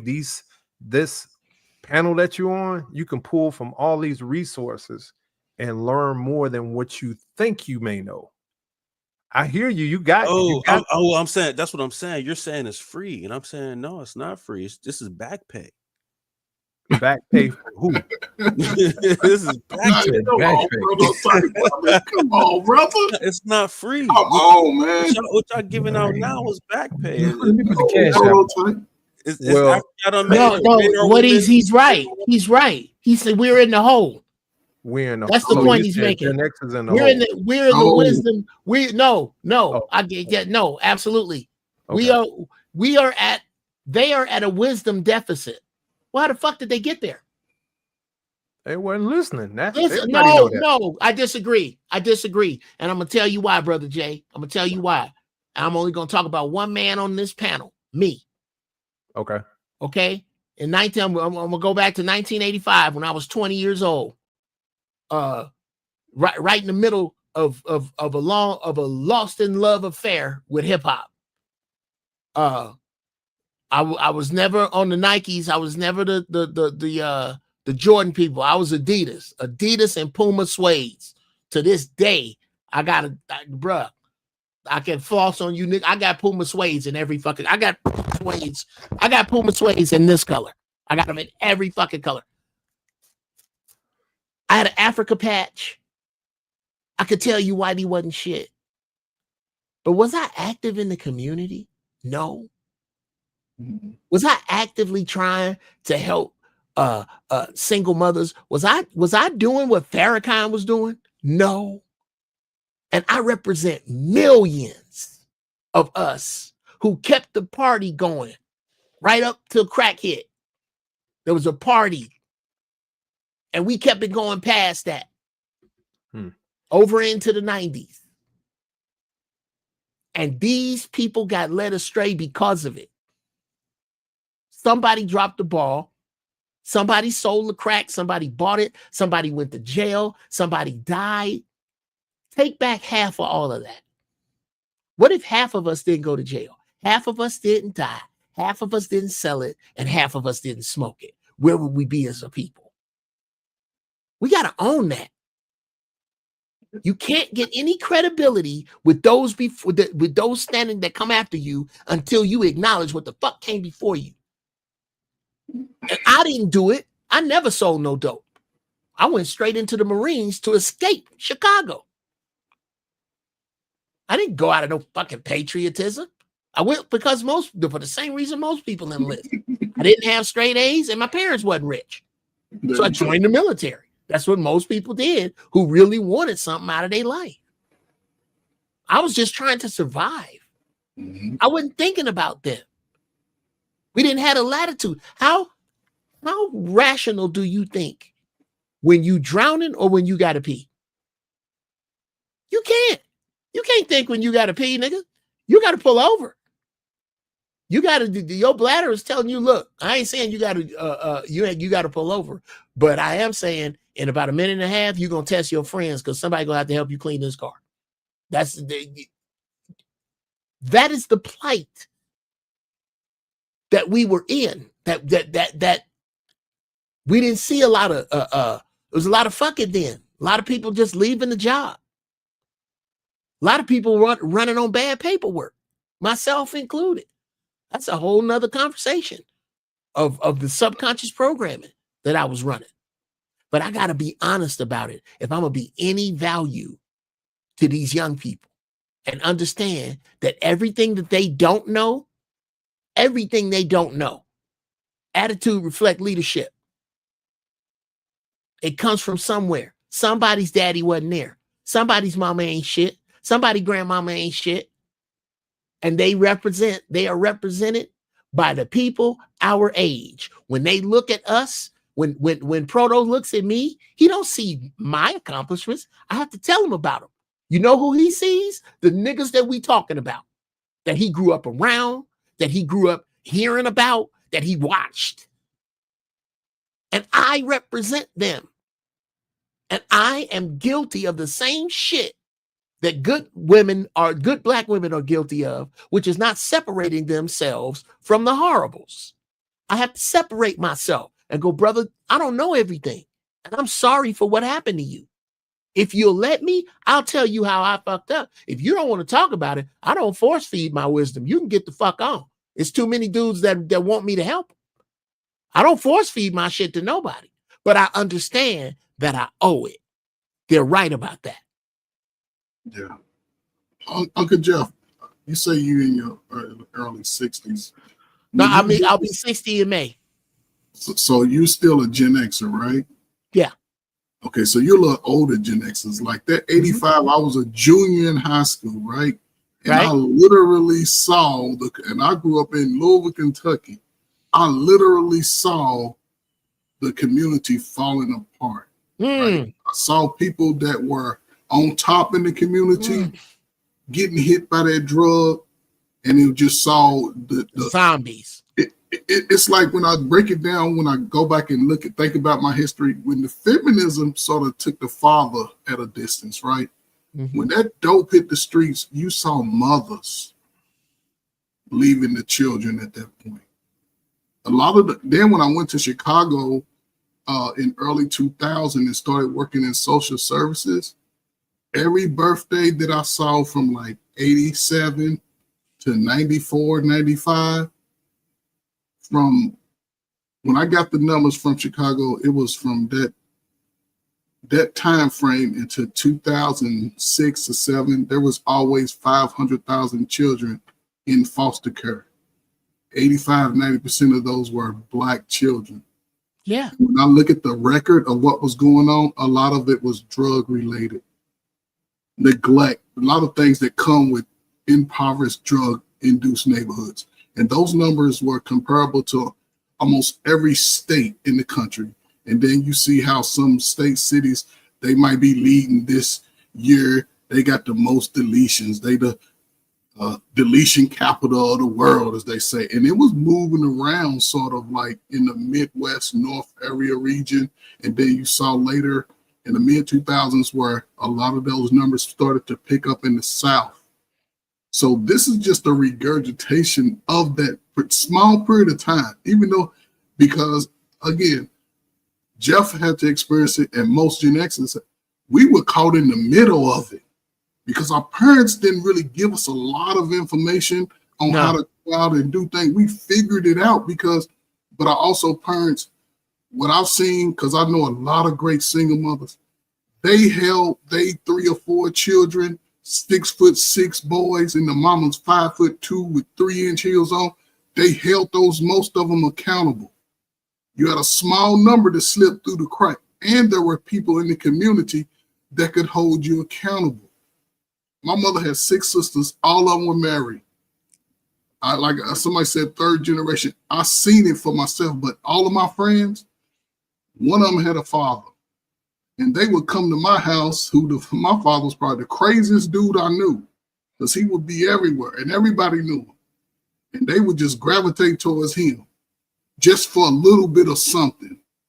So when I started getting out in my early 20s, I joined the military at 22. When I saw New Jack City, I said, I'm going to stay in a little 4 more years, because I saw what it was doing in real time. And then I'm 28, 29, like, what the hell is going on? The numbers started dwindling as far as, because we always been at 50%. I looked at that, okay, we good. Half of us, now that 50% went down to 30%. I would take 50% right now. That'll put us back to normal. But again, I'm going to say this, the last thing I'm going to say. This is a great time for brothers who are ready to grow up and be men. This is probably one of the greatest times. You have like a 4-year window to get on your focus, understand if you want to find a woman, you got to put her to the test. You don't have time to just be focusing on the yams and all that. That's a part of it, but you got to put her through the test. Prototype, you said something very instrumental that you said a few months ago, and I've been telling young men, ask her who she is in her family. Ask her that. And she gonna like when I started oh yeah, she'll tell you a lot right there. That's definitely my question for sure. It's certain nuggets, but it's certain nuggets that you pass on, and it's up to that individual when that light bulb click on, because most of us think we grown by 38, 40. You have to do a complete 180 from your circumstance that you've been subjugated to all this time. Because if not, even to you, a guy that's in his 40s that ain't trying to move even a little bit about what you talking about, you ain't gonna deal with him either. You gonna be like, bro, I ain't got time for that. So it's a time for a man to just understand it and move accordingly. Gen X's, yeah, you can talk about it, but guess what? Most Gen X's I know in their 50s, they starting to retire. They not stressing no more, and they can move with a woman and still do all right. So yeah, it's just a different time, but brothers need to hear your voice. Young brothers need to hear your voice because they can connect to you before they can connect to me. So absolutely agree. I think, and that's why I do it. The same reason Uncle Jeff do it is the same reason that I do it. It's for so my grandkids can find something I said. You know what I'm saying? And that's what makes this thing so beautiful. You know what I mean? Because it's like I wish I would have talked to my great grandfather about what he was doing, how he was doing. Because it skipped a whole generation. You know, my dad died at 50. So I will say this about Gen Xers. The ones that made it past 50, y'all doing something. Because a lot of y'all didn't make it to 50 or beyond it. You know what I'm saying? Like I said, my dad died at 50. You know what I'm saying? So kudos to y'all that make it past it. Prototype, they told us, man, we wouldn't make it to 25. So we kind of got a chip on our shoulder, man. That's what they told us in the JD. I heard 18 we wouldn't make it. Yeah, like, seriously. I mean, that's how it be, you know. And like I remember like back in the day, some of the times, people used to walk around selling the medallions, the African medallions. You know what I'm saying? Like the Muslims had it cracking, like you know what I'm saying, and just to see all that disappear. You know what I'm saying? The Black enterprise, how it used to be just flowing through the communities. It's just all gone. It's all different. You know what I mean? So, well, to take it a little further than that, whenever you hear about Black progress, you only hear about the town Tulsa. There were scores of towns like Tulsa. The one of the worst things to ever happen to Black people was integration. Next to crack, the handgun, and the King James Version of the Bible, I don't think anything has fucked Black people over worse than integration. So we are industrious enough. It's just that those three words scare most of us. We are enough, but we about to be tested like never before, because you don't have any friends. You got a few acquaintances. You may have friends on a singular level. You may be real tight with Mexicans. You may be real tight with some white people, or insert your race of people here. But all of them ain't cool with all of your people. And this shit is about to go down. And you are being welcomed into a permanent underclass. Permanent. Anytime that laws about hiring you that shouldn't have been there in the first place this is so wonderful because it's forcing, and Black people won't, after integration, Black people won't work with each other unless they have to. And now they have to. Now you have to. Now, if I ask this question all the time, a bunch of folks don't like it. I don't give a fuck. But think about this. If the NBA was 85% Armenian, do you think the Chinese would own it? Just let that sit with you. Till we grow out of that, you're gonna watch a lot of people perish. A lot of people. That's why I disagreed with JT before he left about having to work it out with family. The Bible doesn't even say that. The Bible says a friend stays closer than a brother. That's because you don't pick your brother. You pick your friends. You know what your family is? Family is a group of people who decided to fuck another group of people and didn't ask you shit. That's who they are. Proto, you got some cousins and some uncles and some maybe some brothers and sisters that nobody came and say, hey, where little Proto at? I wonder how he feel about us fucking and making it. No. They went on and made them babies and they are connected to you because some other people who knew some other people fucked some other people and made them. Your connection to them is not primarily blood. It is secondarily blood. Primarily, it is objective. It is life choice. It is respect of mankind. It is desire to move ahead. These are the people you put yourself around. These are the people you put your son. How old is your what you got? Boys, girls? Boys. Oh, you got all boys. Okay. How old is your oldest boy? 19. 19. Okay. My daughter's 21. They close in age. If we know each other to be good people, and I know how you raised your son, and you know how I raised my daughter. I know where you're going. Absolutely. You want to? I ain't gonna make my daughter marry your son, but I'm gonna strongly suggest for sure. Bro, we gonna grease the shit out of these tracks, Doc. Set it up. I knew exactly where you was going because me and you ain't even thinking about them. We thinking about that grandbaby. Yep. Mm-hmm. That is how you build a village, brother. And we decide the men who are here, the men who can all take care of themselves. We have a particular group of skills, and we are in a particular area when this shit collapses. No, you can't come in here. Right. No. We all family in here. Yeah, no. Yeah. We are a tribe. No, bro, we gonna get rid of that. We're not family, we are a tribe. We are the tribe. Whatever we come up with the name of the tribe, we are that tribe. Because I know loss is or who here? Somebody draws. Maybe my son wants to learn how to draw. Well, we're gonna get all the little boys in here that want to learn how to draw. And if it's Coach Ferg that can draw, y'all gonna have your ass over there 2 hours a day, or whatever your skill is. Mm-hmm. We gonna raise the boys. The men will raise the boys in any clan I'm in. That's the first thing we're gonna do. Is we're gonna recapture manhood.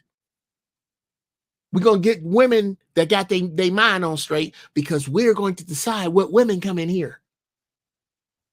Okay, Proto's wife and my wife and JD's wife, all of us who are married, their women have grandfathered in.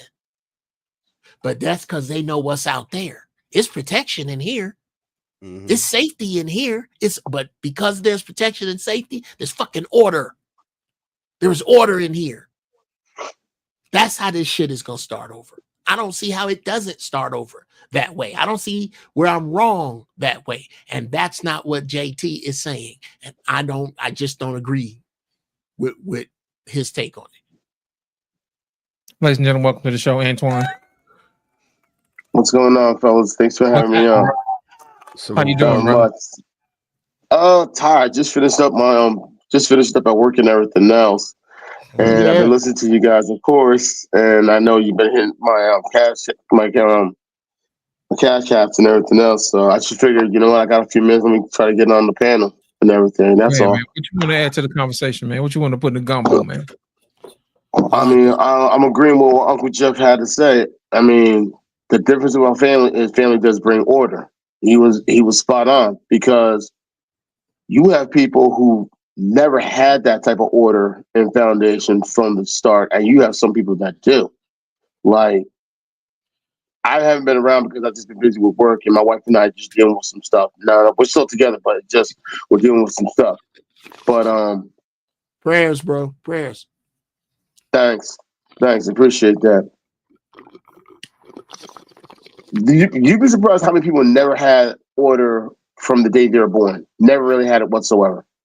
Never had stability, never had structure, never had foundation. One of the things that I like to show people, just to prove a point about the importance of structure and foundation, I still have the keys to the house I grew up in. My parents are still alive. My parents have been married. March will make 55 years. Wow. My dad just celebrated his 84th birthday. That's what's up, bro. Outstanding. So I've always had that growing up. Always. My mom, my dad, they've had their ups and their downs. They've had their issues and everything else, but they've always found a way to get it done. They made it was more than just having more good days than bad days. They found a way to make sure to just get it done, to work together, to make each other better. And that was the example and the foundation they left for my brother, sister, and me. My parents never won welfare, were never on WIC, never lived in Section 8 housing, never had food stamps or any of that. None. Both my parents are from the Caribbean. Both my parents knew a significant amount of English. My dad lived in Canada for 3 years before he came to the States. They already knew each other growing up back home on the island. Got together, got married, the rest is Haiti. So they were always about getting it done. Always. And because of the work they put in time and time again, that was the example they set for my brother, sister, and me. My dad had his own business. My mother was a pediatric nurse. My dad had a grocery store. That put my brother, sister, and me through private school. Over the summers, 3 times a week, my brother and I, we get up 7 in the morning, get in that van, go out to the Bronx, pick up some stuff from my dad's store. He would go to other stores in the area, do a little negotiating, drop off some stuff, get stuff in return, so on and so forth. By the time 11:30, 12 o'clock, we're at his store stocking up and we're working there till at 4 o'clock. The thing is, it goes back to what Uncle Jeff said. We got to start building foundation, and that's what's been missing for a long time in our communities. It's almost like you got this role reversal where the ladies want to take charge and the brothers just sitting back and doing nothing. And I'm sitting there like, what the fuck is going on here? How is this happening? How is this possible? That was the situation that was happening, and my wife and I were talking about this morning, where we're looking at it, and there was just some stuff that I was just frank and open and honest about with her. And in the beginning, before, she didn't want to listen, but then when she realized, it's like, damn, you're right. We got to get back to them days when brothers were taking charge, and that's why those super chats I posted those for a reason. I posted those for a reason because a lot of these ladies need to wake up and pay attention. It's not just about you. And fellas are tired of it. And just like I said, and I said it, I think it was lit. I think I remember saying it here or flipping tables. Brothers are tired of feeling unvalued, unappreciated, and unloved. Not under. Under means you're getting some, but not as much as you should. I said as in none at all. And brothers are tired of it. We're tired of being judged on how much money we make. And the problem is some of these ladies base our value on how much money we make. So brothers are at the point like, you know what? Do you? I'm going to do me. That's why I say there's a difference between women and females, just like there's a difference between men and males. Males and females are all about the nonsense. Males and females are all about the bullshit. Males and females love the shenanigans. Men and women get shit done. Men and women work together to make each other better. Men and women grow together. There's a difference. I'm tired of women going out there getting with males, and I'm tired of men getting with females. And that's why I always say there's a difference. It's too easy to call the fellas these other names. It's too easy to call the ladies these other names. So that's why I say males and females. And I think I remember you guys did a show about that sometime as well. But that's why I always say that. And ladies, if you think I'm just holding y'all accountable, I don't have a problem holding brothers accountable too. Act like you got a pair. And I tell that to a lot of these dudes. Act like you got a pair. Because that bad boy you got in between your legs is more than taking a piss and doing what you want to do. Act like you got a pair and use them. Put them to work. Because I'm tired of excuses. And at times you got dudes, all they saying is this and that and the other. And I've learned this saying in high school, and I still say it to this day. Excuses are tools used to build bridges which lead to nowhere. Those fools who use those tools are masters of nothing. I accept reasons, not excuses. And it's getting to the point we have to start holding, not just holding ourselves accountable, but we got to start holding others accountable as well. Either you're about it or you're not. If you're about it, cool. If you're not about it, I don't know what to tell you. And I hold the mic. Appreciate it. Yo, let me hop in for a sec. I'm going to have to borrow a couple of words from Izzy Bands. If y'all don't know the great lost saint of what is it, Jeff? The patron saint of lost niggas. Yeah, there you go. There you go. Appreciate that, Jeff. Patron. Shout out to Izzy Bands, man. Salute. It said one of the things that has been done is we use the word compromise instead of concessions. People compromise, meaning you will sink your ship in order to gain what? Nothing. The ship is going down. It's going down in the water. Okay. If you make concessions, meaning you're not going to compromise this particular line here, just using that as an example. And unfortunately, people nowadays, they have compromised and compromised and compromised and compromised. And that's where we're at now. Now, here is the line. This is the absolute of the absolute. Okay. And the other thing too is we just have to we just got to stop this foolishness, man. I mean, it doesn't matter if you're a Gen Xer. And I mean, you know, yeah, we can bounce back and forth on facts and everything. It's probably some things Proto done went through that none of us are going through. So I'm not going to sit here and throw them under the bus per se. But the thing is, with men, there was this thing called a code of ethics, and it was almost an unwritten rule where men operated as men without, like, if I'm from South Carolina, I'm in Texas now. If I go to Chicago and Jeff is in Chicago, I can't cut up like I did when I'm in South Carolina or Texas. You get what I'm saying? If I go to Coach Ferg, I can't cut up like that. Number one, I got to ask for permission. Number two, number one, I have to scope my surroundings to make sure that can be in that particular area first and foremost. See, a lot of people just think that they got carte blanche to do, say, operate in any way, shape, form, or fashion without actually understanding the code of ethics, that line that's distinctively has to be there in order for you to either assert yourself as a man, you know, if you need to network for jobs. That's what Jeff is getting back to. This is the line that has been forming for a couple of years, and now it is starting to be seen. That's all I got, man. Appreciate it. Well, fellas, we're gonna wrap this thing up. Anybody gonna get the last words before we get up out of here, man? Jeff. Oh shit. Hey, well, as usual, man, I really enjoy the conversation here. God damn it, here come Ekane with all the shit done. We leaving, Ekane.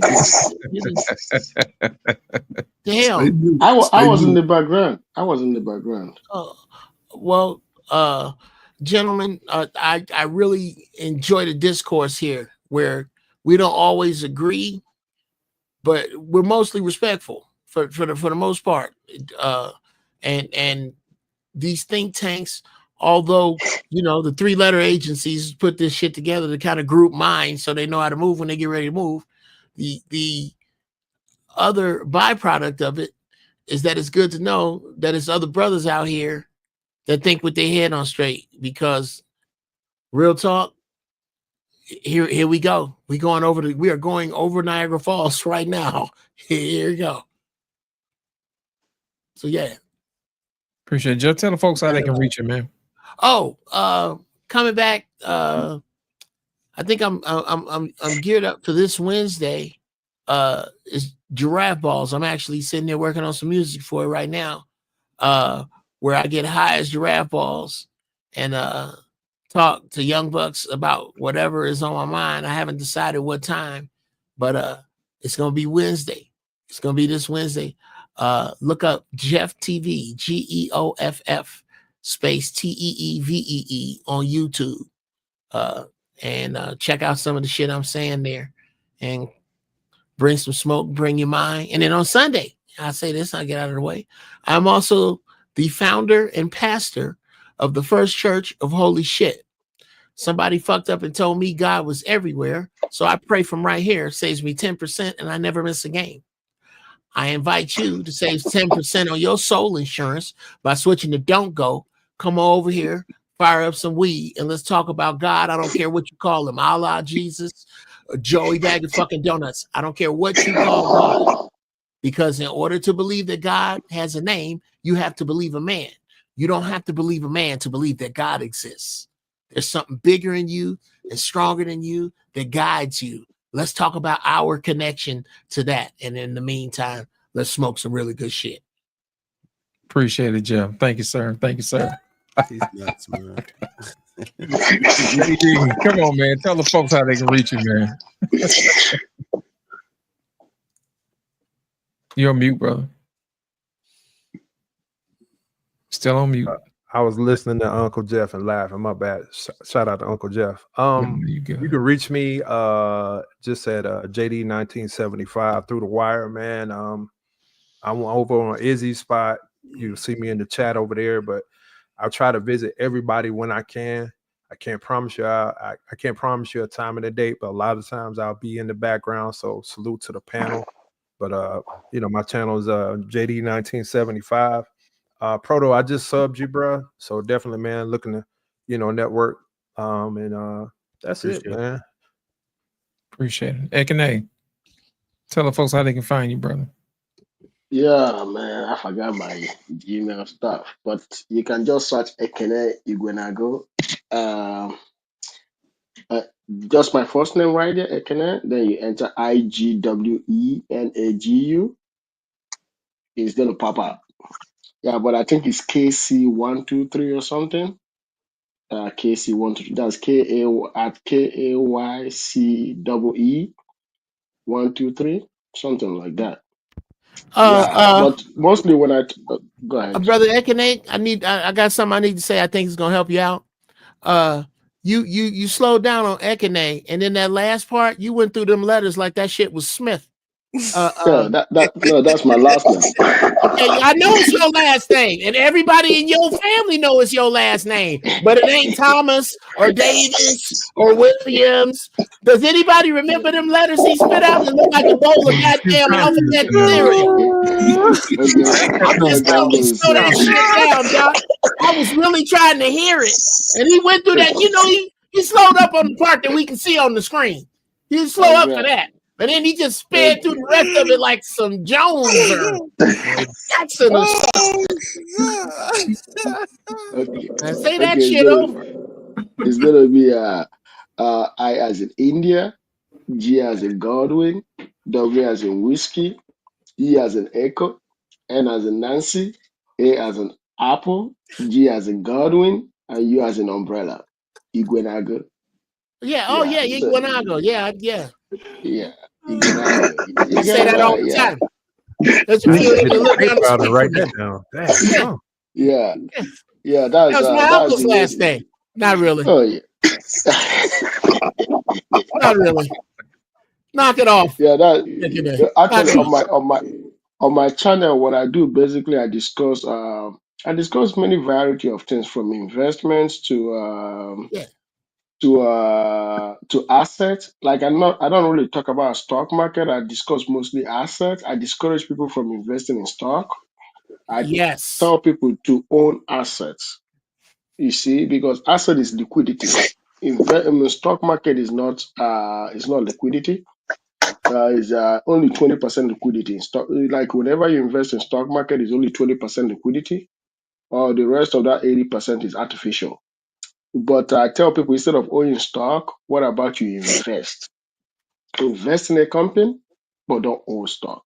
because what happens is that when you invest in a company, you get all your money back plus dividend a lot.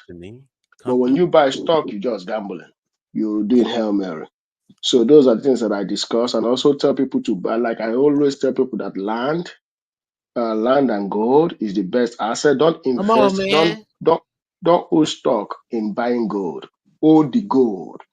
Just like if you're doing Bitcoin, don't do stock in Bitcoin. Own the coin.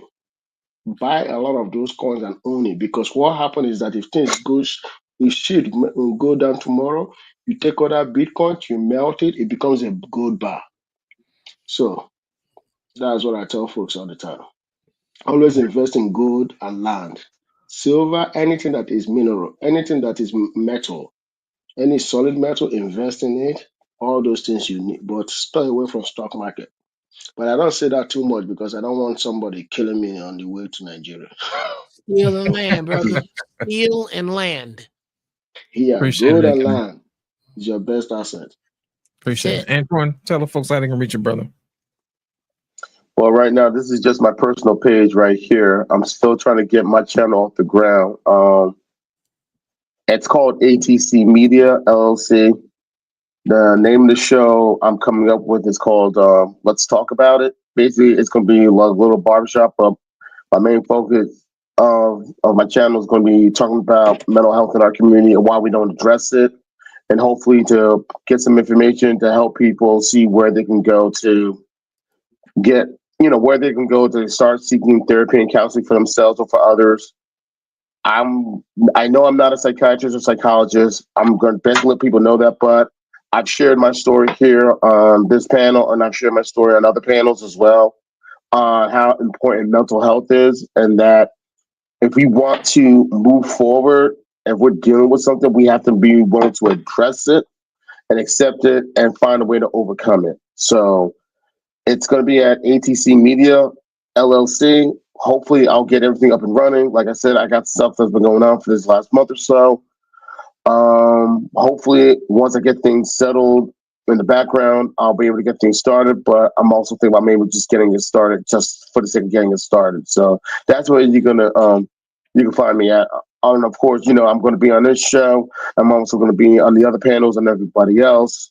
I'm also going to be on a couple other panels on other channels. One of my friends I went to school with has the channel, so you're definitely going to find me there.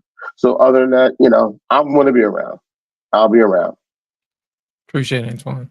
Coach Ferg, tell the folks how they can find you, man. If you got the last words, go and lay it on us, man. Yeah, before I start, man, great show, man. Great topics, great conversation. Prototype, I appreciate you, brother, being in the middle of the Gen Xers and the millennials and the Gen Zers, man, and you bring a balanced perspective, man. I appreciate that, man. I think you're the young buck of the group. If more brothers come, they can sort of start bridging those missing pieces that we all needed at some point. But yeah, man, listen, I'm always Wednesdays 8 Eastern, 7 Central, man. Catch me with BMU, man. 1-on-1 Sports, man. We talk everything sports, man. All you sad Cowboy fans, I'm sorry, but get over it. So come check us out, man. Every Wednesday, man. I got a page, man. Coach Ferg. It's 2025. I'm trying to get, start some new things with my son. Like I said, he's 21, so I'm looking to get him down here. My birthday's February the 8th, so salute to the Aquarius gang, man. We here. That's right. But, get with him, man, and start coming up with some topics, man, because I'm at the end of it. He's right at the beginning. So try to just find some solutions, man, to help everybody win out here, because I think we all got opportunity as brothers right now to just get in a better space, man. Go opposite of what we learned. We know it's wrong, but we can talk about what's right. So to me, it's about doing that. It's about living in that, man. Living in that righteousness, man. It pays off. So salute to everybody, man. Appreciate it, Coach, for Prototype. And the last words, brother, and tell the folks how they can reach you, man. Tell them about the channel. Man, I truly enjoyed this conversation, man. Like I said, I felt like I was sitting on the porch with my uncles and my cousins. You know what I'm saying? So I appreciate, being a young buck and kind of, testing the boundaries here. Man, y'all can find me Prototype Dad Podcast. We go live every other Tuesday. We're also on Humble Dad on every Monday. We're on TikTok. Yeah, if you still got TikTok, we're on TikTok, Instagram. Check us out. I appreciate y'all guys for sure. Appreciate it, man. Before we go, you guys can catch me on Lost in Translation podcast on YouTube. Also, Black Man Unfiltered, and also Humble Dads on Mondays, and also on TikTok on random days. I'm spend most of my time over there, but a lot of my time I spend over here. My thing is this, man, fellas. I want to thank y'all for coming out, man, because y'all could have been doing anything else with your Friday night. I want to make sure I say that, make that abundantly clear, that what you bring to the table is immensely important. Antoine, thank you for coming out. Ikane, JD, especially Jeff, Coach Ferg, Prototype. Always, it's a pleasure, man. Men should get together, man, more often and sharpen iron. You know what I'm saying? That's the only way we're gonna get better around this thing. And we chop it up about different things. Sometimes the conversations move in and out, or whatever, but it's still smooth. And I do appreciate y'all for coming out, man. The wisdom that you guys give out is mostly appreciated. And also, when people come back to go back and then watch the replay, they're gonna be like, man, they was on to something. I used to tell Black Man, I said, normally, man, we usually about 2 or 3 weeks ahead of everybody else. So by the time they catch it in the middle of the 2 weeks, we'd already talked about it and moved on to something else. So if y'all think I'm playing, go back and watch some of my stuff. They talking about it today from 2 weeks ago. So I want to appreciate y'all, man, for having vision and having wisdom. And I want to thank y'all for coming out again. Thank y'all guys for coming out to another edition of the Barbershop, Black Man Unfiltered. Make sure you guys hit the like button and subscribe. Thank you guys, and good night, and God bless.